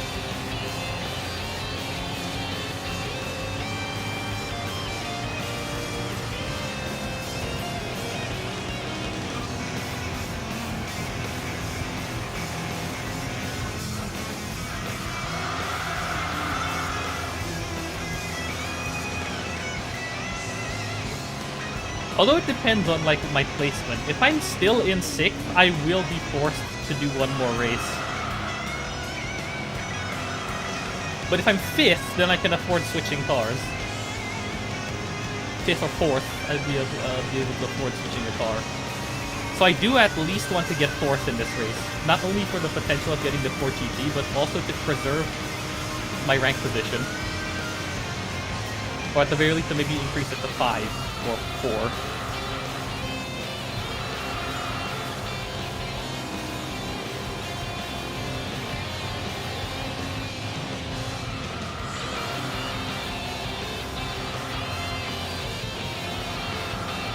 Now what's nice is that it's actually quite easy to block opponents in this track, because if they lift, they go really far back.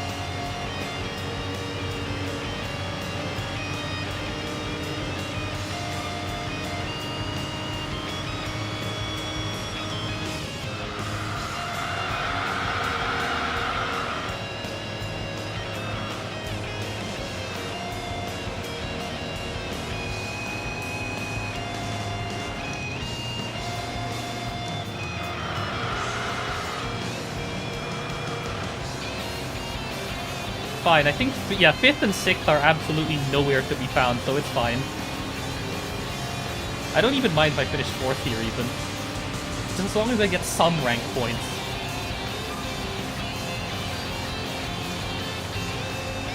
At least more than I lose from... what do you call it? Skipping those races.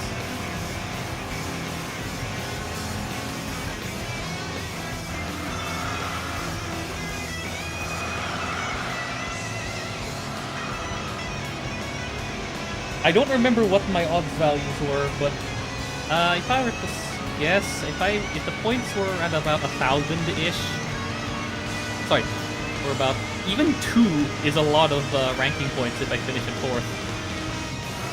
I think my odds were like 5, which means the base score for first place is 2,500, which then goes down to 500, which I think covers the 2 missing ranks, so I think it's fine. I might just be able to make it in the beginning of the year if I have to switch cars.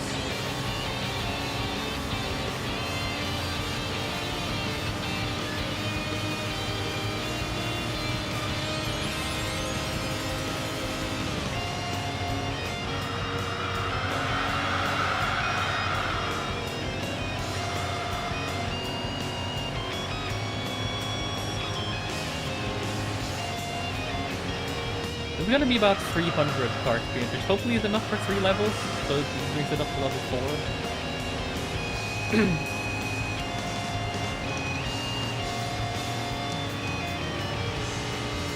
4. Not ideal, but alright.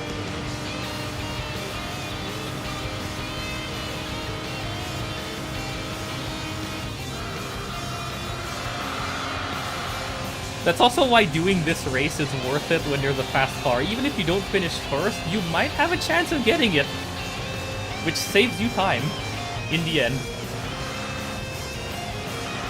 The other December RS races that you can do are, I think, longer than this. There's 12 laps of Tsukuba, Torture, and 4 laps of Known Searing, which is also about 12 minutes-ish.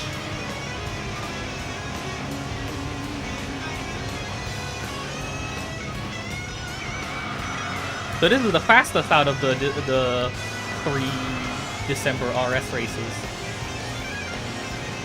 that are before King of the Year.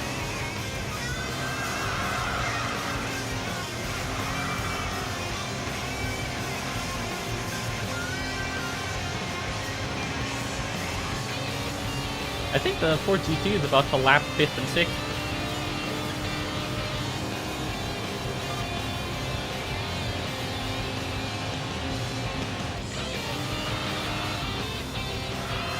You know, something I've never actually tested is what happens when you get lapped. Because in GT, in GT4, if you get lapped, the race ends early, depending on how many times you've been lapped. But here, I've never tested.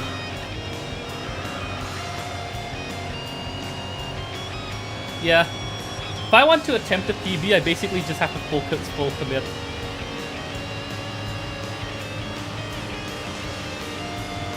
I only have one more level up race that's like available after, so it's only one. I can just go into RN and do like quickly bash out like a Rev City or something.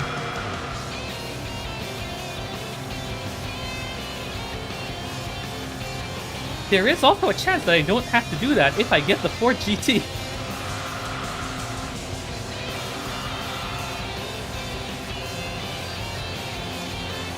Now that would be the ultimate accident.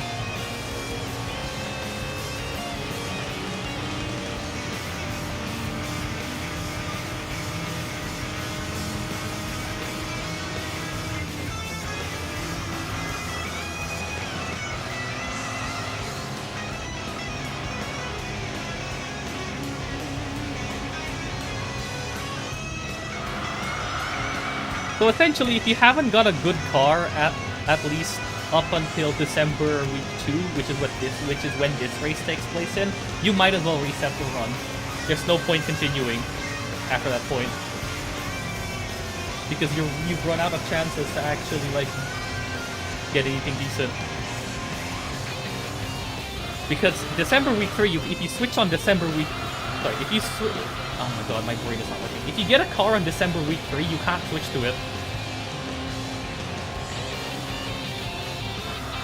I don't know where it is. If I knew where it was, I probably would let it. But I'll just do it normally. I don't know where it is. I think it might be right behind me. There's 2 arrows that are in the middle of... it might be behind me, I think. Let's see, is it behind me? Okay, no, they're still not close enough on the rear view mirror. In the interest of not accidentally getting caught up by 5th and 6th, I'm just gonna keep going. Maybe if I just... Come on, 4GT. He's not doing it. He's not driving fast enough.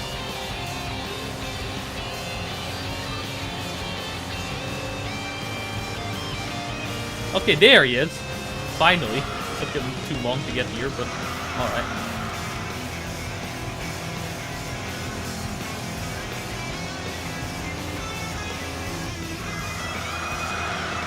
Okay, can you pass me? Okay, he passes me cleanly. That's good. Don't want to lose any more points.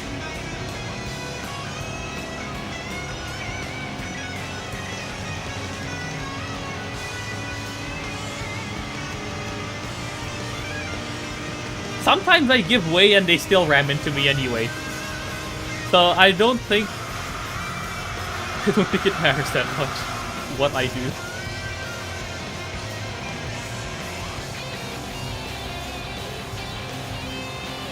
Racing etiquette is but a concept.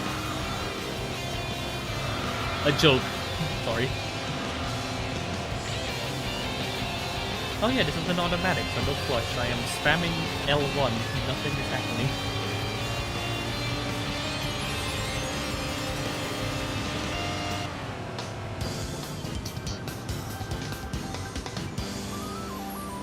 Okay, 4.8, which means the base score is about just under 2,500, which means I get just under 500 rank, which should be enough to stay where I am.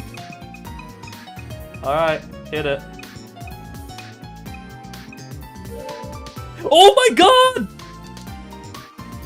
Let's go! Give me the 4GT right now! Come on, hurry up, UI! Give me the 4GT! I don't care about these! Hurry up! Hurry up! Come on! Okay, good, I actually go up to 5, which means I can skip a race safely. Wait, I can skip a race safely. Because if I drop down, it'll probably only be to 6th. Change car. Search. Yes.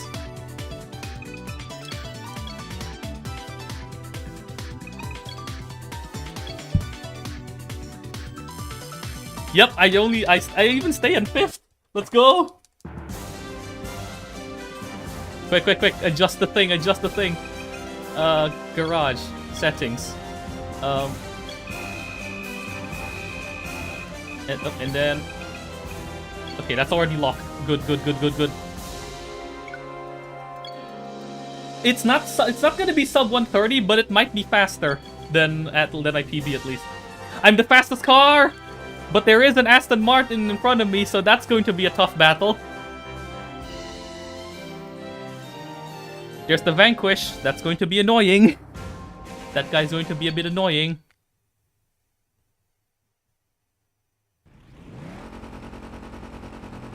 Come on. Yep, there it is. Aston Martin Vanquish. Come on. Come on. Oh my god, guys, get out the way, please.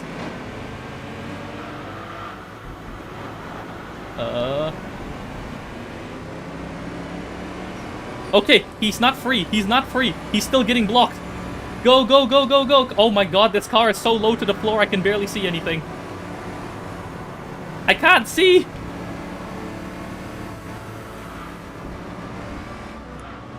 The car is too low.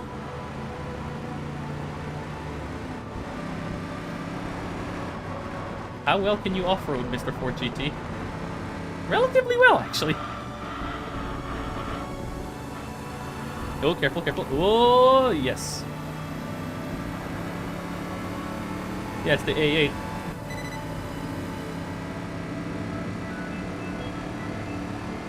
Please, can you guys keep him back? Keep back the Vanquish, please. Oh, that was not good. Whoa. Still fine. Still alive. I have to remember this is an MR, so I still have to take care. And this has 6 gears. Let's go. I'm not gonna top out. I hit the brakes super early, just to make sure I can get through this corner safely. Yeah. Let's go. Send it around the corner. Counter steer. Yeah. Alright, who's in second? Okay, the A8 is still in second. The Vanquish has not made it his way up the ranks yet. We still have some amount of grace period here. Alright. We still have some amount of grace period here. I don't think this car is fast enough to do a sub 130. However.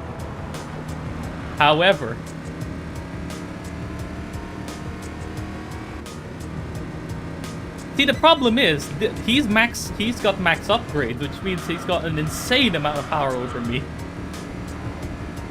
He's probably got a lot more power over the 4GT than the 4GT right now. So I have to be careful that he doesn't, like, catch up in the straights. Because even something like the SLR is an extremely scary opponent on this race. It was basically neck and neck with the CTR.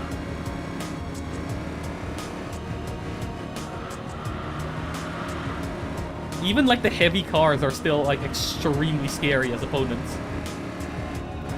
The heavy yet powerful cars are still scary as opponents in this.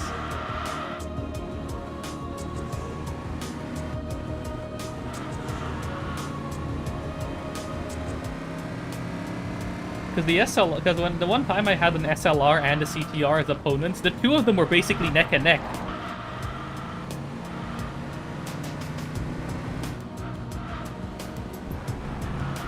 Up. True.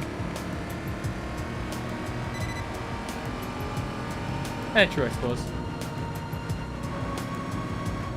Brake early because I don't want to die in this corner again. Okay, still the A8. Still the A8 in second. We are still fine.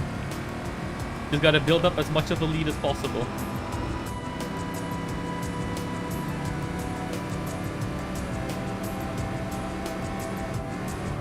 Oop.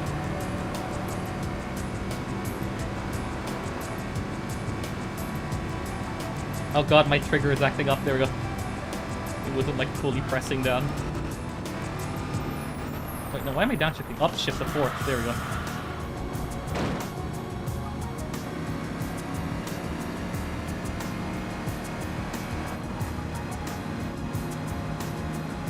I remember, like, in another save, I got a 4GT, and I was, like, trying to make sure that it was on level 10 before I got the King of the Year.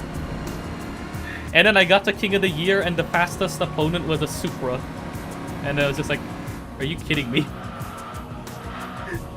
All of that effort into preparing the 4GT in case I encountered another CTR and SLR pair, and the fastest opponent was a Supra. Are you kidding me?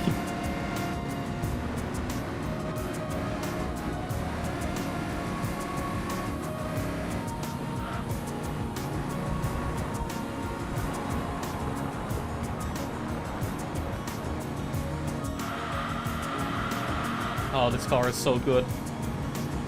It handles so well.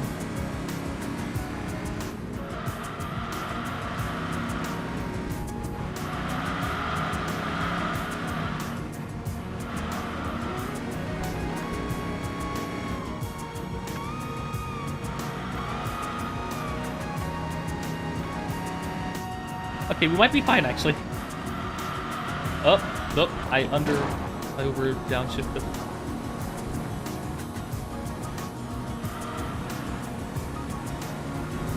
God, bad time for my face to become super itchy.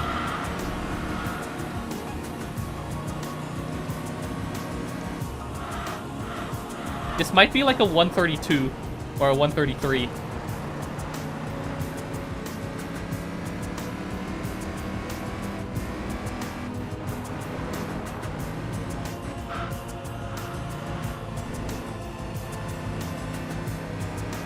Come on.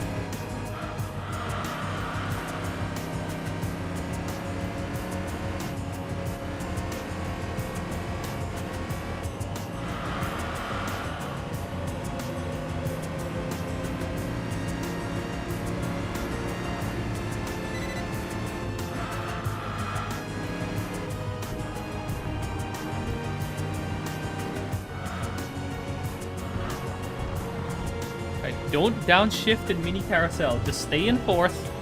Just stay in fourth. Stay in fourth. Cool. Okay, now it's the Garaya that's in second. Interesting.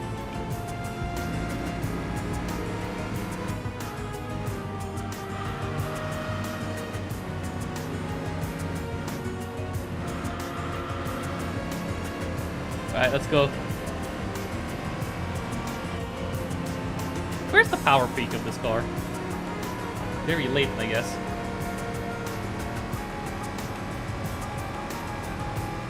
Where's the power peak? Oh, there it is. It's all the way at the red line. That's good. This is not as fast as the CTR, but it is still very fast.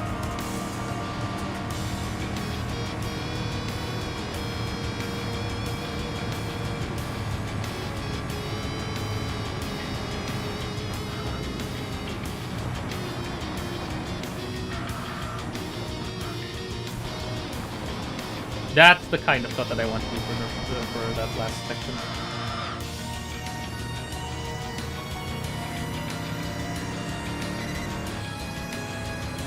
Yeah.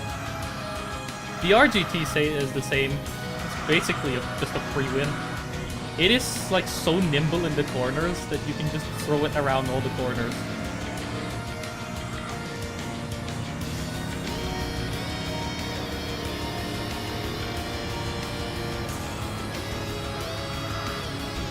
This is another save that memory card that I think I will copy. Just so, I have it still. Oop. No more entry points, but who cares? This is the last race.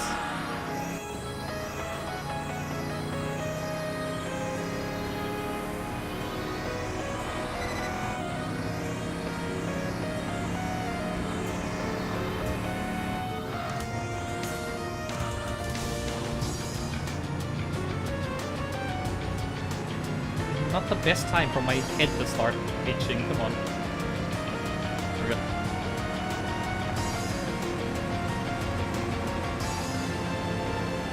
Okay, the Garaya is still in second.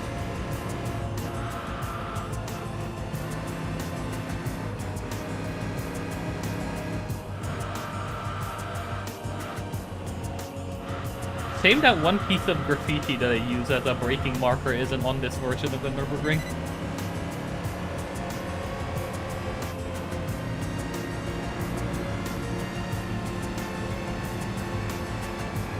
Oh yeah, the Garaya has pulled really far ahead of third. What the heck is happening?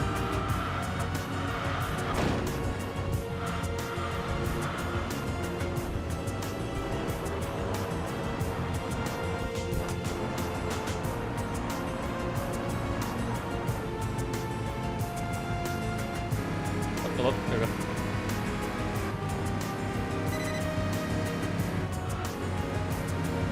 Need to increase the sensitivity of the right trigger, I think, in PCSX2.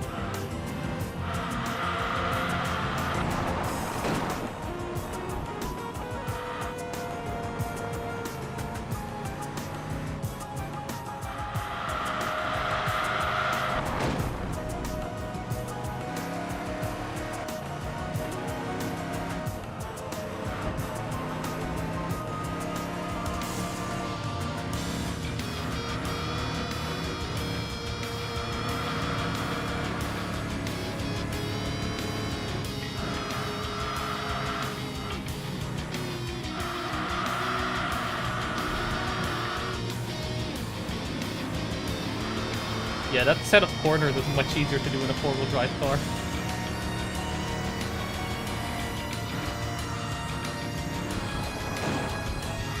Now I get the inside of that corner. Great.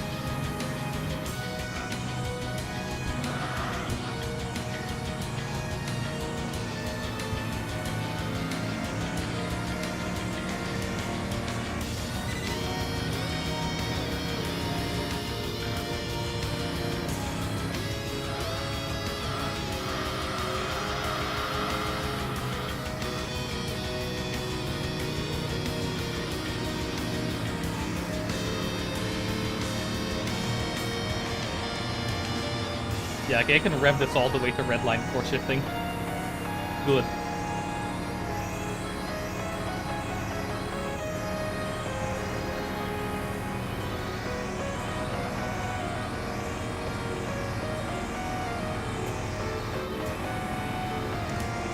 At least the 4 GT in this game feels like fine, unlike the one in GT4 where the road going toward GT is an absolute mess to try and drive. Here it actually handles quite fine. It handles how you'd expect it to.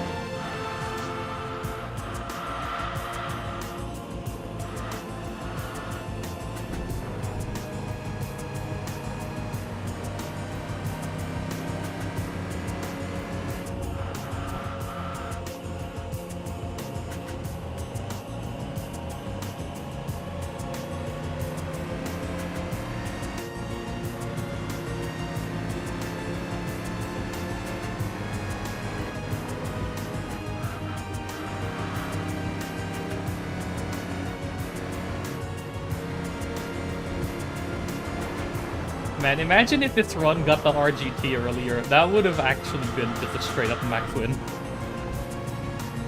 Because then you wouldn't have needed to do that oval race. You could have done a shorter race to maintain rank instead.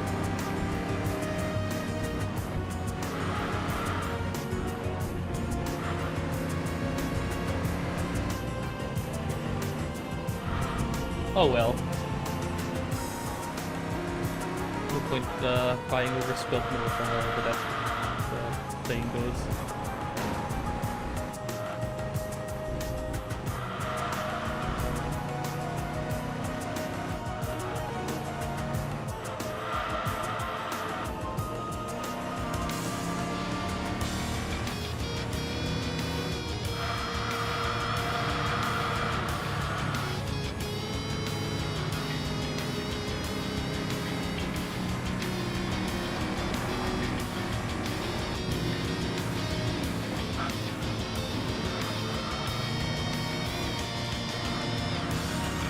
Considering what was mentioned earlier, I don't think that run is ever going to get verified.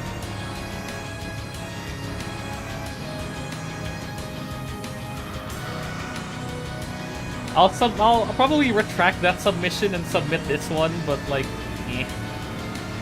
I don't have much hopes for him. Let's put it that way.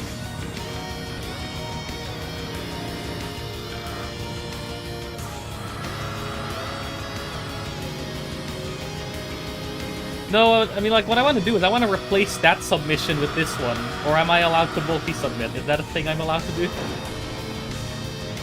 I've never had to submit a run on... I've never submitted a run on speedrun.com before, so I don't know the etiquette, so to say.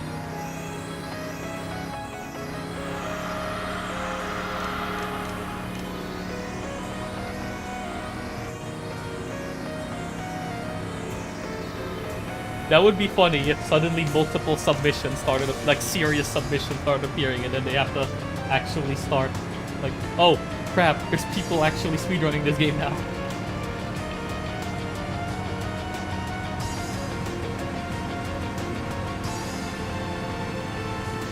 Bring it home for GT.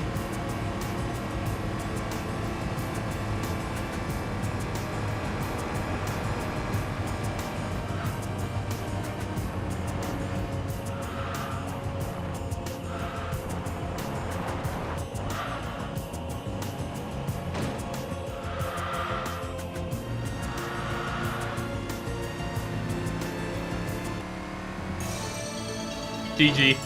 132.02 UPB.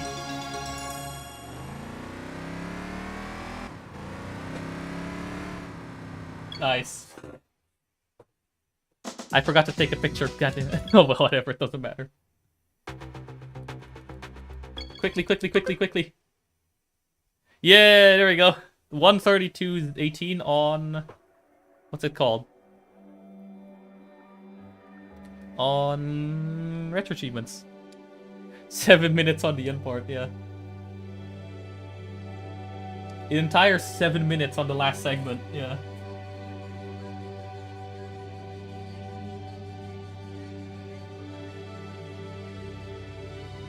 Oh, wait, hang on. Oh, wait, no, hang on. It doesn't matter because... What do you call it? This is already far slower than the rank 1 I have on Retro Achievements, but you know. Imagine.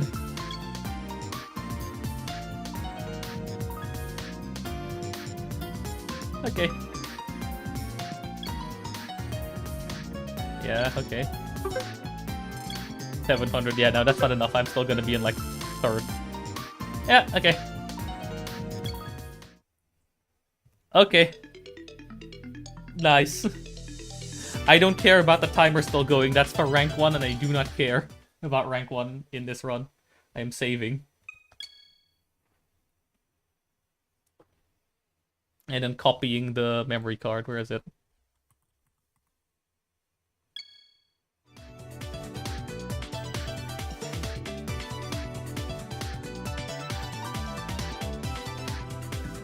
I am making another copy of that. What? Why does it say the modified date is yesterday? What memory card am I on?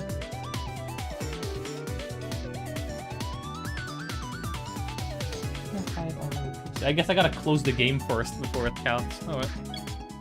Before it, like, commits the changes. Oh well. I'll just save it one more time, and then I'll just close. Shut down the game, maybe. What? Shut down the game. Now, this should commit the changes, so if I go here... What? Okay, here we go. Now it's updated. So I do have to wait for the game to quit, which means I have lost... Wait, no I haven't. The modified date looks correct, so I think it's fine. Yeah, and there's the memory card copy.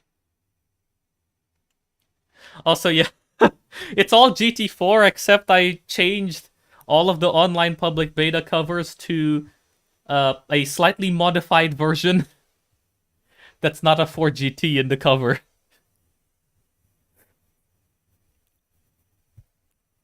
Also, this game sucks. I don't. This game, for some reason, sucks in all ports except for the GBA version. I will die on this hill. I forgot to send that guy a link to this. I forgot to send someone a link to this thing. Oh no. I should probably do that. It's who is asking for it? Yeah, okay. This one.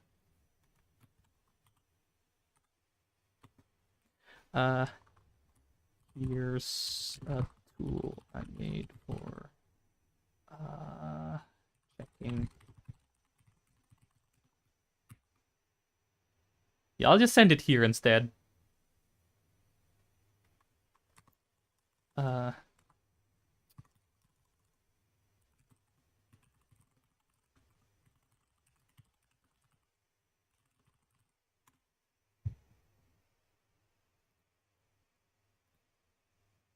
Alright, cool. And that's it. I am now done. I'm just going to have this open in the background for the purposes of, what do you call it? Background audio. But GG managed to get a PB right at the end. That's for my last attempt for the day. Because my right hand is tired from gripping the right side of the controller too hard. How?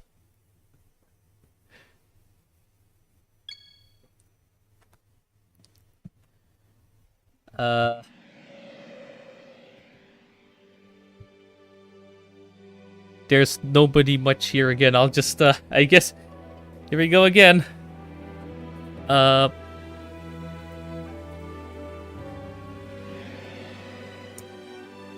we go. I'm done for today. That's enough. GG on the final run. I'm just gonna send everybody to Twitch Plays GT4 again, because I don't know who else to raid. Anyway, thanks for being here. That was insane.